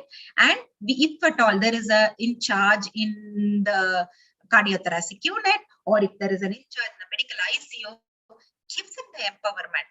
Let them become stronger in that. So let our structure not be strong on top only. It should be strong as you go down. So structural empowerment is very, very, very important, for which you need position, you need salary, you need information. People should know. So what do we do is, like, we also have an organogram position in all our nurses station. So they know very clearly who's a leader in nursing and who's a person they have to contact. So nurses should be having access to escalate. Nurses should be having access to contribute and to give suggestions. So if that is not openly happening, then the structural empowerment is not going to be transparently seen or felt. Clinical nursing excellence, this is all about doing and to see the outcome. For example, you want to see how best the antibiotic administered. Do we have escalation, de-escalation properly? oxygen waste without happening. Clinically, the patient is turned properly, right time, no pressure injuries. All this nursing sensitive indicators, quality indicators are met. So these all comes under nursing clinical excellence. And evidence-based nursing practice. Best practices: never clamp or release the catheter before removing the indwelling urinary bladder catheter. Why do you do so? When you clamp, you say it is 2 hours, but sometimes you leave it back for 4 hours. So what will happen? The bladder intima will expand and there will be minute tears, which will not be seen. It is microscopic. Patient will return back to hospital after discharge with cystitis. Many times, this is not noticed. This is not understood. So what happens is patients are treated and again, they go back. But what evidence says that do not clamp and release. Also, the reason is no two bladder is same. It all depends on the amount of fluid you consume. If at all a patient is well hydrated, within 2 hours, how much of urine it could hold differs. So in this reason, we say that do not clamp or release unless it is a neurological bladder. So evidence-based practice talks about that. Hope I am audible and clear to all of you. Am I too fast? No, ma'am. You're clear, ma'am. Fine. And if you want to have a chat, please put it in the chat box. All the participants, if you find something to be clarified, please put it in the chat box, which we can clarify later. Now, when you for nursing excellence, you have to have a list of evidences in your hospital. Like we have 15 evidences that are practiced. Do not use povidone on your wounds, then do not clamp and release. Okay, so you have information adequately given prior to surgery. Okay, so psychosocial. So there are several evidence-based practices that are happening. Use ice when you have the contrast administered, and if you have a doubt, so that reduces the vascularity and prevent extravasation. So there are many such evidences that you in day-to-day practice, but put them in order and then say these are the evidences. What is a type of evidence? Whether it is a strong evidence or a weak evidence that you have taken, from which literature you have taken, keep the list ready so that it is also incorporated in the manual. Nursing quality indicator. Sure, the nursing excellence does not specify the number of quality indicator. It is depending on the scope. For example, if you have obstetrics in your hospital, then you certainly have to have whether the mother voided 6 hours within 6 hours and then she got shifted from the labor room. And how many of the mothers did not void within 6 hours and what was the intervention done? Whether the baby was fed immediately after delivery for normal delivery, whether abdominal crawling happened for the newborn. So these are some of the evidence quality indicators that you'll put for obstetric. So likewise, you have quality indicator depending on the scope that you have for the hospital. In addition to that, you have fall, then you have pressure injury, iatrogenic injuries, 2 identifiers. So many other things that you also capture as a quality indicator. Now coming to nursing excellence. When you say NABH nursing excellence, why do we do it? It is a systematic, independent, documented process for obtaining evidence, evaluating it objectively and determining the extent to which policies, protocols, and the requirements, including stated, implied, and statutory and regulatory needs. When you say here, stated is very clear, statutory is clear, regulatory is clear. What is implied? Implied is it may not be explicitly stated, but it is important. It is subtle. It is important. For example, explanation before giving injection. Somebody who is sleeping, you cannot just go and give injection, right? So there are certain explicit expectation that is not very clearly written, but it is implied. So those are also important in nursing excellence. What is standard? The standards you see like a level of quality you want to attain. What you want to attain and what is the level you want to attain. Now, NABH gives the minimum standard. Sky is the limit for your excellence. You can go beyond, but the minimum is stipulated by the NABH. So never see that in whatever standard given in NABH is the ultimate. No, it is the beginning. So once you reach that, then you keep spiraling up as a quality. Standard may be defined as a scale of achievement, which is based on the desired level of excellence. And it's a degree of excellence in nursing care and describes competent level of nursing care, how competent the nurses are and the carers. Now we have chapters and indent. When we have chapters and indent, these standards are put clustered under chapters and indent. So what is indent? Indent is like it gives you in the book, no, it gives you a write-up. What this chapter talks about. What is this chapter expecting us to perform? What is this chapter that will be considered for evaluation? So it gives meaningful interpretation, rationale, significance of the standard that are included in a particular chapter. So the clustering of the standard and giving them interpretation is the responsibility of the chapter and the intent.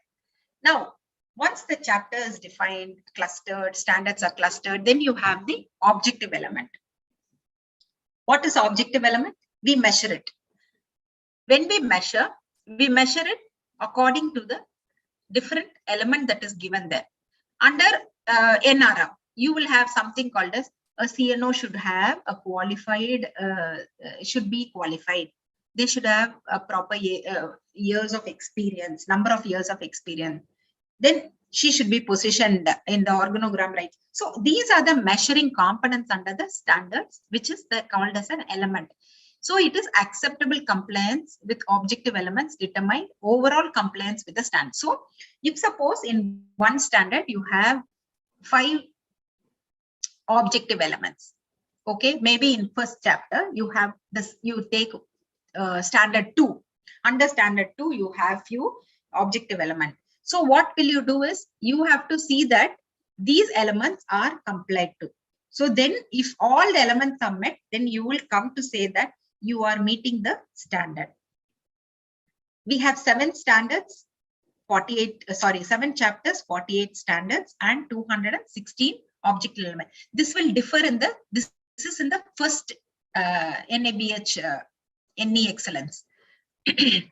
Now, this is what is the first edition shows. So we have, this is how like it is distributed. We have the resource management, then we have care of patient, management of medication, education, communication, and guidance, infection control practices, empowerment and governance, and then comes your nursing quality indicator. Now, can you see here, these are standards. Now, under these standards, you will have so many objective elements.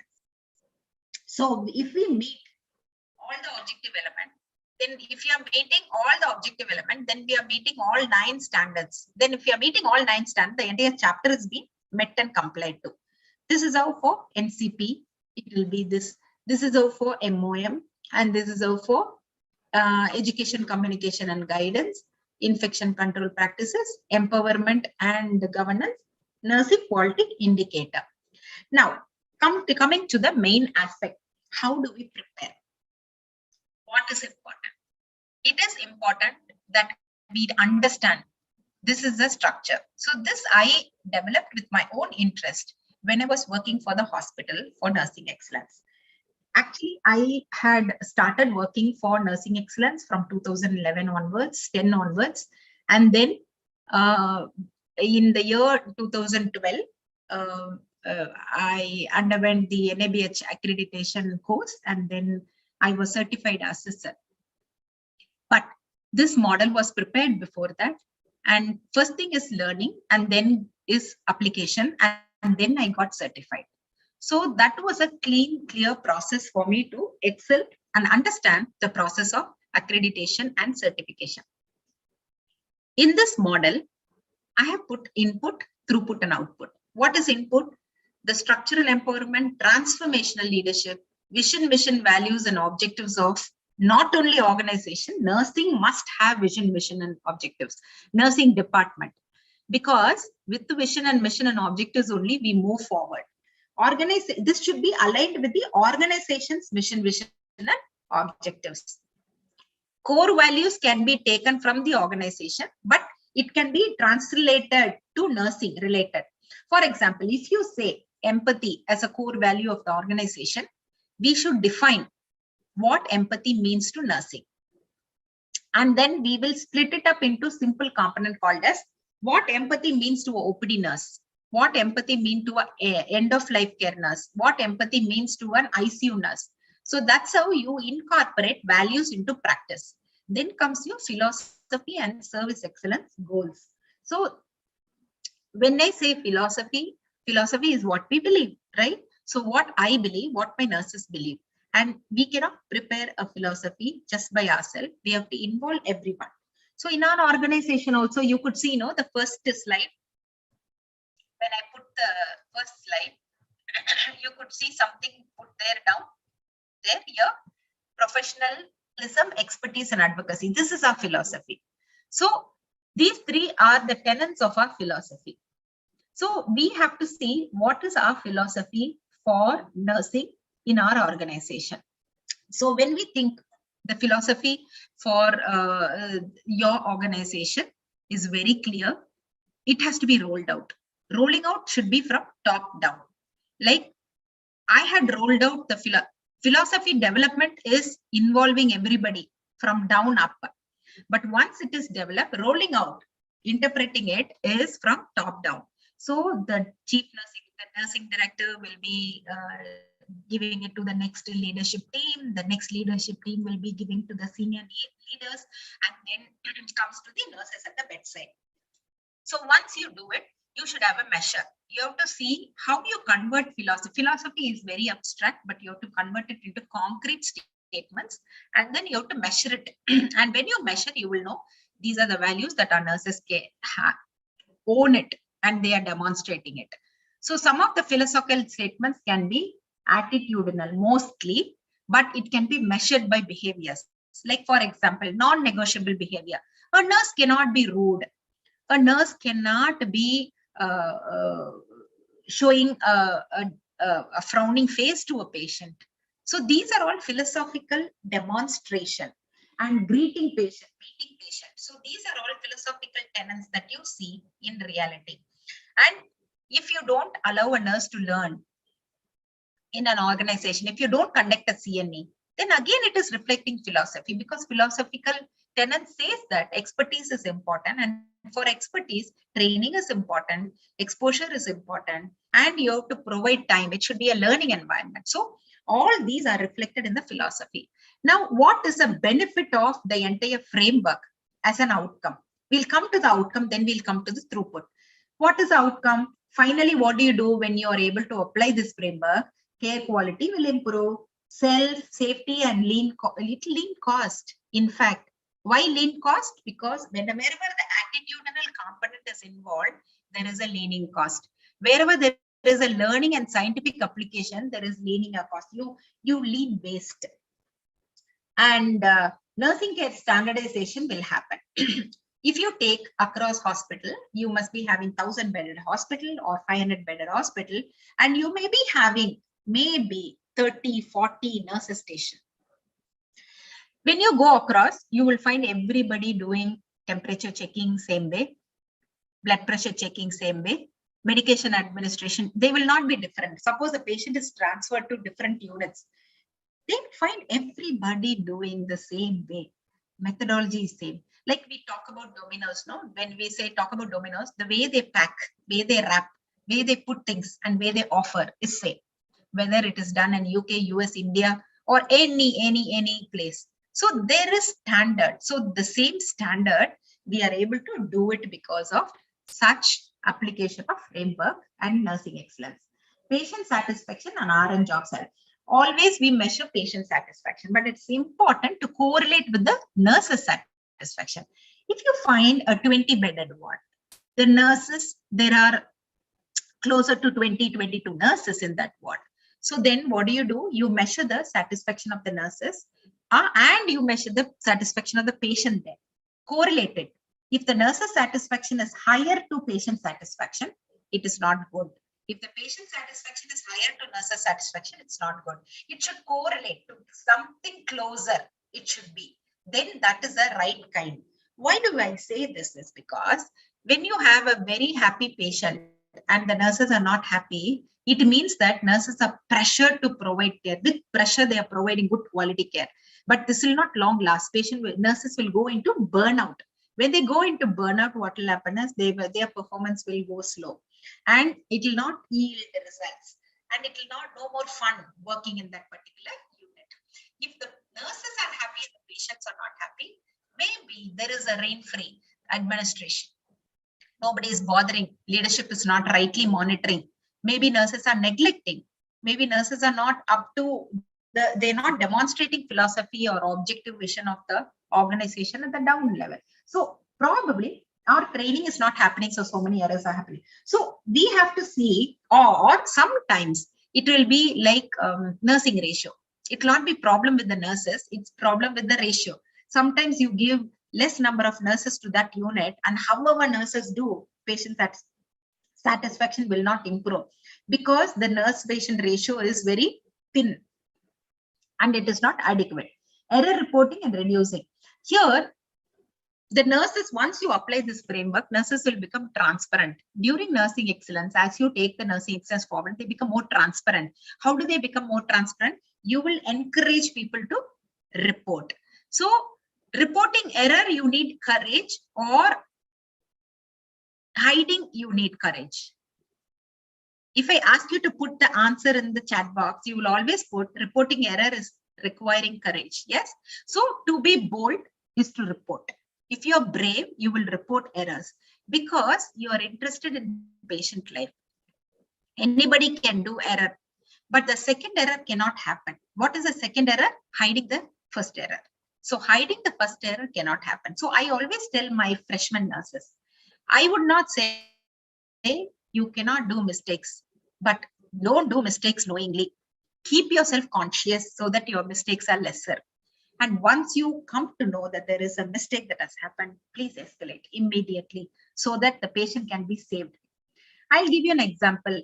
A patient was transferred from ward theater room to recovery room, post anesthesia care unit. The nurse receives. The anesthesiologist sends a syringe with a technician saying that if the patient has pain, please administer this, so many mics. So the nurse receives that syringe and then she starts giving it. But then as she starts few drops, she found that the patient response was different. She stopped. She called the technician. She asked, what is the ratio? Then he said this. Then the anesthesiologist came. Then we've explored that it was not the dilution that is required in the post-anesthesia care unit. It was the dilution that was used in the theater, which cannot be used in the post-anesthesia care unit. So, because she started, okay, there is an error, but she identified it rightly. She escalated, ensured that the patient is reverted and patient was normal and gone to the ward and then sent home. If the nurse is not strong enough to understand this, what will happen is we would have lost the patient. So be transparent, no punitive action. If at all anybody comes and says they have done a mistake, give a bravo card. Tell them thanks. Thanks for coming to tell us about your mistakes. And what is self-reporting? Self-reporting in NABH Nursing Excellence, always you consider self-reporting as a department. Like for example, you're working in a ward, you're working in an ICU. Each one is a nurse's station. Anybody in that unit can report. That is self-reporting. For example, a young nurse, freshman nurse missed a particular vital signs, BP checking before administration of medicine. So then the senior nurse in that unit escalates saying that one of my nurse committed an error and she marks the occurrences. It is still called as self-reporting. Because self-reporting is not only I report, but the team reporting is also self-reporting. Why do we do this is because we need to encourage people to come forward and there should be positivity.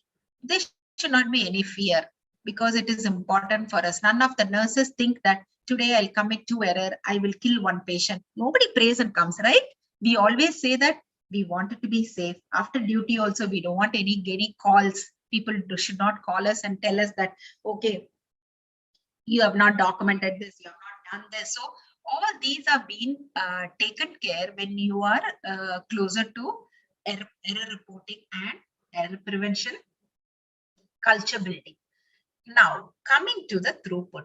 So when you want to reach here, when your inputs are this, you know the input, you know the output. Now, what happens in the middle?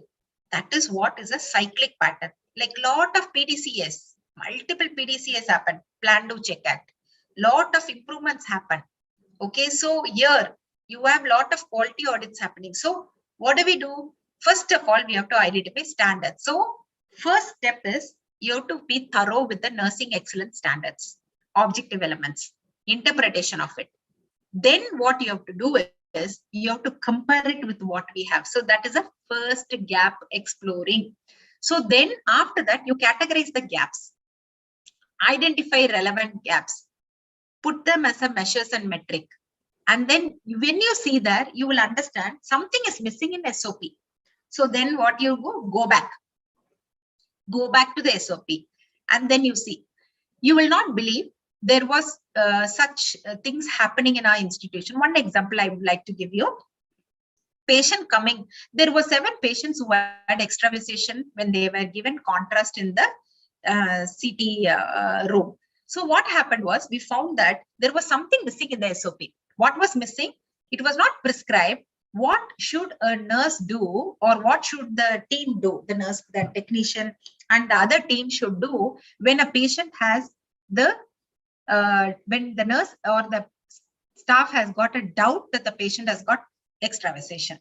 It need not be extravasation, but the doubt. So when you have a doubt, what do? When you see visibly there are few drops that is coming out on the skin, what do? So the SOP was not, it was generally written, okay, you take care of the patient, you apply. But then we redefined it saying that no, and we saw somebody applying thrombophobe, which is not good. We then gave, presented to the pharmacy and therapeutic committee. And then we decided, and we said that no thrombophobe or any such medicine. Just use ice, use pillow sling to elevate the limbs. That's it. Okay, so you reduce the blood supply and then you calm down the cells there, and then it will be all right. And ice also promotes aggressive progression of the extravasation. So this is how the gap is filled. This is just one example out of thousands of changes that you're going to see. And monitor quality indicator, conduct quality indicator. So you keep monitoring it, and never ever we think we are alone. So nursing excellence means it's part of nursing, operational, and medical.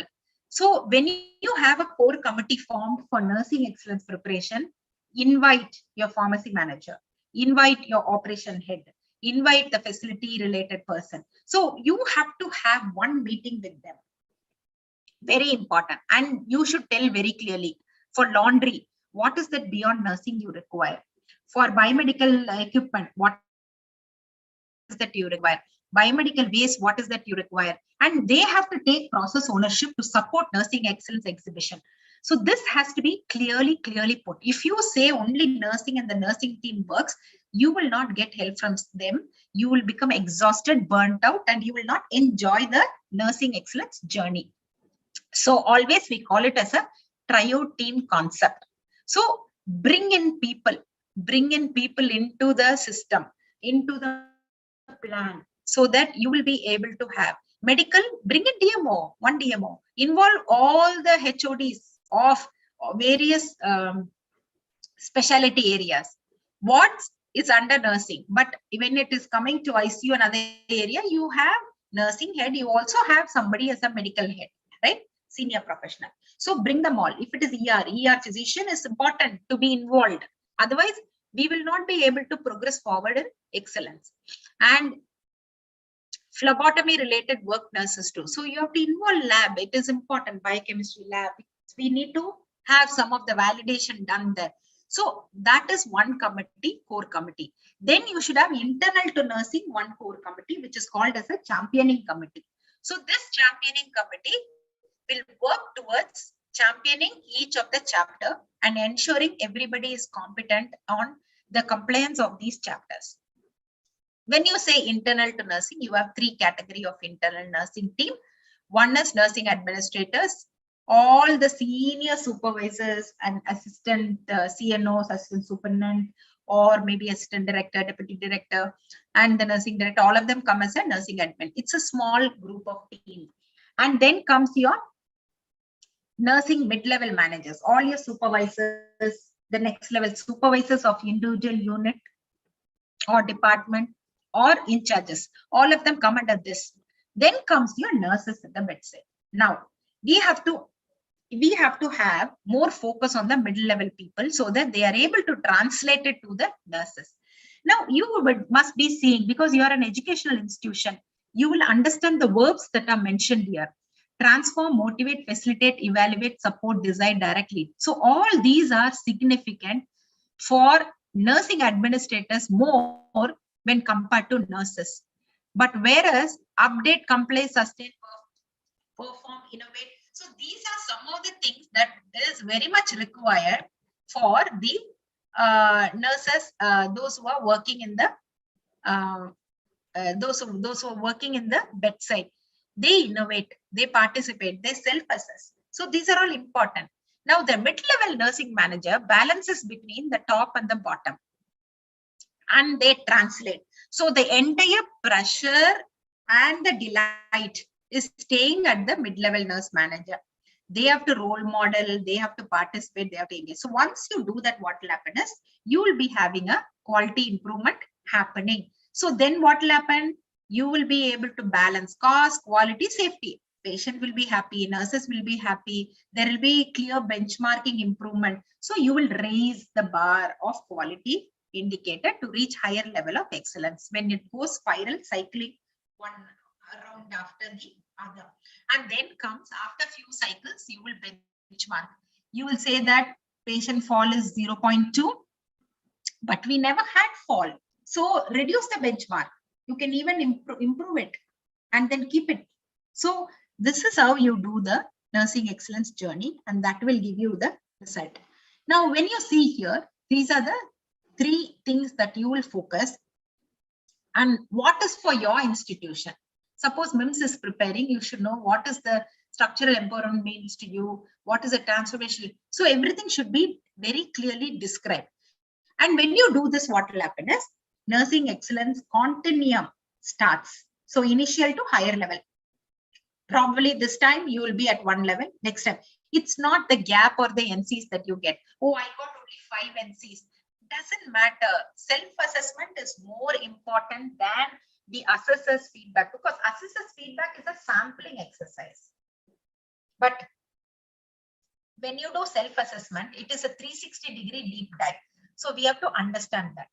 Now, when you say quality improvement, I have explained to you all the steps here. So this is a simple methodological steps that you will follow to go.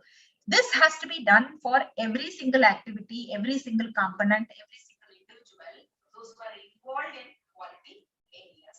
Now, scaffolding nursing excellence framework, how do you scaffold it is, like you will have clinical excellence program, continuous quality improvement program, and then you will identify some projects, then you will have list of evidence-based practices, and you will also see what are the empowerment that you have given. The list of empowerments that you have given to the nurses should be written clearly.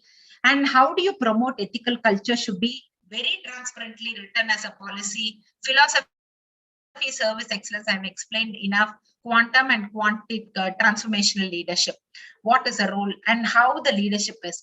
Is the leadership given training on new things as days goes by? How do you go from a comfort zone to a growth zone? Everybody wants to do same thing again and again, right? But every year they should be different. There should be growth. So from a very composed mindset, we have to move into a growth mindset. So what is growth mindset? Organization should grow. If organization grows, I will grow. And if I grow, the nursing will grow. So that is how we keep growing it. And it is important. Never say that, oh, we so many patients, I have no bed, I cannot receive patients. There is no no's in when you go for a transfer. You will find, okay, how do I add nursing manpower? How do I add nursing resources so that I can accommodate more patients and take care of the patient? And even complexity of the patient, we have to be much focused on that. Now, coming to a very important diagram, this is again my conceptual framework, very close to my heart. And I always say that this is central to patient safety. When you empower nurses, patients are safer. Nurses are happy. That is what. So two outcomes, patients are safer, nurses are happy. So it is important. Why not to make patients safer? And why not to make nurses happy? We have to do that. So how do we do it? When you do so, what will happen? So when you do so, professional development, and there is mirroring of something nice happening outside, embarking organization brand in market and marketing. We nurses as a marketer, right? We market. People come to choose an hospital for nursing. Days are gone. For this doctor, I'll come for treatment. After that doctor has done something. See, a good handicraft of a doctor goes into a bad nurse's hands. It is no use because outcome is not there. However good the surgery is, if it goes to a bad nurse, it will not happen. So it is important that only because I always say, no, the doctors go for press release, they go for celebrating success. I always tell them, if not for nursing care, you will not be able to celebrate success. You will not be able to go have a press release. So we ensure that during press release, nurses are invited, they are thanked, they are taken care. So will we reach there? There are certain things that we have to address to, which we have seen already, like leadership, teamwork, partnership with healthcare professionals, medical fraternity, initiatives, opportunity. All these I have actually touched upon in my talk. Okay, all these are serving as a foundation on which you have few pillars. These pillars are very essential for action plan. The first pillar is empowerment is top down, power dissemination. If my nurse does not see me in the organogram or see me as a strong leader, for example, I'm working in medical ICU. I have an in charge in medical ICU. The in charge doctor in medical ICU does not bother to even call the in charge of medical ICU to discuss or plan the care of patient. Then the nurse will know that this is what is empowerment, right? But if the nursing in charge in the ward is involved for admission of patient, discharge of patient, they are collaboratively deciding with the doctor, then the empowerment is there. This is what is called as top-down empowerment.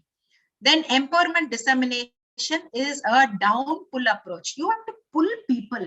I pull people. When I go on rounds, when I see nurses standing behind doctor's group, I slowly bring her inside and keep her next to patient. She has to be in the middle. So for doctor's rounds, the nurse and the patient are in the middle. Rest of the people are around. And your doctor cannot discharge a patient without asking a question. Grace, can I discharge this patient? Shall we discharge this patient? Will it be possible? So when do you think the patient can be sent out? Okay, so this discussion is very, very important. You have to pull people up, bring them into committees. When in the committee, they have to talk. PNT committee, critical care committee, blood transfusion committee. Nurses have to be pulled up. Call them to present audits. Call them to present some of the successes. Call them to present data. So it is important for them to present information there in the committee. Contribute. They have to contribute. So when they do so, there will be a strong alignment between the committee, the nurses discussing in the ward, in the committee. Then it will happen in boardroom also. In the boardroom, the nursing head should be strong. She should be able to pull up people to make them visible. Just nursing alone, like only one person be attending all meeting is not possible. We have to deputation is very important. Leadership deputation is very important in this. When you do a leadership deputation, you're pulling up people. You're providing them opportunity. It is important. Talk to them, counsel them, coach them. Then empowerment as a constituent component of organization philosophy. So if organization does not want nurses to be empowered, see, why do you have this program as a MIMS institution? Early days, you will see they went for nursing excellence. And even now you see that such programs are happening. Why do you think organization is going for it? Because there is a philosophy. So unless there is a belief that nursing makes a difference, you will not be able to have a nurses empowered. Empowerment at thought level precedes action level. A nurse need not be empowered by action start of her career or at the beginning of joining your institution. Initially, she can be at the thought level. So as nurse educators, what you should do, you should assess whether at the thought level. So anything happens, you have to go back and ask the nurse, what do you think should have happened to prevent this incident? Then she'll say, I think I should have stepped up and communicated immediately. Oh, good. Thought level, she is empowered. But then why is she not doing it? Then we have to explore cleaning up areas, whether she's scared of the doctor, whether she is not having adequate knowledge on the escalation policy, or what is that fear or what is that stopping her to translate the empowerment in action. So then slowly when you address and unveil, the action becomes stronger. Then and the entire institution becomes stronger.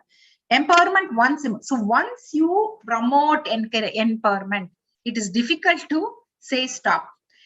Once what happened, a senior orthopedic surgeon came to my office. He sat in my office. As soon as he came, I asked him, would he like to have coffee or tea? And then we ordered a cup of coffee for each of us. And then I asked him, what is your concern? How can I help you? So he said, I transferred a patient from the ICU, surgical ICU. And 6 hours post that only the patient was transferred. The nurse did not transfer. She's showing me a paper saying that criteria is not fit. I have got so many years of experience. My age is 50. And when I say, why can't they transfer? So I was listening to him carefully. And then I explained to him very clearly, this is a protocol and policy. Once the protocol is rolled out, as a nursing director, I cannot stop it. Nurses follow protocol policies strictly. So, and then I explained to him, do you want your patient to go to ward and come back to ICU with much difficult situation? Or do you want the patient to go to ward and then go home from there? So he said, yeah, go home. So then we have to follow this. It is not just a surgeon as a surgeon. Patients, interventional related queries are there for patients. So patient has to stay back. We have to monitor other things. So then he was happy. He said, okay, now I understand. So it is important for us to have such dialogues with our colleagues, our people, those who are working with us, our team. So then you will see that it gets accelerated and then moves on. Empowerment is not successful with aggression. What happens in nursing community? Mostly we fail because we are too aggressive. We cannot be patient. Sometimes you have to be silent. Sometimes you have to be observant. Sometimes you have to stay and say that, okay, this has happened, but I'll come back to it in a different side, different angle, but I'll solve it. So that should be your determination. Never be aggressive. Passivity is dangerous. Aggressiveness is dangerous. You have to be assertive. Assertive blended with competency and people skill. None of my nurse supervisor, you cannot be a nurse supervisor if you're not competent in that area. For example, if you're a liver ICU nurse, you have to be competent in that particular area. So along with leadership competency checklist, we also put the supervisors under the competency checklist of the area. So this is how we do. Now, success story. So once it has happened, you will celebrate success. Many times what happened, even during the assessment, we have to plan. See, what do you do? If at all, next 6 months, you're going to have the nursing exam, 3 months. So 3 months before, you should know who's going to do morning shift, afternoon shift, evening shift. Train everybody. But then you should know who's going to do, who's going to be there. So this is to increase accountability. And then you keep following the people. Put champions, chapter-wise. Chapter-wise, you give training. Internal audit, interdepartmental audit, like one ICU can go to ward can go to ICU, ER can come to endoscopy. So have an interdepartmental audit done by nurses. Identify internal auditors, certify them. So for a hospital of 10 bed, at least 25 internal assessors are important for nursing excellence. So what will happen? They'll go up and down and they'll keep doing all the audits and try to improve. The staff describing a feeling of empowerment is one of the success. The nurses should see the success of NABH nursing excellence is not the number of NCs that you get. It is when your staff say, we feel very empowered. Cohesive team are formed. The team becomes more closer, glued. On the day, I've seen when I gone for assessment, the last day when we say by all of them will come and then they'll take a pic together, they'll celebrate, they'll cut cake, all that. When they get the certificate, they display, CEOs call them. All these are like saying that if we are together, if you're not together, then we will not be. There are some elements, maybe one or two people who are not with the team. So what do? They go and tell their problems to assessors. Assessors cannot solve problem of your institution. So never do that. If you feel you're discussed, you're not comfortable, go back to your leader and talk to them. That is the best way. And you have to provide as a leader opportunity for them to come back. That will form a cohesive team. Improve staff morale. It will improve staff morale because they are most wanted. When we go for nursing excellence, everybody knows the nurses are the most wanted, and they see all that is happening and importance that is given to nursing. The morale will improve. Increase patient and physician satisfaction. We'll attend to a lot of improvement plan, lot of audits, we'll do the correction. So what will happen? The physicians are also satisfied seeing the improvement. Even the resistive clinician will come closer to nursing and they will understand. They will say, okay, come on, tell us. There are incidences when nurses tell doctor, I think your prescription has to be changed. They'll come back and change immediately, because for nurses, it is a 5 or 1 or 2 or 5 patients that is assigned to us. But for them, it is multiple. And in the multiple setting, for us, it is the same setting. You come for 6 hours, 8 hours duty in one ward or ICU. But for them, they go to ICU, they go to ward, they go to OPD, they go to other areas. And it is a mix of things. So they tend to have some labs in their order or prescription. So that is why we have to say, do not blindly follow, but evaluate, rationalize it, go back, recommend. That's why ISBAR, in ISBAR that is called as recommendation, recommend. And then they will understand. Patients and families are included in unit committees and team meetings. It is important to include as many as possible into these committees and groups. They should be representative. See, if you have a 5-member department, there will be 1 person representing the committee. If you have 1,000 nurses, then you should have enough member representing different committees, including mortality morbidity committee. In some units, see, because of nursing excellence, some of the hospitals have taken opportunity to enter into mortality. Otherwise, some of the nurses are not, even nursing leaders are not allowed into mortality morbidity committees. Patient satisfaction and then preparation of institution has to happen for the subsequent. See, when you go for, why do I write this point here is, when you go for nursing excellence, you are proving that last 2 years we were growing, next 2 years we will be growing. So we have to say that we are doing this periodically to improve. Then center of excellence. Then we can build the center of excellence. Now, if you see in Mumbai, for us, no, we are hand transplant excellent.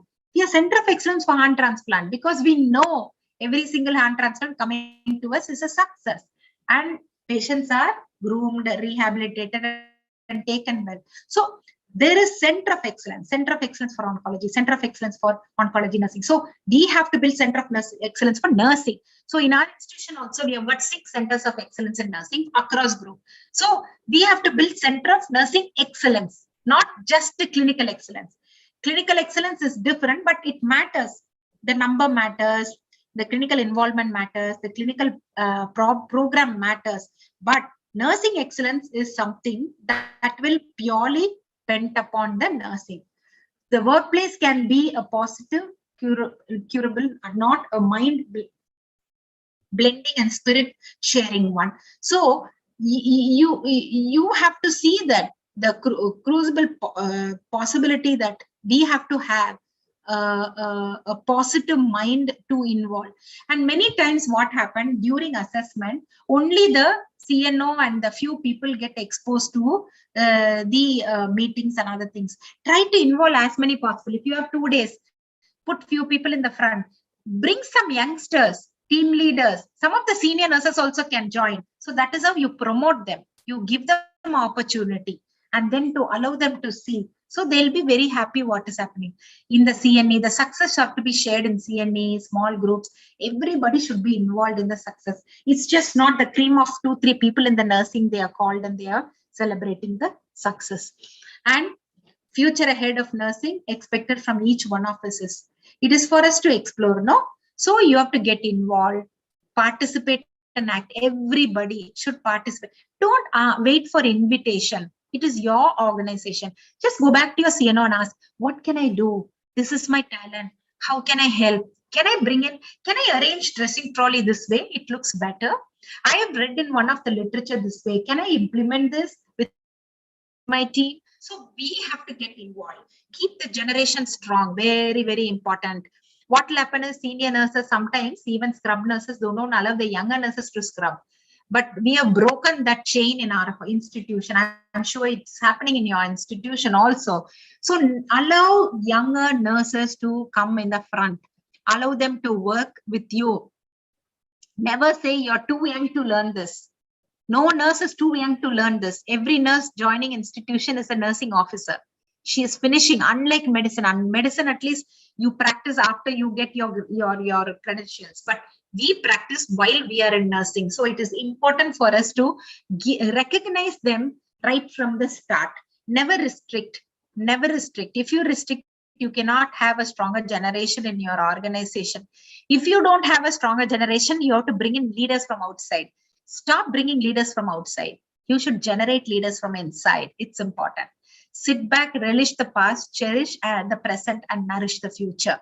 Age is no bar. Never go by age if you want to go for nursing excellence. Some of the young minds will be smarter than some of the older minds. Some of the older people will be smarter than they are. So go by the competency, go by the interest and involvement, go by the zeal and the charisma that the people have. Experience no bar. Again, I'm telling you, you will not believe when we had a few assessments done across group, we found that just 6 months old nurse in the profession, she was able to perform better than seniors. How come? How come it is possible? The way she was doing the procedure, way she was expressing the competency. So never put a bar. Hierarchy should never play as well. All it needs is our commitment and passion for profession, blending with daring and risk-taking approaches to break the resistance and take the profession forward. Never ever say that I have removed a nurse from the unit because the doctor didn't like that nurse. It is our responsibility to ensure that the doctor sees that nurse right way. We have to see that the nurse presents herself in a right way to the doctor. It's between the doctor and the nurse. They have to solve the problem. We cannot be shifting them to different departments to solve their problem. So teamwork is important. We have to make them accountable for that. So with this, I would like to say that quality is everyone's responsibility. Quality is a pride of workmanship and best wishes to walk the path others have not taken. Never use same QIP for every nursing excellence audits. You have to have QIP. How do you develop QIP problems? You will take quality indicator for the, now we are come to 2022. Happy New Year to everyone. God has preserved us in 2021 and we are here in 2022 and 2022 is going to be a great year ahead. That is what is a belief and the faith we have with us. Now, if you see you want to have something for 2022, what you have to see, you have to go back to 20 and 21. What is a pattern? What is a quality indicator? What are the negative reports the patient has given us? What are the improvement area that we have identified? What are the feedback from doctors? What are the feedback from senior nurses? All that you have to take and put it in one paper. Then you identify what is the path that you have to take, which you have not walked earlier. Which is the path you have to clean it and then make it beautiful. Which is the responsibility that you have to add to few people. Should you shuffle teams? Should you do things? So all this had to happen 6 months before or every year beginning, the first quarter, your manual should be reviewed. Your plan should be reviewed. Your calendar should be ready. You should know what is your 2022 year going to be like. And then you have to have it everything written black and white so that every quarter you will know whether you have reached it. Time bound is very, very important. So with this, I think I have given my views as to how to prepare the unit. I hope you enjoyed the session. I'm very sorry, my slide, I'm not able to see my face. I'm able to see you, but I'm not able to show my face. There is some problem with the connectivity. I hope I have done justice and made it clear. If you have any queries or any doubts, please come back to me through your organization. Thank you so much for giving me the opportunity, and thank you, MC, for introducing me to the team. Thank you. Thank you, ma'am. Thank you, ma'am, for sharing your expertise in this session. And delegates, please use the chat box for sharing your doubts if you have any. Any doubts from the audience? Okay, so it was truly an informative session, ma'am. So once again, we thank you for taking time out of your busy schedule. Thank you so much, ma'am. Thank you much. I'm signing off. Okay, ma'am. Have a wonderful day, all of you. Happy New Year. God bless you. Same to Stay you, ma'am. strong, stay safe. Thank you, ma'am.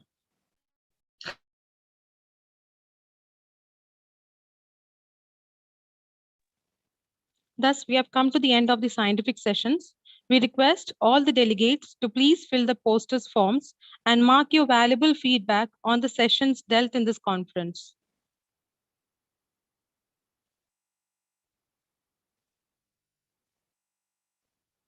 Let us now move on to the last segment of our 2 days national conference, the scientific paper presentation. Presenters, please note, you have just 8 minutes for the presentation and 2 minutes for discussion. Kindly stick on to the time. Firstly, I call upon Ms. Krishna V. Gandhi to present the paper. Good afternoon, ma'am. Good afternoon, everyone. Am I audible? Yes. Ma'am, should I share the slides? Yeah, sure.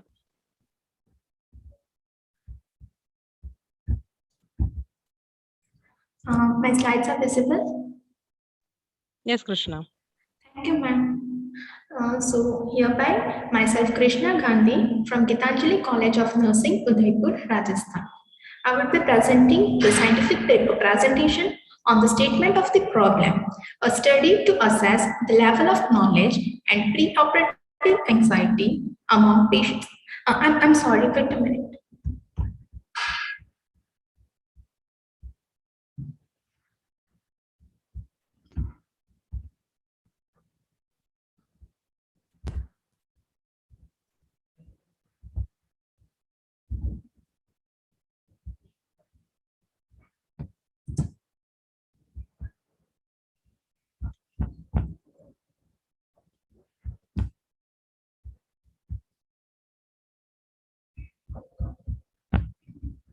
I'm sorry.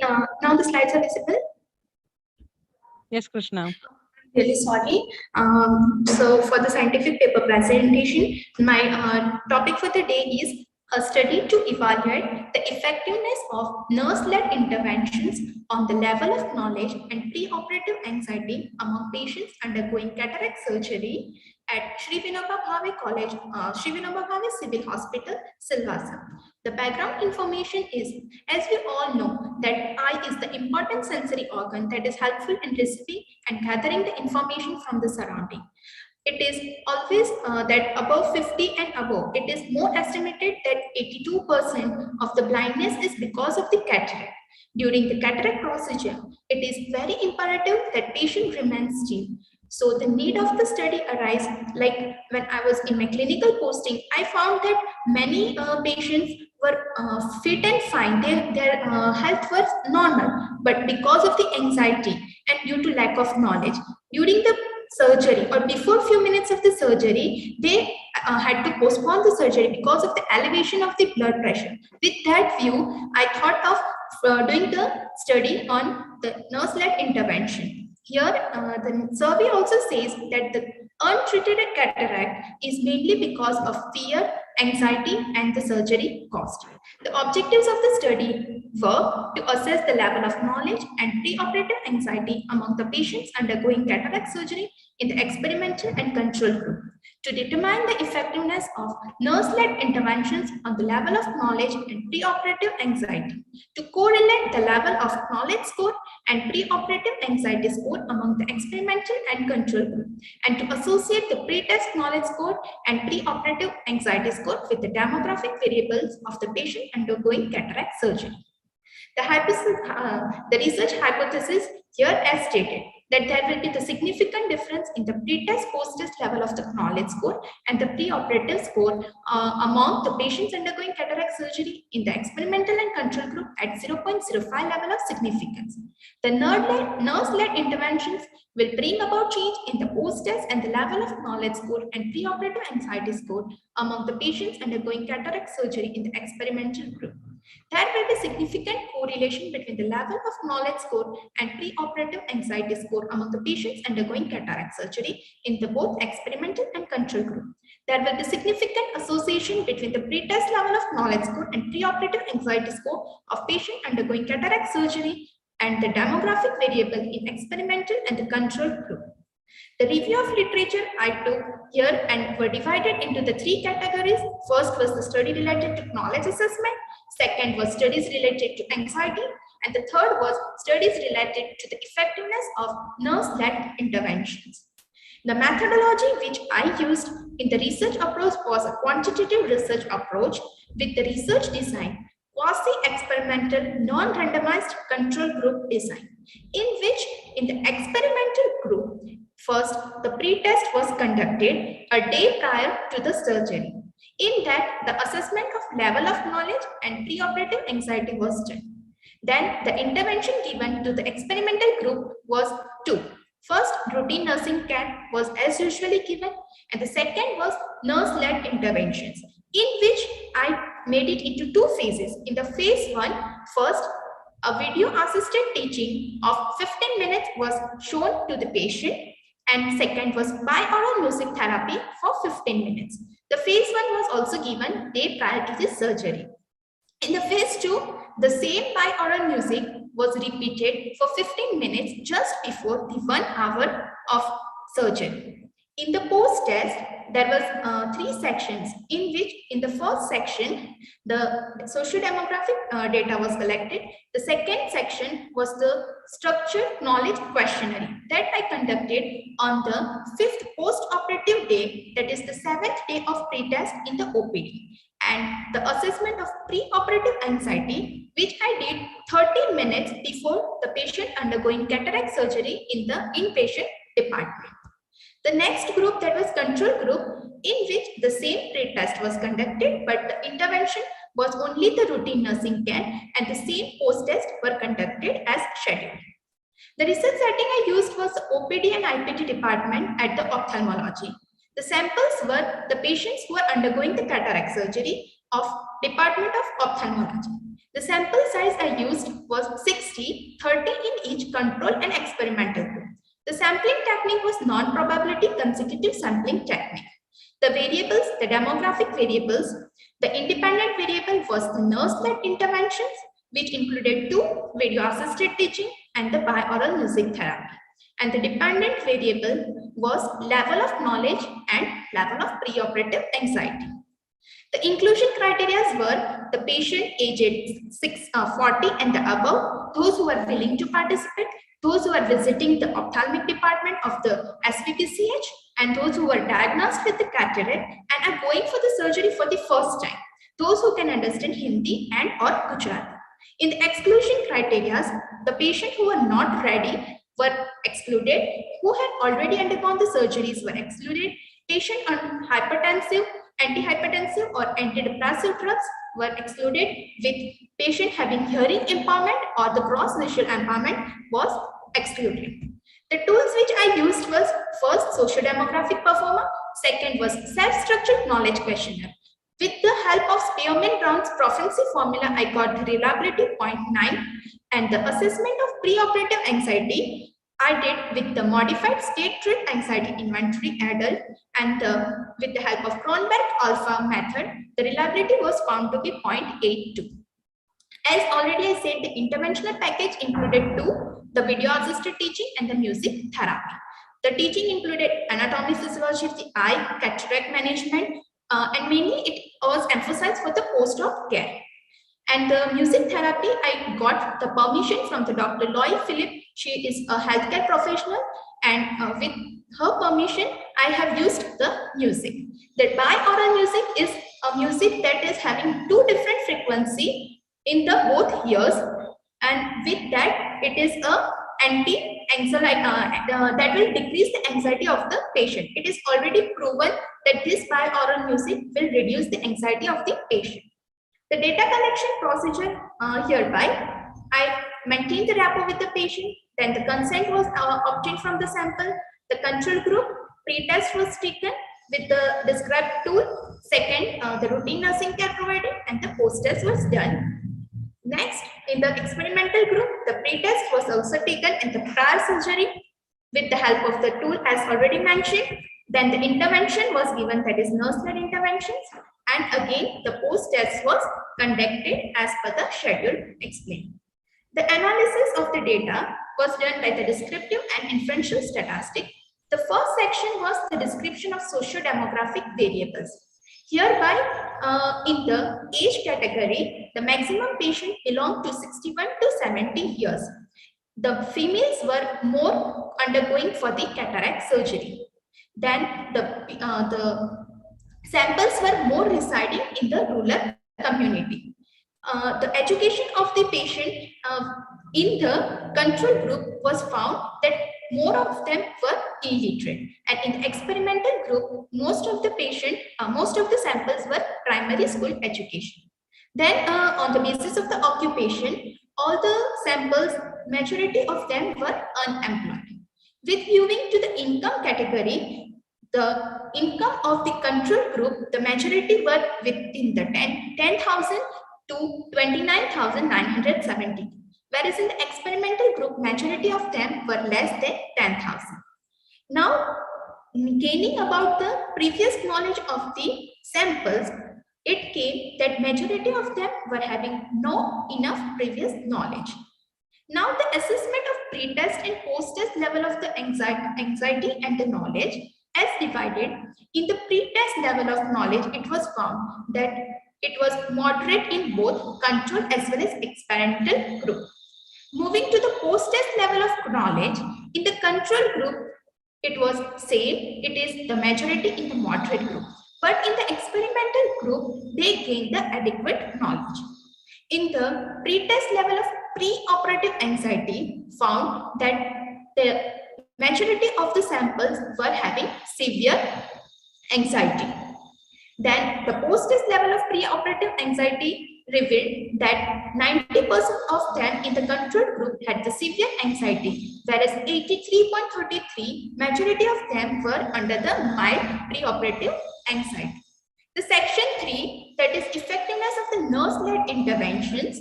Here we'll see the knowledge. In the knowledge, the pre-test mean was 11.5 with ST of 2.02. In the experimental group, mean was 21 with the standard deviation of 2.16, with the mean difference 9.5 and the p-value 15.23 with the p-value less than 0.01. Hence, the hypothesis was accepted. In the control group knowledge, the mean in the preoperative anxiety in the control group post-test, the mean was 11.6 and in the experimental group post-test was 21. The mean difference was 9.4 and the p-value was 0.01. That was also highly significant. That suggested that in the control group and the experimental group post-test, there was major difference, and in the experimental group, there was increase in the level of knowledge. Here, with the preoperative anxiety pre-test in the experimental group, the mean was 84.76 And in the post-test, it was 40.26 with the mean difference of 44.5 with the t-value 28.2 and the p-value was less than 0.01. That suggests it was highly significant. In the preoperative anxiety, comparing between the control group and experimental group post-test, the mean difference was 44.23 and also the p-value was less than 0.01, which was significant, and that is highly significant. Fourth section, we go for the correlation between the knowledge and preoperative anxiety. It was found that in the pre-test control group, there was a positive weak correlation relationship, and in the post-test control group, there was also a positive weak correlationship. But in the experimental group post-test, there was a moderate correlation of 0.4699. Hence, the hypothesis 3 was also accepted. The association between the pre-test level of knowledge in preoperative anxiety with the selected demographic variable. In the association, all the variables were non-significantly associated with the level of knowledge. Same way, it was not significant with preoperative anxiety too. Now the discussion part here in the section 2, the assessment of pre-test level of knowledge in preoperative anxiety discussed with the supportive study given by Forget PS on the 108 cataract surgery. The research found that showed that the pre-assessment stage was more anxious provoking than the post-operative stage. So in the same I did for the preoperative anxiety. And the section 3 was effectiveness of nurse-led intervention. With the supportive study by Gail M, he performed the study on the preoperative teaching on anxiety levels of patients scheduled for cataract surgery. The findings of the study revealed that the preoperative instructions could help to reduce the anxiety level in the patients. The recommendation of these studies were that the policy could be built up to implement the nurse-led interventions to the higher departments. Also, it can be applied to all the various categories of patients undergoing cataract surgeries. Then the comparative study could also be performed between the two interventions which I have chosen. The quasi-experimental study which I performed could be done to a true experimental study. Even on the larger samples, the study could be replicated. The study I did was only for the cataract, for the ophthalmic department, specific to cataract, but it can be also done for various surgical departments. And as it is a non-pharmacological measure, we can implement in various studies. The conclusion hereby, on the basis of the present study, it was concluded that the nurse-led intervention helped in improving the level of knowledge and it reduced the preoperative anxiety of the patient. The age group that maximum was 61 to 70 years, residing in rural community, and majority of them were females.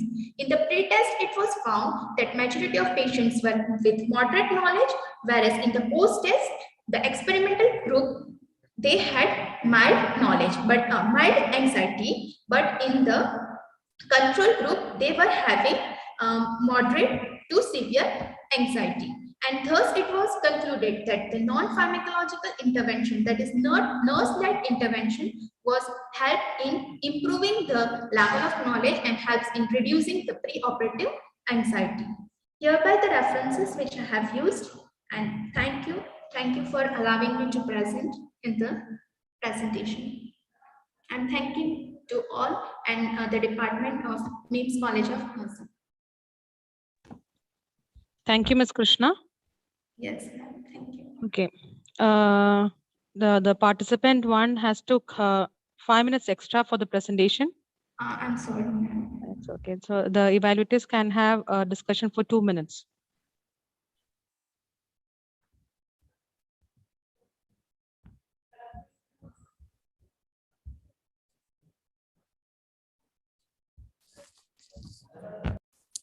Krishna, Yes, ma'am. why you have used consecutive sampling? Ma'am, because it was during the COVID time, and also during that time we were having less patient flow. So if I would have gone under random sampling also, ma'am, then the samples which I need to achieve within 1 month would not be possible for me, ma'am. That is the reason I used the sampling technique, non-purposive type of sampling technique. Okay, then can you state the hypothesis 2? How you have tested the hypothesis 2?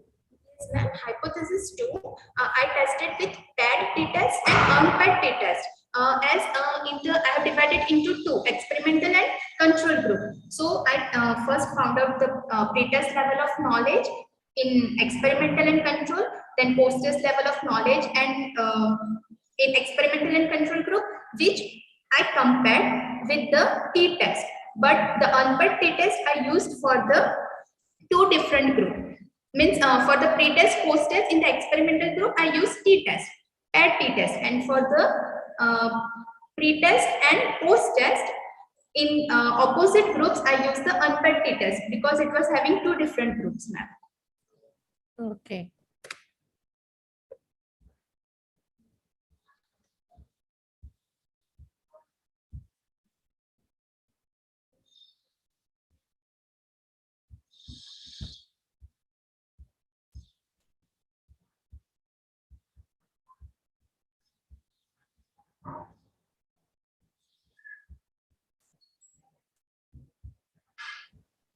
Okay, Ms. Krishna.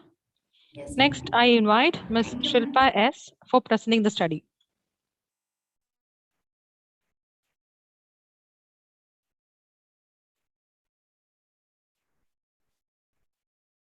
Hello, ma'am. Yes, Shilpa. Is the slide visible, ma'am? Yeah. Okay. Good afternoon, everyone. Myself, Shilpa, Assistant Professor, Al Shifa College of Nursing, Perindalmanna.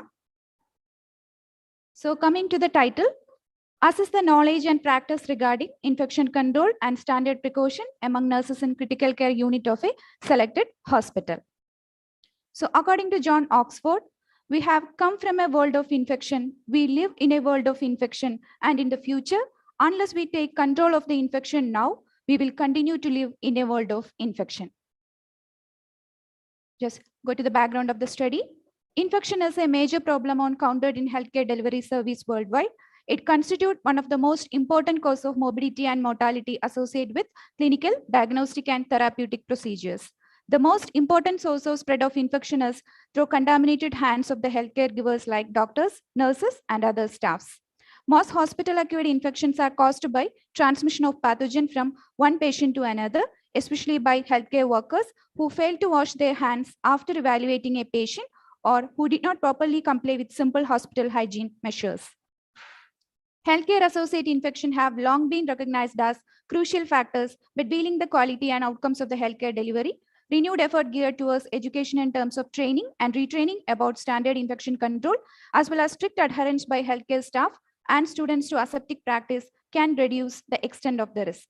Knowledge and compliance with standard precaution is essential to prevent hospital-associated infection and protect patients as well as medical workers from exposure to infectious agents. Nurses play important role in prevention of infection. This mainly focus on assessing the knowledge related to nosocomial infection. Need and significance of the study. Many factors stimulate infection among hospitalized patients. Decreased resistance among hospitalized patients, increasing variation of medical procedures and invasive techniques, crafting potential route of infection and transmission of drug-resistant bacteria are packed up among hospital populations. Propensity for developing hospital-acquired infection is higher in critically ill patient admitted in critical care unit. The reason for a non-adherence to hand hygiene guidelines retreated that compliance with high protocol by healthcare workers is poor due to several constraints, including heavy workload, high number of clinical procedures, and conditions of healthcare workers. So this is a problem statement. A study to assess knowledge and practice regarding infection control and standard precaution among nurses in critical care unit of a selected hospital in Kottakkal. These are the objectives. To assess the knowledge of staff nurses regarding infection control and standard precaution in a critical care unit, to evaluate infection control practices in critical care unit, to associate knowledge scores obtained regarding infection control and standard precaution with selected socio-demographic variable, to associate practice scores regarding infection control and standard precaution with selected socio-demographic variables. Coming to the true hypothesis, there is a significant association between knowledge regarding infection control and standard precaution among nurses in critical care unit with selected socio-demographic variables. We are adopting Rosenstock health belief model for, Coming to the review of literature, we are categorized the reviews under 3 headings. First one, studies related to isolation precaution and infection control in critical care unit. Studies related to knowledge of infection control practice among nursing professionals. Third one is studies related to incidence of healthcare associated infection in critical care unit. So this is the methodology, quantitative approach we are using for the study. Non-experimental, descriptive, exploratory research design is used for the study. Population as critical care nurses, setting as Almas Hospital Cortical. 30 staff nurses are selected on the basis of non-probability purposive sampling. Data collection is done by using 3 tools. First tool is structured socio-demographic performa for getting baseline data. And the knowledge is assessed by structured questionnaire, and the practice is assessed by applying observational checklist. Data collection and interpretation are done by descriptive and inferential statistics, and the association are assessed by chi-square value. Sampling criteria, inclusion criteria is ICU staff nurses who were working in ICU for 1 week, who were study diploma, graduation, post-graduation in nursing, who were willing to participate in the study, who were available at the time of data collection.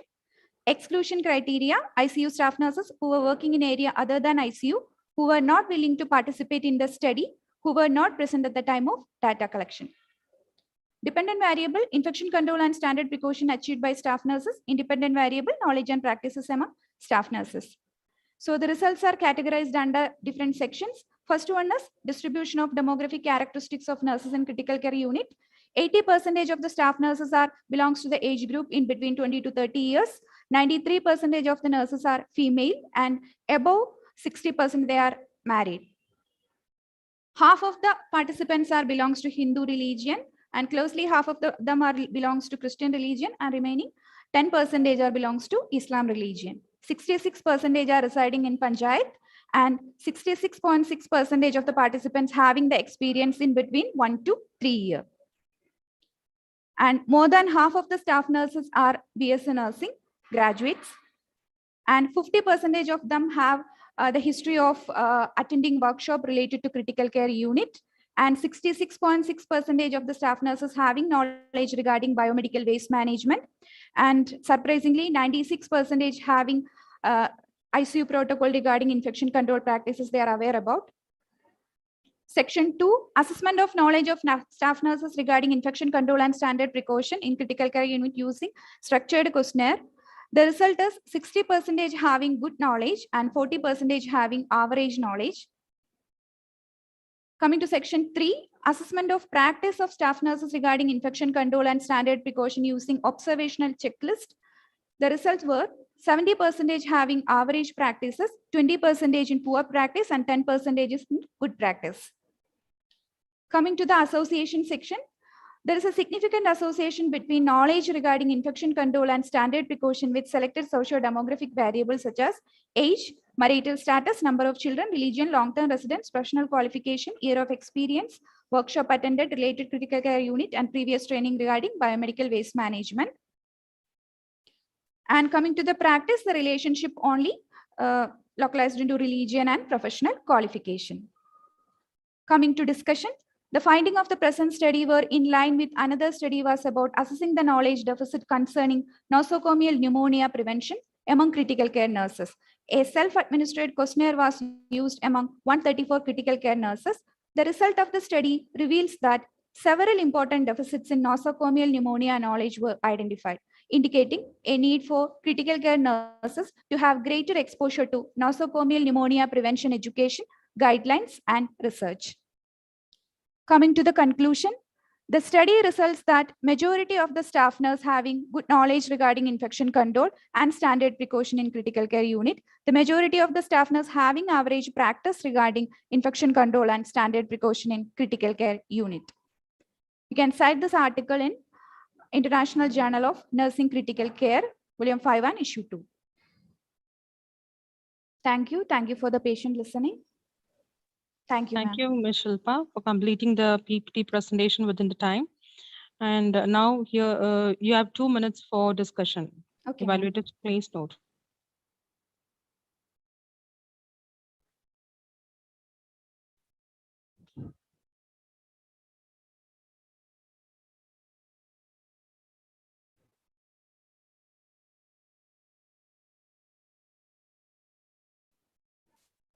Shilpa, since many of the people have conducted the study, why you have done or repeated the study?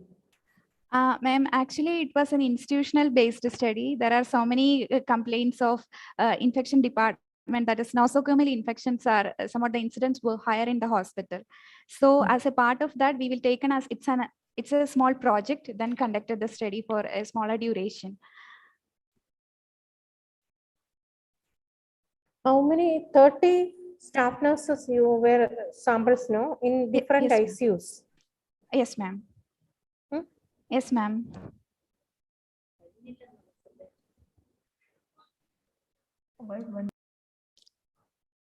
Hello, ma'am. Hello. 30, no? 30, ma'am. Which sampling technique was used? Non-probability purpose sampling, ma'am. Okay, okay. Because the major problem we have faced is there is cooperativeness is very less, ma'am, in between the staff nurses, because the staff shortage was very severe there. So this was a challenge for us to complete the study, because we are dividing in 3 shifts and we are checking the staff nurses. We are collecting in 3 shifts, ma'am. We are approaching the staff nurses who are working in the different shift. The number was very low. Checked it with observational checklist was used for practice, some ma'am. practices, no? Yes, ma'am. Hand washing. Then only one person, and how you have done it? Actually, it was a group project, ma'am. Group project? Yes, ma'am. Me and my students are there. 4 members are there in the group. 4 members. Then how you have done this observation? We have a checklist. Only one person have observed, or different person has observed? Actually, we are assessing the patient for 1 week, ma'am, same person, and there are different criteria in the checklist, that is hand washing and disposal of waste in the proper that color code system, disposal of the waste product, and they are touching one patient after caring, they are properly hand washing and doing that hand washing procedures, that hand hygiene procedure before touching to next patient. So many steps are there in the checklist, ma'am. So we are assessing each, that every steps they are satisfying or not. The students are dividing into 3 ICUs, then they are collecting the samples, ma'am.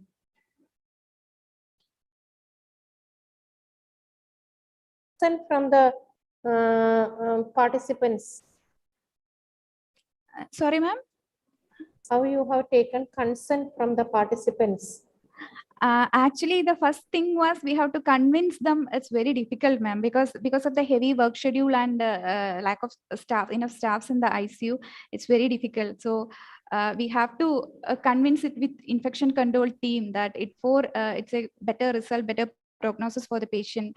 That's why we are convincing them as a positive approach. Finally, they will agree with the study, ma'am.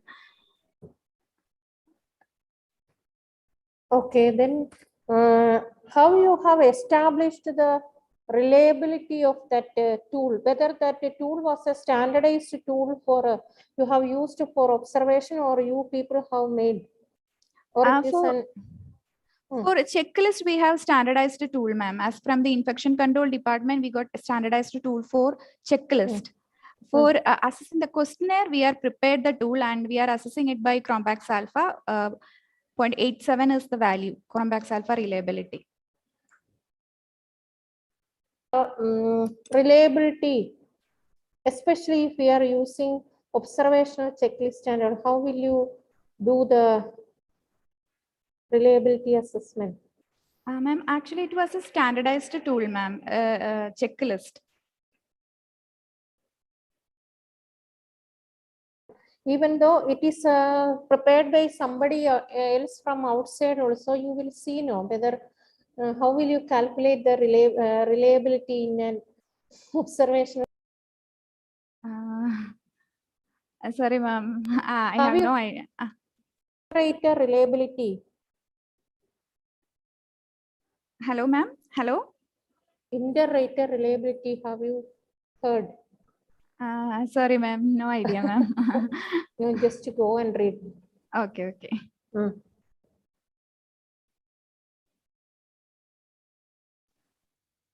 Thank you, Ms. Shilpa. Thank you, ma'am. Next, I invite Mr. Ajmal Rahman KK for presenting the study. Thank you, ma'am. Ma'am, am I audible? Yes, you're audible. Okay. I am not able to share the screen, ma'am. There's only one host. Okay, now it's fine.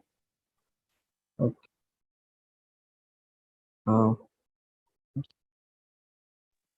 Ms. Shilpa can stop sharing the screen. Ma'am, is it visible? Not right now, Ajmal. It is not visible right now. The slide is not seen. One second, ma'am.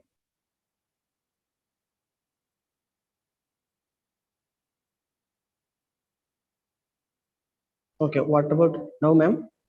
Now, okay, now it is seen. You can just play the screen, no? So this. Yes. Okay, now it is visible. Now clear out. Okay, ma'am. So, good afternoon, respected ma'am. So, my study title is A Study of Social Capital and Self-Rated Health Among College-Going Students in Puducherry. And the background of the introduction of the study is like the concept of health would be incomplete without emphasizing social aspects of an individual.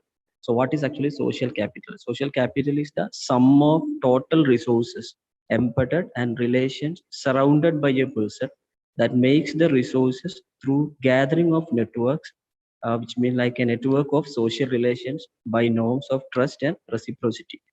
It includes social network structures, resources streamlined, and social capital had gathered importance as it is influences the development of youth. So the resources, what all resources are encircled by the people, that is termed as social capital. And not only the economic or financial support, but also the good friends, good relations, good neighborhood, good what about good colleagues. So such a way all resources we usually say the social capital. So the aims and objectives of the study is among the college going students of selected colleges of Puducherry, the first aim is to determine the social capital perceived by the students. Second thing is to identify the factors associated with social capital. Third thing is to determine the association between social capital and self-rated health. And fourthly, the qualitative component of the study to explore the perception of the participants on the social capital experienced by them means by the students. And we can see what is social capital and self-related health, the two important terms in my study. So social capital means the resources that are assessed by the individuals as a result of their membership of a network or group. And what is self-rated health means? Self-rated health is a single item indicator of health status across social science research where participants can rate their own health. They can click their own health status by assessing themselves. What is my today how is my health status? They can themselves value their health. So these are my two operational definitions of my study, and the reviews of literature were selected from the different categories of studies, like studies which emphasizes on social capital worldwidely, and studies from Indian context, and studies focuses on social network and cohesion related to social capital. And the importance of the research work is like mainly on adolescents, because our India is one of the country where the adolescent is having mostly like almost 243 million of adolescent or adult age group, like 10 to 19 year of age group are residing in our country. like while comparing rest of the world, and it is given, the statistics is given by the UNICEF on 2019 October 2. And the regarding to the methodology of my study, my research approach is the study is designated to have both quantitative as well as the qualitative approach. So it's a sequential explanatory mixed method is used, in which a cross-sectional analytical method by a validated questionnaire is used for quantitative part, and for qualitative part I have used focus group discussions are used for the qualitative part. And regarding the research design, is used, the study was a sequential explanatory mixed method. Firstly the quantitative part is done, then the qualitative part is done. So the variables were the independent variables like social demographic variables such as age, gender, number of family members, education, income were the independent variables, and the outcome variables were the self-rated health status. And the setting of the study was the arts and government arts and science colleges at Puducherry. And the population, the target population of the study was the refers to the college-going students of the Puducherry, and the sample of the present study comprises the student from Bharatidasan Government College for Women, Tagore Government Arts and Science College, and Indira Gandhi College of Arts and Science from Puducherry.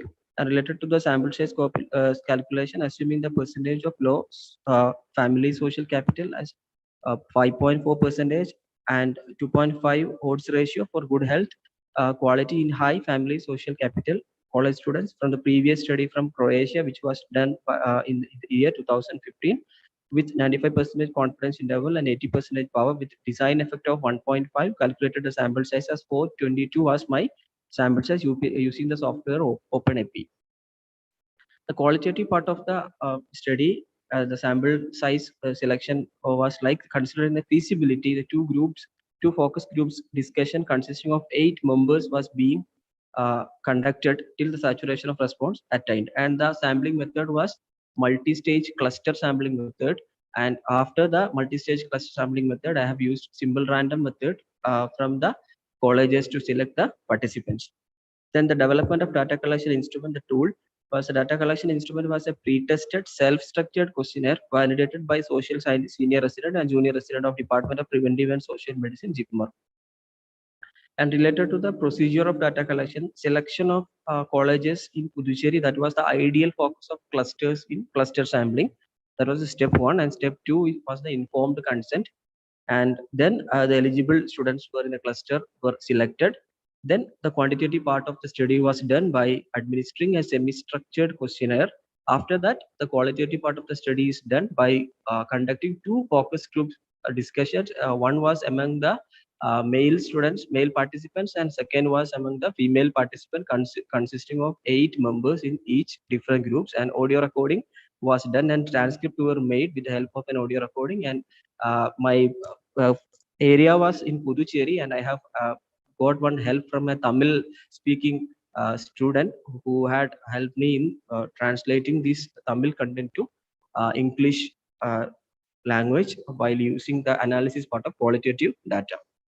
And the result and findings, the data was collected from 422 participants between the age group of 18 to 25 years old, and the response rate was 100%, and around 29.4%, 46.9%, and 18.2%, and 4.5% belong to the age group of 18, 19, 20, 21 respectively. And the mean age was 19.03 years was found to the participant with a standard deviation of 0.98. And out of the sample, about 21.1% of the participants were male and 78.8% were female. One college was entirely women's college.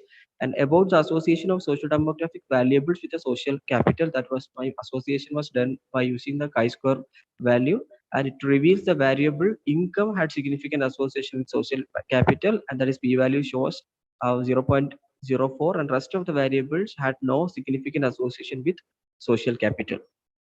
And the analysis part of the qualitative part is some of the themes and codes were formulated. Themes were identified and codes were formulated.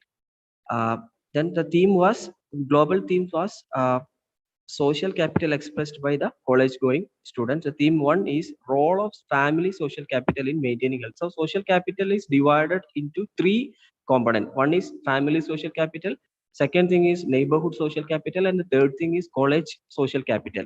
Then related to the family social capital, role of family social capital in maintaining health. How does it happen? So the code identified code were there were poor communications within the family, and code 1B is non-supportive family for academic progression.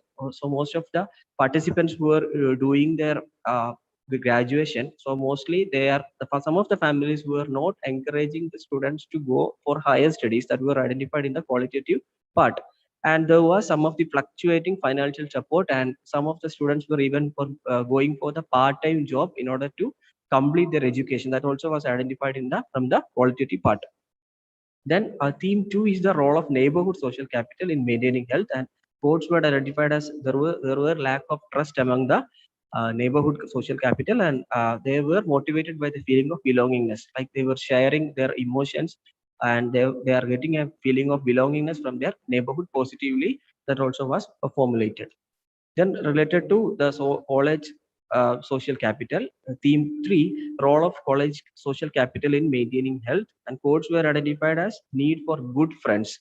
Mostly, some of the friends were actually abusing, or like they were using like drug abuses, and the normal students were actually they are like they were attracted to such habits because of the bad friendship. So the codes were identified as need for good friends from their qualitative part of discussions.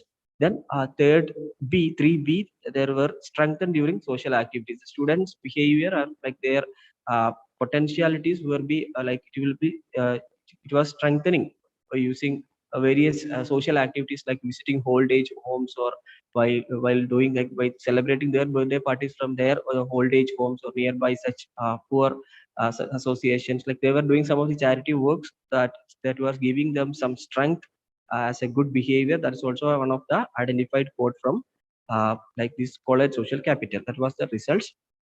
And conclusion of my study is the study found that among the study participants of two-thirds of the college going students were having high social capital, which splits to 3 domains. And out of it, two-thirds of the participants had high social capital from family, college, and half of them had high social capital from neighborhood. And two-thirds of the participants were with moderate health status. And the health was classified as excellent, very good, good, then poor and very poor. That was the rating scale of health, so that they can rate themselves. And two-thirds of the participants were having moderate health status, which were like good health status.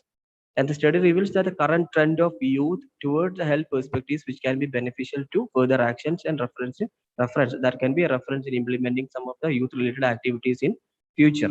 That was the conclusion, and these were my references. Okay. The Thank third you, ma'am. participant took 3 minutes extra for the presentation. Sorry, ma'am. Now we have 2 minutes for discussion.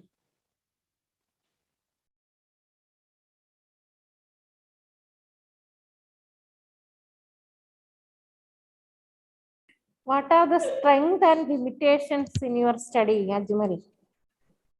Strength was actually speaking one main mostly focused. And if you ask a question like where is adolescent boys, that was one of my strength of my study, which I feel like mostly the through the qualitative part of my study, the problems of some of the adolescent boys are they are able to reveal their personal issues. So we are not that much caring the adolescent boys. That was one of the field which I have felt after my studies. We need some of the more focused interventions towards adolescent boys also, than considering always adolescent girls, which I feel. And weakness, I felt like since it was a COVID situation, the colleges, the data collection was a little bit difficult. And weakness, which I feel mostly the behavioral pattern, or the qualitative part was less. I was conducting only 2 focus group discussion, and if we are conducting any large interviews or open air questions, such things if this study was a longitudinal study, that may be giving a much good result, which I feel. My study was just a cross-sectional study. That was I felt, ma'am.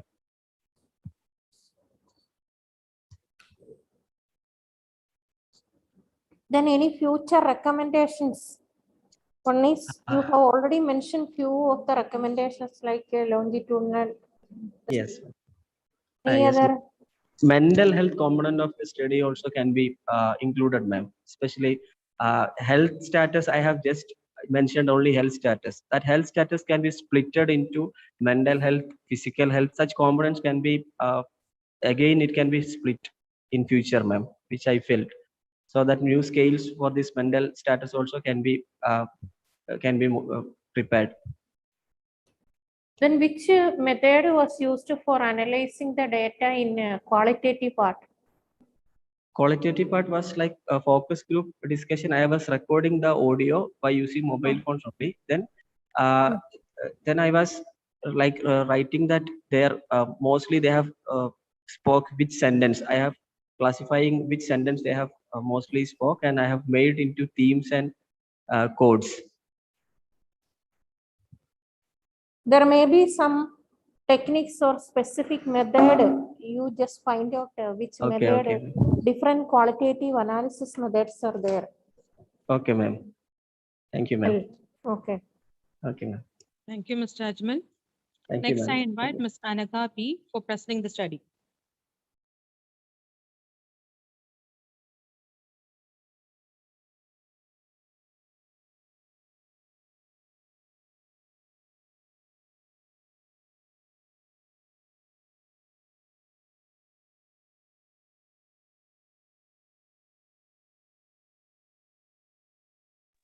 Anaka, are you ready?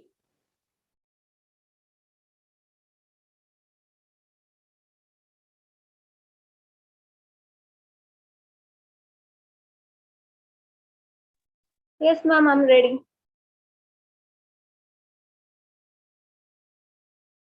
Okay, Anaka. You can share your screen. Okay, fine.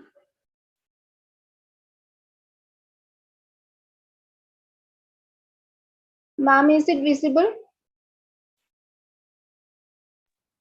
Hello?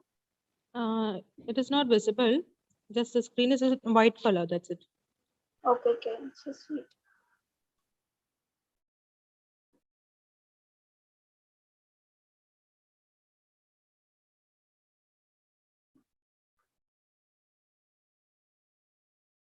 Okay.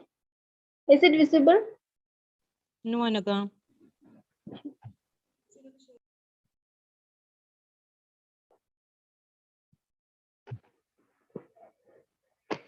Now is it visible? No, Anaka. Ms. Binsi, can you share the presentation of Ms. Anaka? Can you share the screen, Binsi? Yes, ma'am. Yes, ma'am. Just wait.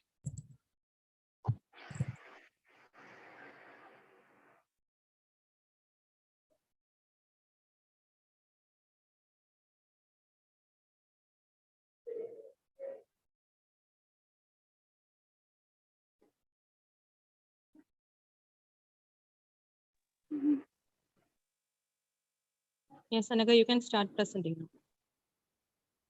now. Okay.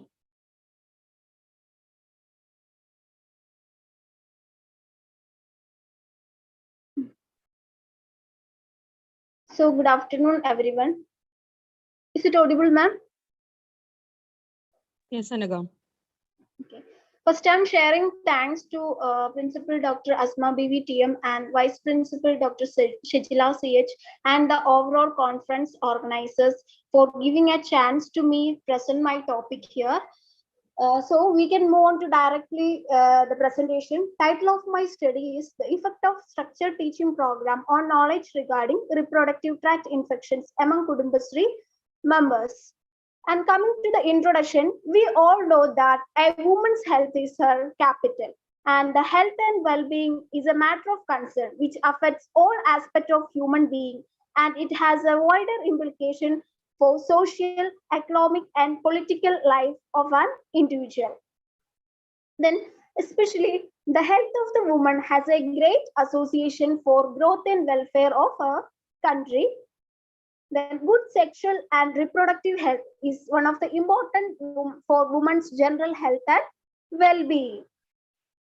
Women experiences a unique healthcare challenges and are more likely to develop certain diseases than men. Such conditions which may affect the sexual and reproductive health of women.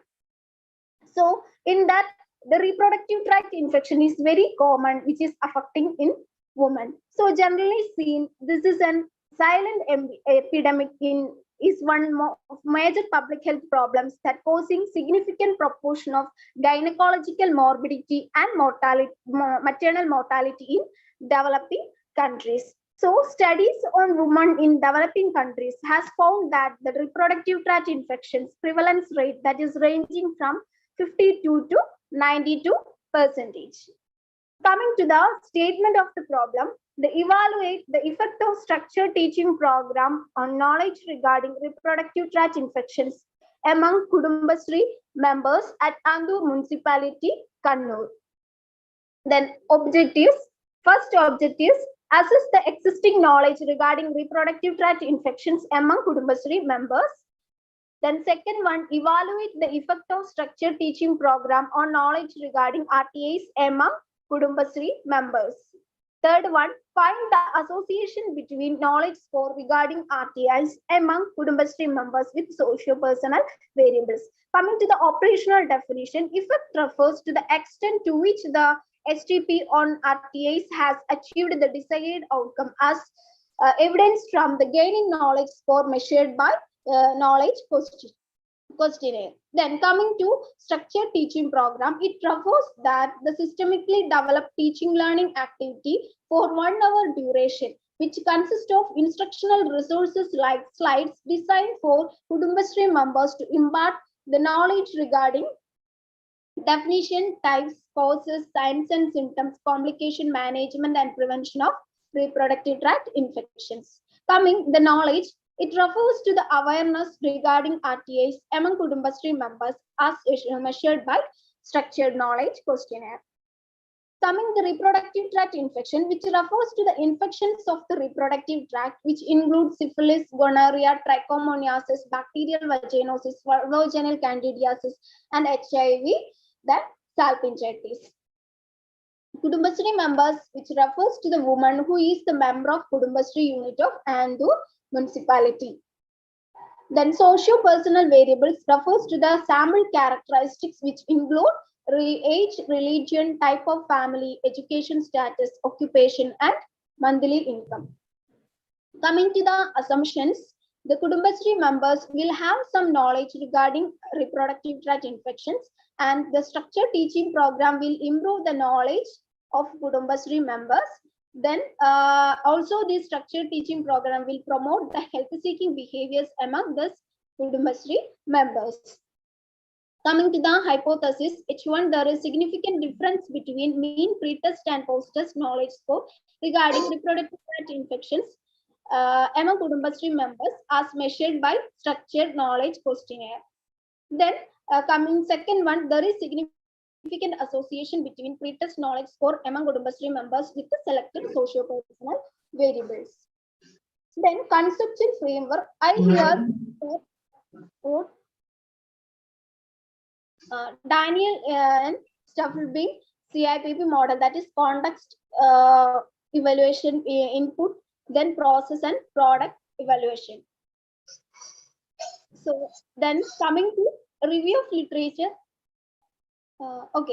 Research methodology. Here review of literature, I had divide the category, classified my studies support and 3 headings. First one is prevalence of reproductive tract infections, that include 11 studies, and knowledge regarding RTIs include 11 studies, and effectiveness on structured teaching program, knowledge regarding RTIs include 9 studies. So total 31 study I had included in my study. Then coming to the methodology, research approach is quantitative experimental approach, and research design is pre-experimental, 1 group, pre-test, post-test design. Then variables, independent variable include the structured teaching program on knowledge regarding RTIs among Kudumbasri members, and the dependent variables include knowledge which is gained by the Kudumbasri members regarding reproductive tract infections. Then settings, Kanagayana Varanashala at Andur Municipality, Kannur district. Then population, Kudumbasri members of Andur Municipality, Kannur. Then sampling technique, convenient sampling technique. Then sample size is estimated at about 60. Then tools and techniques for the data collection, structured teaching or structured knowledge questionnaire, and technique was self-report. Then coming to the tool description, part 1, I divided this tool into two, part 1 and part 2. Part 1 contained 9 questions and also including the socio-personal variables include 6 questions, and the members who are having any previous experience for attending this class, which include 3 questions. So the socio-personal data include age, religion, type of family, then occupation, education, and monthly income. Then coming to the part 2 questions regarding RTIs, I divide the section into 3, section A, B, C.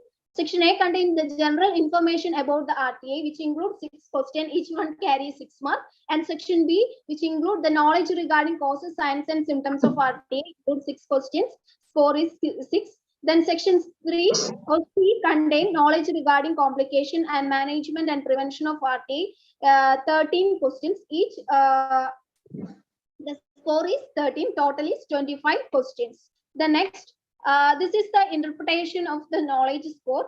Here, I divided the categorized the knowledge into poor, average, and good. The good carried mark in between 18 to 25, that is 72 to 100%, and in average 9 to 17 mark, that is about 36 to 68%, and poor 0 to 8, that is about, the percentage is about 0 to 32%. Then this is the development of structured teaching program. That is, I reviewed the literature and reviewed the textbook, and discussion and consultation with the expert of the Department of Obstetrics and Gynecology and the Community Medicine Department also get suggestion from the guide.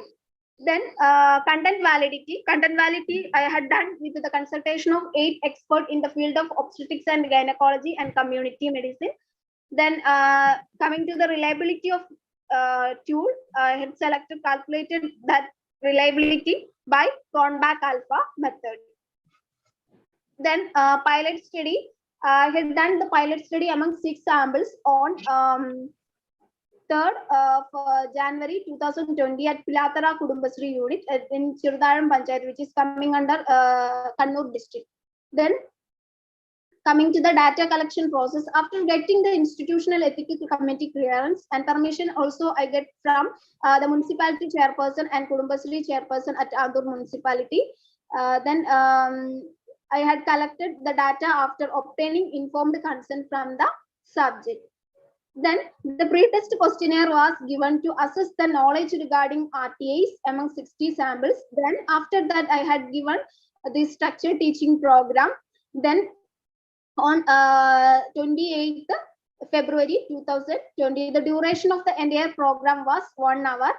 Then after 14 days, that is about 14th March 2020, I had given, I had done that post test by. Sorry to interrupt. You're exceeding the time limit. Now it's already been 10 minutes. Okay, fine. Can you just Okay, so speed up? Analysis. Okay. So analysis of my data was done by descriptive and inferential statistics.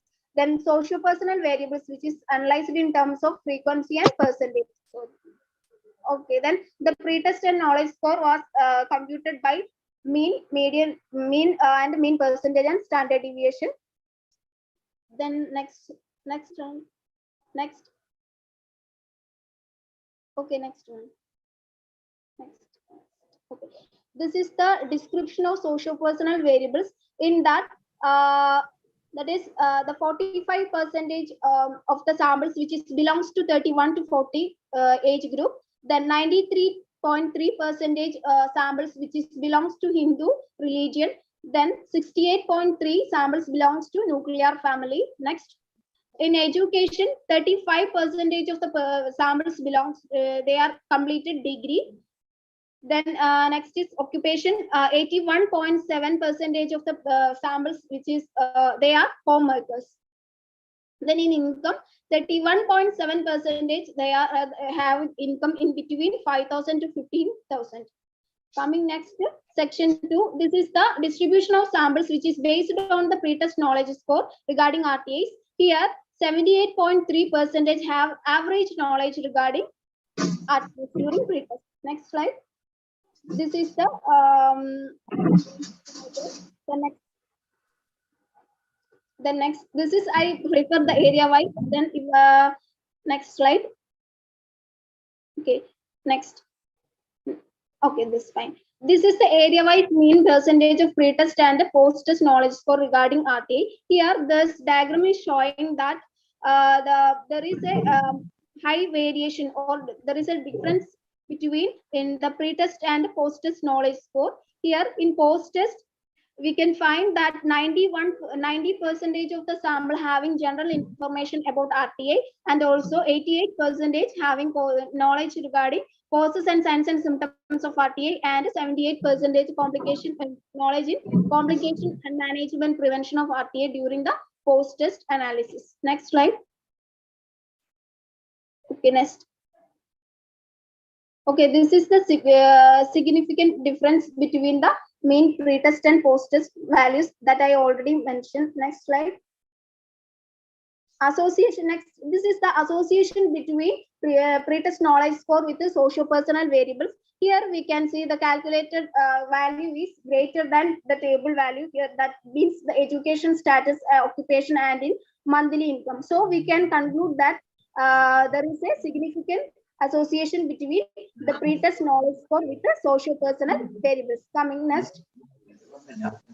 Okay, discussion. The present study reveals that most of the samples have a 78.3% have regarding RTA.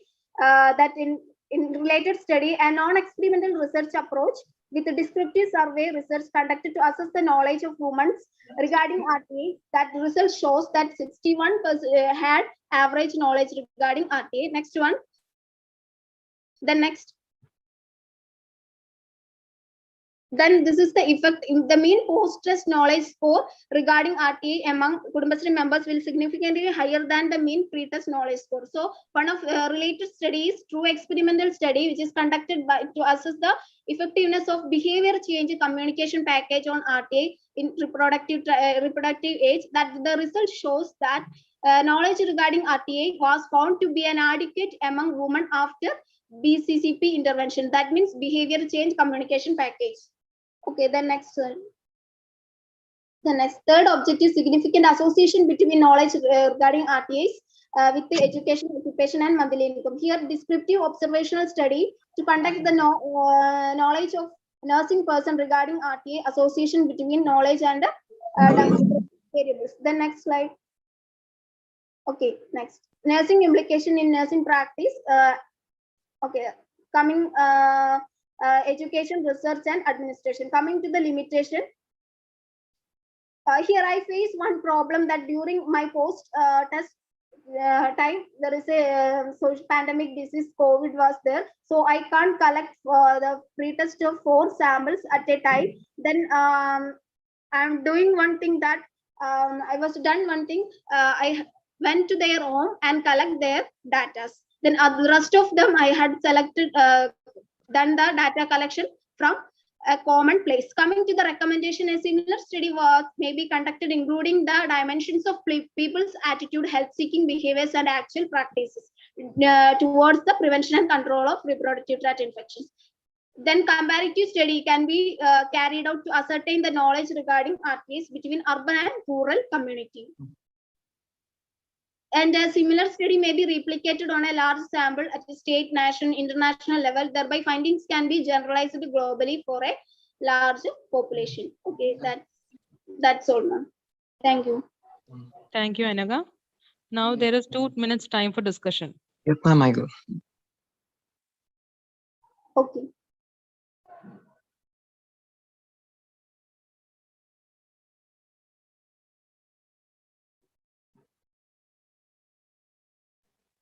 Hello, Anaga. Hello. Hi. Why you have selected these Kudumbasri members? Because they are social workers, ma'am. So they can share more knowledge regarding this reproductive tract infection and other information to community women know. That's why I select this Kudumbasri members, ma'am. For that purpose, you are selected. Okay. No, ma'am. Without there They is can- any significance that there are among Kudumbasri members, this RTA is more common. So that is why you are selected like that. Okay, okay.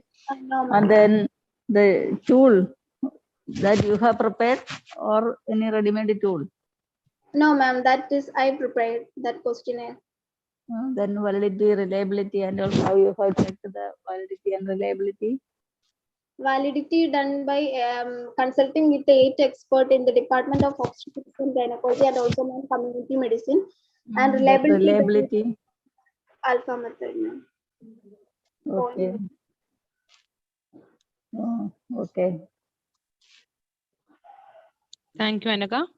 Okay, thank you, ma'am. Next, I welcome Ms. Minigina P. For presenting a study.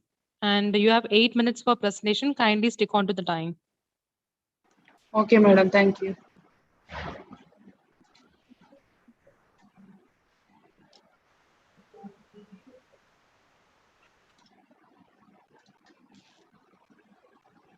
Is it visible? Yes. Yes, Nigina. Good afternoon, all. Good afternoon. Nigina, can I interrupt? Can you put it in slideshow mode? Yeah.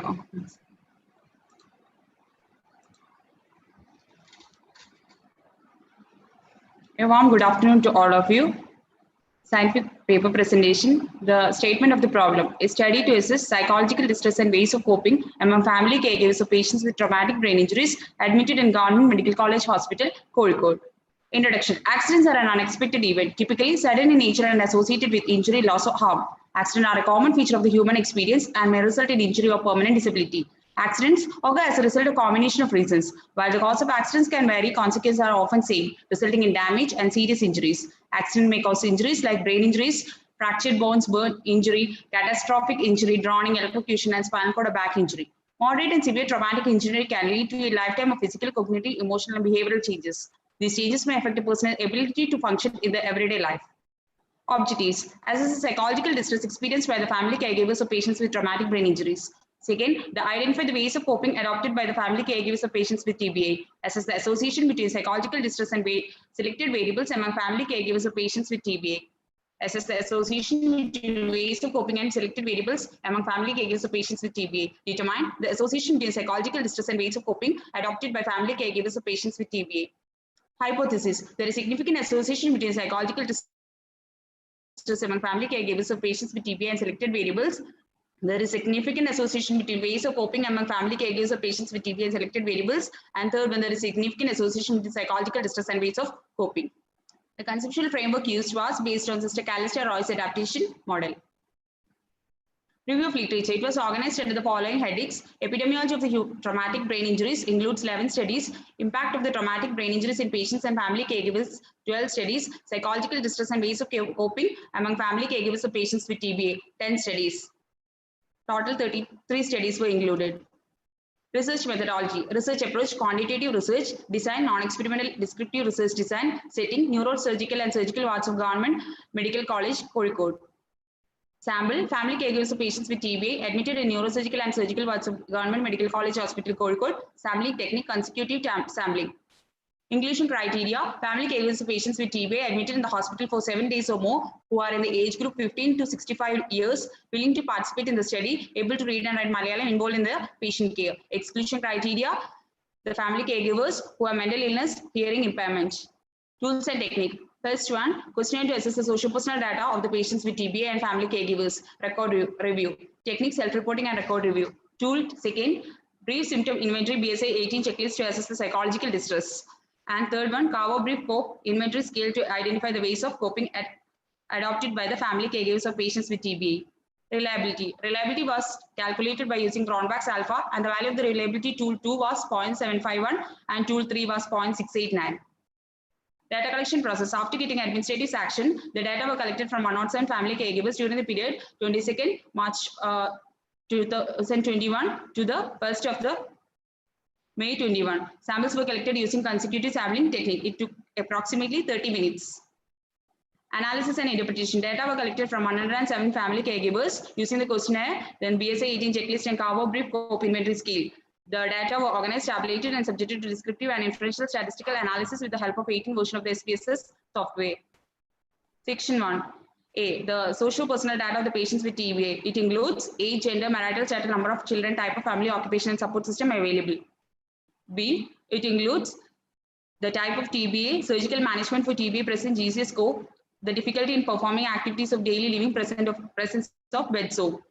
Results. The 43.9% of the patients with TBA were in the age group 20 to 39 years. Majority were males. 61.7% were married and 62.6% belonged to the nuclear family. 36.4% of the patients were coolie and 36.4% were having spouse as the supporting system. One with the clinical data, 29.9% of the patients have STH, 37.7% have undergone craniotomy, and 33.7% had present GCS score less than 13.2% have patients have bed sore.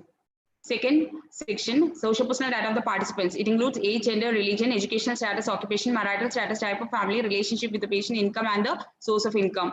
Section 2B, perceived health status. It includes diagnosed illness and perceived health problems of the participants after undertaking the caregiver role. Results. 34.6% of the participants were in the age group 26 to 35 years, 51.4% were females, and 61.7% Hindu religion. 62.6% of the participants had high school, higher secondary education, 74.8% were married, and 60.7% belonged to nuclear family, and 29% were cared by the mothers. Majority were belongs to BPL, and 46.7% were themselves as the source of family income. And the perceived health status of the participants. 43.9% of the participants had very good health status, 63.6% had no diagnosed illness, and 91.6% had no perceived health problems after being the caregiver. Section 2, the psychological distress among the participants. It includes mainly 18 items under 3 subscales: somatization, depression, and anxiety. The results, 86.9% of the participants had moderate psychological distress. Then section 3, ways of coping adopted by the participants. The subscales, it includes maladaptive coping and the adaptive coping. The maladaptive coping includes self-distraction, denial, substance abuse, behavioral disengagement, venting, and self-blame. Adaptive coping includes active coping, use of emotional support, instrumental support, positive reframing, planning and seeking social support, use of humor, acceptance, and participating in the religious activities. 48.6% had used self-distraction, and none was using substance abuse as a maladaptive ways of coping. 97.2% of participants had highly used instrumental support, and none of them used humor as an adaptive way of coping. The result, 92.5% the moderately used maladaptive ways of coping, and 53.5% had highly used adaptive ways of coping. Section 4, association between the psychological distress and the selected socio-personal variables of the participants. Section 5, association with the ways of coping adopted among the participants and the selected socio-personal variables. And the section C, correlation between the psychological distress and the ways of coping among the participants. There was a positive correlation between the psychological distress and the maladaptive ways of coping among the participants. And there is a negligible correlation was found between the psychological distress and the adaptive ways of coping among the participants. Section 4 results, there is a significant association between psychological distress and the type of family of the patient, then the relationship with the patient and the perceived health problems of being after being the caregiver. There was a significant association between the maladaptive ways of coping and the perceived health problems after being the caregiver. There was no significant correlation between the psychological distress and adaptive ways of coping among the participants, and there is a significant correlation between the psychological distress and the maladaptive ways of coping. Discussion. In the present study, 43.9% belonged to 20 to 39 years, and similar, the study was conducted, a retrospective epidemiologic study was conducted for the head injury patients at Port Harcourt Hospital, where 32% belongs to 21 to 30 years. And the gender, 72.7% were males. And in here, in a study, prospective population-based study, epidemiology of the severe brain injury, 71.4% were males. And in my study, the craniotomy, 37.4% were undergone craniotomy, and a similar study is conducted in 2019 Government Medical College Trivandrum, a longitudinal cross-sectional study, the 48% had undergone craniotomy. Then 29.9% had STH and 39.97% had STH. Psychological distress in the present study, 76.6% had moderate depression and 82.2% had mild anxiety. Similar study was a literature review in 2019. It showed that significant levels of stress, anxiety, depression, and burden. Depression among the TBI caregivers are often high, 22 to 77%. The ways of coping, 85% of the participants had highly used acceptance as a way of coping. In March 2015, a study was conducted on the effect of the TBA on the caregivers dealing with grief, coping with changes, and looking forward to the future. 80% of the participants had highly used acceptance as a way of coping, along with the disbelief and grief. Limitations of the study. Scope of generalization is limited due to small sample size. Study was done in single setting. Recommendation. It can be replicated in different settings. A similar study can be conducted to assess the family roles, challenges, and needs of the family caregivers in caring for TBA family. A similar study can be conducted to assess quality of life of family caregivers after undertaking caregiver role. A comparative study can be conducted to assess the psychological distress of caregivers of patients with TBA who are admitted in the hospital and within 2 weeks after discharge from the hospital. The same study can be conducted with a large sample size. These are my references. Thank you.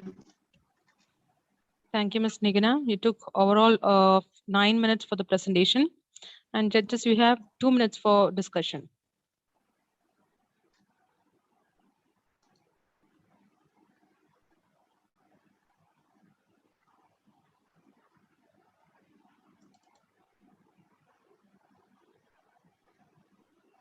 Hello, Nikina. Yes, ma'am. What was your sampling technique? Consecutive sampling was used, ma'am. Why you have used consecutive sampling? Because it was COVID-19 and the traumatic brain injury patients was very low because lockdown time and the accidents were also very low, less during that time. Where was your setting? Government Medical College Hospital, Kozhikode. How many hypotheses you have explained? Sorry, ma'am. How many hypotheses was There there? are mainly three hypotheses. But the last one correlation you have explained. Yeah, the association was found to be correlation, ma'am. Association. Correlation. No, there was association between the selected socio-economic variables and the distress and also coping, and the psychological distress and ways of coping, there was found to be correlation. Okay. Okay. Okay, thank you, ma'am. Okay. Thank you. Thank you for listening. Thank you, Ms. Nigina. Next, I invite Ms. Sona to present a study. Association പറഞ്ഞിട്ട് അവസാനം നോക്കുമ്പോൾ ഒരു correlation ചെയ്തു വെച്ചിരിക്കും. Good afternoon to one and all.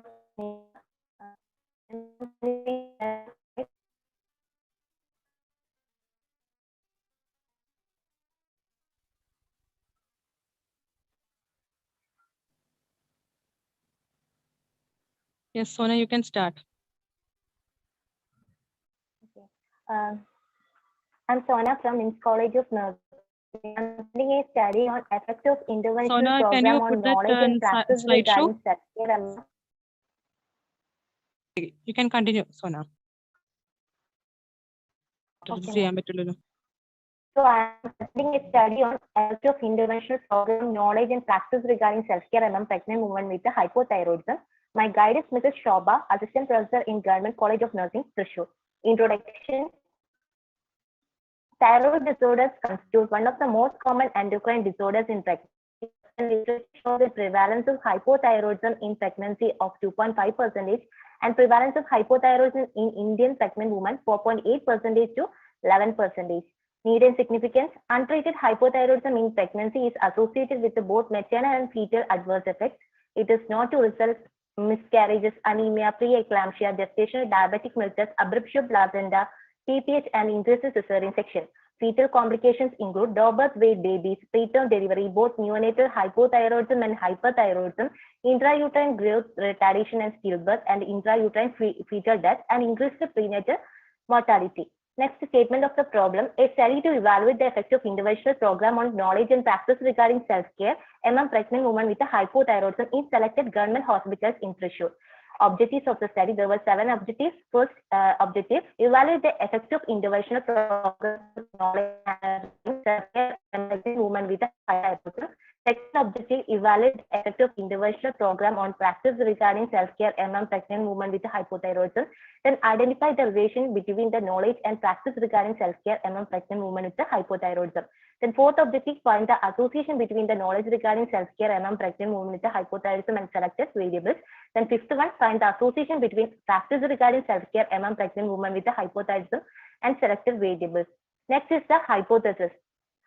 H1, there is a significant difference in the mean knowledge score regarding self-care among pregnant women with hypothyroidism before and after interventional program.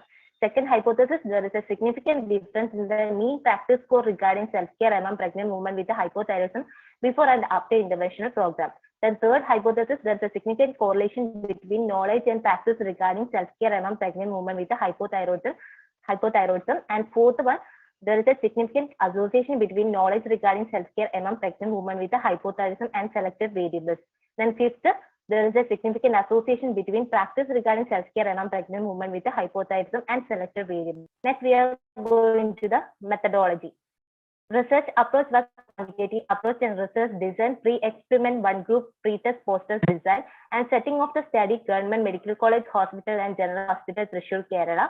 Then population women with hypothyroidism and sampling technique, purposely sampling, and sampling size 36 pregnant women with hypothyroidism who fulfill the inclusion criteria. Next is the sampling criteria.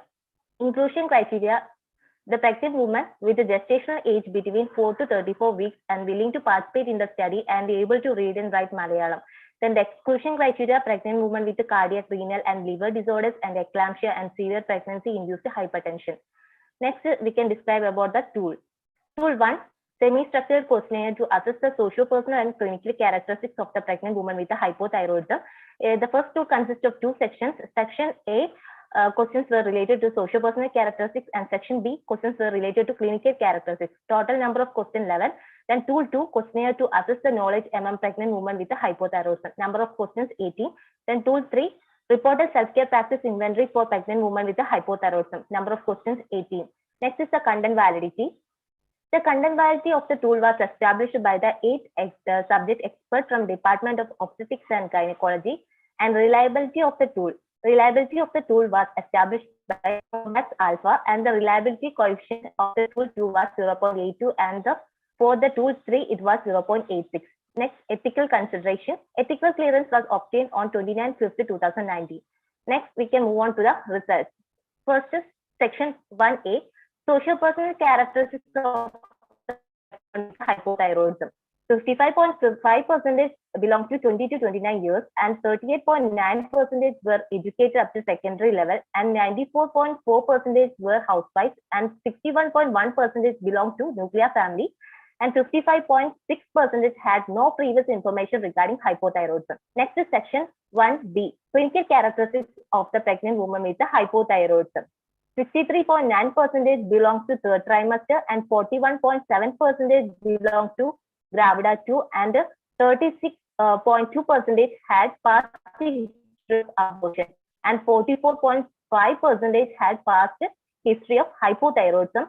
And the associated comorbidities with this hypothyroid pregnant women were 25% had gestational diabetic mellitus, and 5.6% had both the gestational diabetic mellitus and the gestational hypertension. Next is section 2. That is effect of an interventional program on knowledge regarding self-care among pregnant women with hypothyroidism. The results were, after interventional program, knowledge score was improved significantly from 5 to 15, and the computed p-value was 23.6 with a p-value of 0.0001. As the obtained p-value was less than 0.001, the null hypothesis was not accepted. Next is section 3. That is the effect of interventional program on practice regarding self-care among pregnant women with hypothyroidism. So the result, after interventional program, the practice was significantly improved from 13.42 to 44.67. The computed p-value was 21.9 with a p-value of 0.001. As the obtained p-value was less than 0.001, the null hypothesis was not accepted. Then section 4, relationship between knowledge and practice regarding self-care among pregnant women with hypothyroidism. The result, the computed Carl-Pearson correlation coefficient R value was 0.20 with a p-value of 0.23. So it was concluded that there was a weak positive correlation between the knowledge and practice regarding self-care among pregnant women with the hypothyroidism. Next, section 5A, association between knowledge regarding self-care among pregnant women with the hypothyroidism and selected variables. There was significant association between the knowledge regarding self-care and occupation of the pregnant woman with the hypothyroidism. Next is section 5B, association between practice regarding self-care among pregnant women with a hypothyroidism and selected variables. The result, there was no significant association between practice regarding self-care among pregnant women with a hypothyroidism and selected variables. Next, we can move on to the discussion section. Study findings. The pregnant woman with a hypothyroidism had associated complications such as abortions and intrauterine fetal death. The author and year, Sisodia, J. 2017, similar study findings, rate of maternal complications, abortion 10.6% and intrauterine fetal death 9.2% were found to be higher in pregnant women with hypothyroidism. Then next study finding, effect of associated comorbidities among pregnant women with hypothyroidism. That author and year, Klein RZ 2013. Then the similar study findings, adverse maternal effects in the hypothyroid group when they have comorbidities such as gestational and gestational hypertension. Then third study findings, there was improvement in the knowledge and practice score after interventional program among pregnant women with hypothyroidism. Then author and year, Thomas MA 2070, similar study findings, after interventional program knowledge score improved from 24.67 to 53.15 and practice score improved from 25.72 to 55.05. So next we can move on to the nursing implication section. In that, nursing education, bring positive attitude towards the self-care and initiate discussion and improve the ability of communication. Next, nursing practice to conduct the healthcare programs and reduce the mortality and morbidity rate and improve the quality of life. And next, nursing administration, mobilize the available resource personnel and organize in-service education. Then last, nursing research, that is serve as a scientific basis and increase the wealth of the knowledge. Then last, you have exceeded the next time is limit. about the limitation and recommendation. Okay, ma'am. Limitations, there was attrition of 3 samples during the course of study, and recommendations, similar study can be conducted in the large sample, and regular awareness programs on the self-care with the hypothyroid pregnant women can be initiated in the hospital and community settings, and the future researcher can assess the level of satisfaction of pregnant women with hypothyroidism regarding nursing care provided to them. In conclusion, study findings revealed that after interventional program, knowledge and practice scores significantly improved, and it is inferred that interventional program was effective in improving knowledge and practice regarding self-care among pregnant women with hypothyroidism. And these are the references that I referred. Okay, Sona. Now the 2 minutes time have been started for the discussion. Evaluators, you can ask any queries. Okay.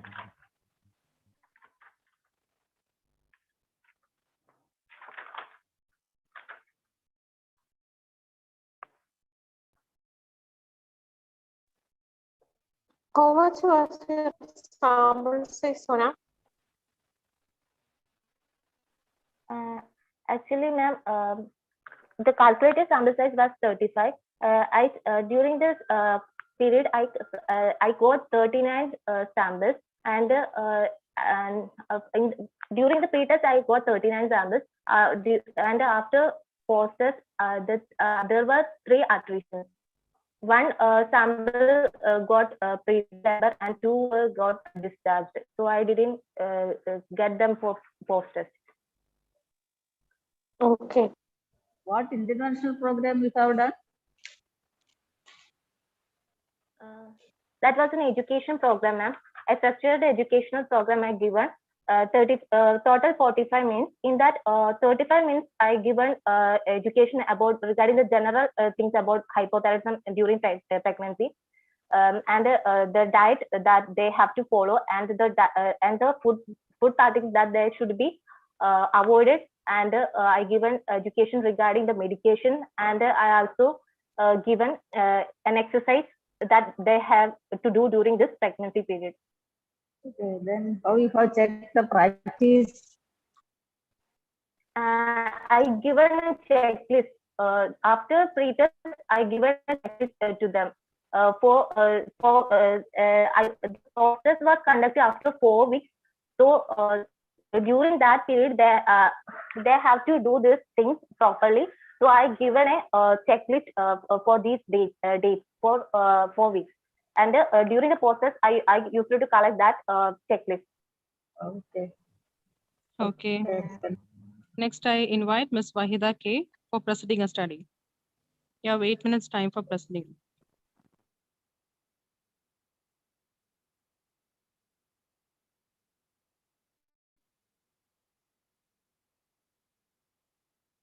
Ms. Wahida, are you there?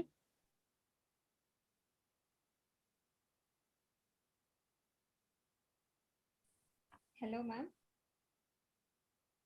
Yes, Wahida. Am I audible? It is little bit feeble. Can you just raise your voice? Okay, ma'am. What about now? Oh, yeah, it is clear now. Can you see my screen? Yeah, you can put it in slideshow mode. Okay. Yeah, it is clear now. Myself, Wahida. First of all, I would like to I would like to thank our respected principal, Dr. Asma Bibi TM, and Vice Principal for giving me a chance for presenting in this conference. First of all, I would like to tell my title, that is the evaluative the effectiveness of structured teaching program on knowledge regarding danger signs in newborn among NICU nurses. In the life of a human being, birth of a baby is very sweet moment. The birth of infant is one of the most awe-inspiring and emotional events that occur in one's lifetime.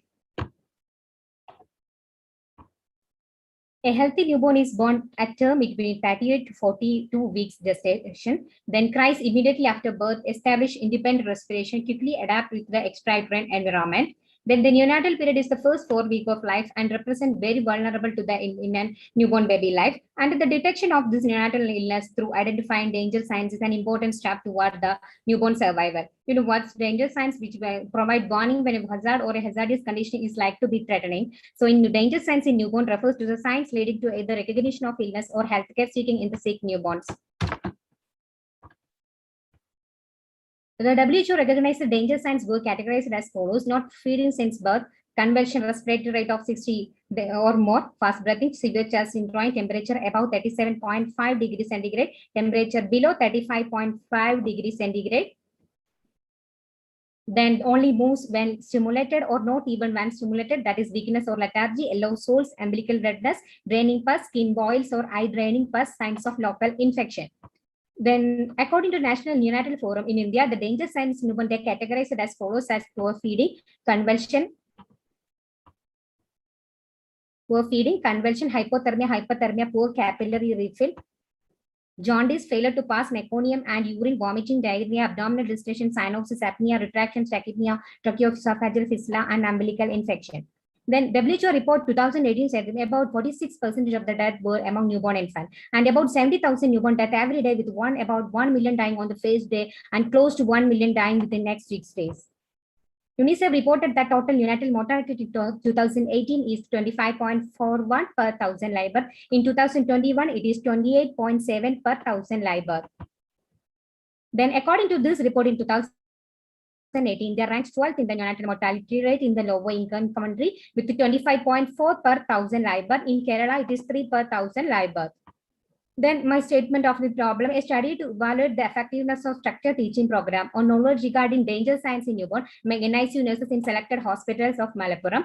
The objectives are evaluate the effectiveness of structured teaching program on knowledge regarding danger signs in newborn, determine the association between pretest knowledge scores of NICU nurses with their selected socio-demographic variables. Then operational definition: effectiveness refers to the positive changes in the knowledge among nurses. Then the structured teaching that is developed by the researcher to escalate the knowledge of the NICU. It is a lecture-based discussion adopted then to impart the knowledge on the danger signs with the help of PPT and pamphlet. Then the knowledge that is a positive response from the nurses. Danger signs means the signs which can complicate the life of a newborn. in the study NICU nurses in those who are working in the NICU in selected hospitals. Malappuram conceptual framework is general system theory. Chapter 2, review of literature. It was arranged according to the sessions. Review related to danger signs newborn, review related to knowledge regarding danger signs in newborn, effectiveness of sector teaching program on knowledge regarding dangers in science in newborn. Total 39 reviews were collected. And chapter 3, methodology. The research approach was quantitative approach, research design, pre-experimental design. Then independent variable structure teaching program regarding danger signs in newborn, dependent variable knowledge regarding danger signs in newborn, socio-demographic variable, age, gender, educational qualification, years of total experience in NICU, any training session attended in danger signs in newborn. Then schematic representation of the study. Research problem approach, quantitative design, research design, pre-experimental, one group, pre-test, post-test design, population, NICU nurses from selected hospitals of Malappuram. Then the sampling technique, non-probability purposes sampling, 96 NICU nurses was selected, data collection was done, pre-test assessment was done, sector teaching program was given with the help of LCD and pamphlet. Post-test assessment was done from the NICU staff nurses regarding danger signs in newborn with the then sample and sampling technique. About 96 staff nurses from selected hospitals were selected with the non-probability purposes sampling. Then the sampling formula, about 96 was the sample size. Then the inclusion criteria knows those nurses who are working in NICU nurses who are willing to participate in the study. Exclusion criteria, NM's qualification nurses were excluded. Those who have staff at the time of leave were excluded. And the tool and technique it is administered and semi-such is created by the researcher herself. It was 2 sections. First section is socio-demographic variables of NICU nurses. Second question from the knowledge regarding danger signs in newborn among NICU nurses. It consists 35 questions from various danger signs in newborn. Then grading of score poor, less than 24%, adequate 25 to 49, 50 to 75% good, excellent more than 75%. STP, it was done by the researcher by adopting the knowledge from poor feeding, convulsion, hypothermia, etc. And it was given to the staff nurses.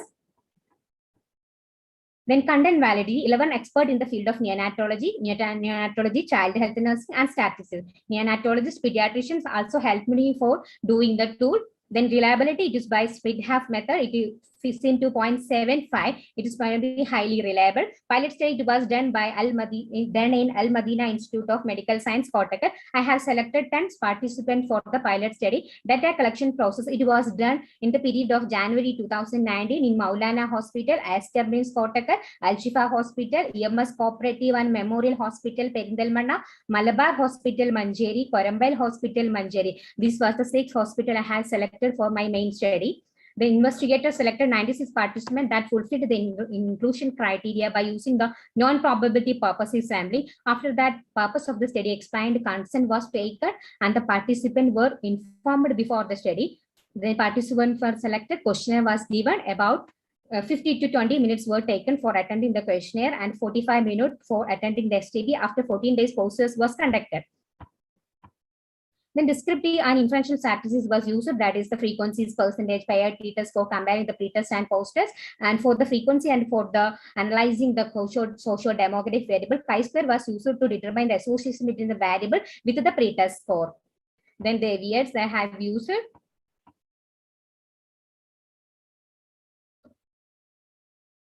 Chapter 4 analysis, it is based on the 4 section, that is distribution of demographic category of them and their knowledge and their effectiveness of the MySTP, and also the determine the association between pre-test score and the NICU nurses with their selected socio-demographic variable. According to the majority are included in the 20 to 25 age group. According to their educational qualification, about 72% of them having BSc nursing qualification.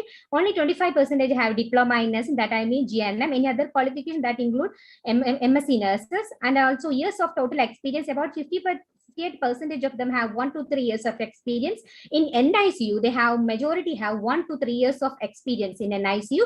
And about the training sessions attended by them it was only 7, only few attended training sessions on danger signs in newborn. And about their level of knowledge before I giving the test, that before the pre-test, that is only 48% of the people have adequate knowledge, 14 people have excellent knowledge. But after the STP, structured teaching program, it became escalated to 29, and also the most of the people have good knowledge. Then the analysis of effectiveness of structured teaching knowledge regarding danger signs in newborn, their mean score was 20, and it was 24.9 with the standard deviation 4.4. Vahida, you have exceeded the time. Okay, ma'am. About the result, most of them have 20 to 25 age, and the majority have 73% have BSc nursing, years of 1 to 3 experience. Majority have then training session, nobody attended, many of them not attended. Then hypothesis, my first hypothesis was accepted, but second was partially accepted because I have got one association, only one association, that is for the training session attended by them. Other are not associated with the pre-test score. Then a similar study also conducted in the newborn danger signs among staff nurses working in Tummaneswar Hospital and Medical Research Center. Then about that, it was found that majority of the studies had median knowledge, 40% are adequate knowledge regarding newborn danger signs. Then summary, the present study was conducted to evaluate the effect of STP on knowledge regarding danger signs in newborn. The investigator found that there was significant difference in knowledge in pre-test comparing to the post-test. And also there is association for the training session attended in danger signs in newborn. So in nursing education, it can be utilized by the student to develop skill in creating knowledge in danger signs in newborn, and also do in-service education. Nursing service, nurses can assess danger signs in newborn and also educate the mothers to identify them. Administration, the administrator should organize in-service education program to give health care personnel a refreshing course, encourage them to participate in this activity. Researches can be done to conduct the same study with a different variable on a larger scale. Limitation, time limit is there. So due to lack of time, is the generalization is not limited. Recommendation, this can be done with a larger samples, and also this can be replicated with the probability sampling technique, and also other healthcare professional can be included inside, such as paramedicals, etc. A similar study can be replicated also. Reference, this is my reference. Thank you. Thank you. Thank you, Ms. Wahida. Thank you, We have 2 minutes time for discussion.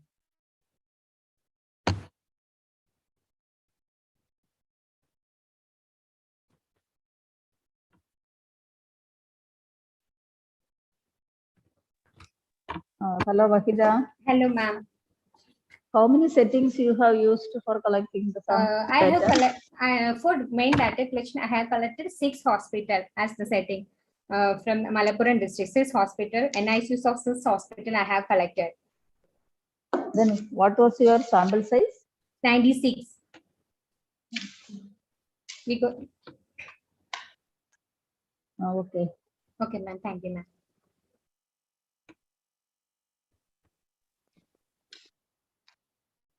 With this, we have come to the end of 2 days national conference. And now I invite Ms. Alflin Jose to read out the report of this national conference. Report of National Conference 2022. The planning for the conference started in the month of October 2021. Quality in healthcare management was selected as the main theme for the conference. On the first day of the conference, the inaugural session started at 8:45 a.m. Dr. Shejila C.H., Vice Principal, MIMS College of Nursing, welcomed the gathering, and Dr. Asuma B.V.T.M., Principal, MIMS College of Nursing, delivered the opening remarks.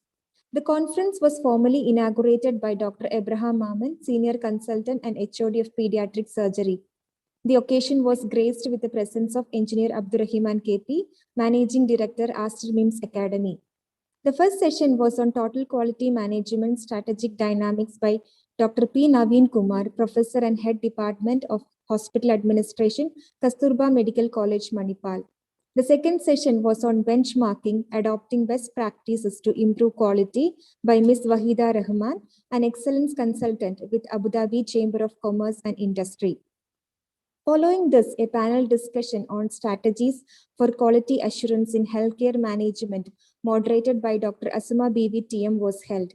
The panelists were Dr. Sachin N. Suresh, Group Manager, Customer Care and Patient Excellence, Badr Al Sama Hospital, Muscat, Oman, Mr. Vivin George, Assistant General Manager, Operations, Aster MIMS, Kannur, Mr. Samir PT, Chief Executive Officer, Badr Al Sama Hospital, Muscat, Oman, and Dr. Sharbaz Bichu, Chief Operations Officer, Aster Hospitals, Mankol, Dubai. The forenoon sessions came to an end with a scientific deliberation on documentation and quality healthcare by Dr. Asuma BVTM. The first session in the afternoon was on disaster preparedness in quality healthcare set up by Dr. Venugopalan PP, Director and Lead Consultant in Emergency Medicine, Aster DM Healthcare. It was followed by a session by Dr. Savia Fernandez, Nursing Superintendent MGM New Bombay Hospital, Vashi, on the topic KPI for Performance Appraisal for Nurses.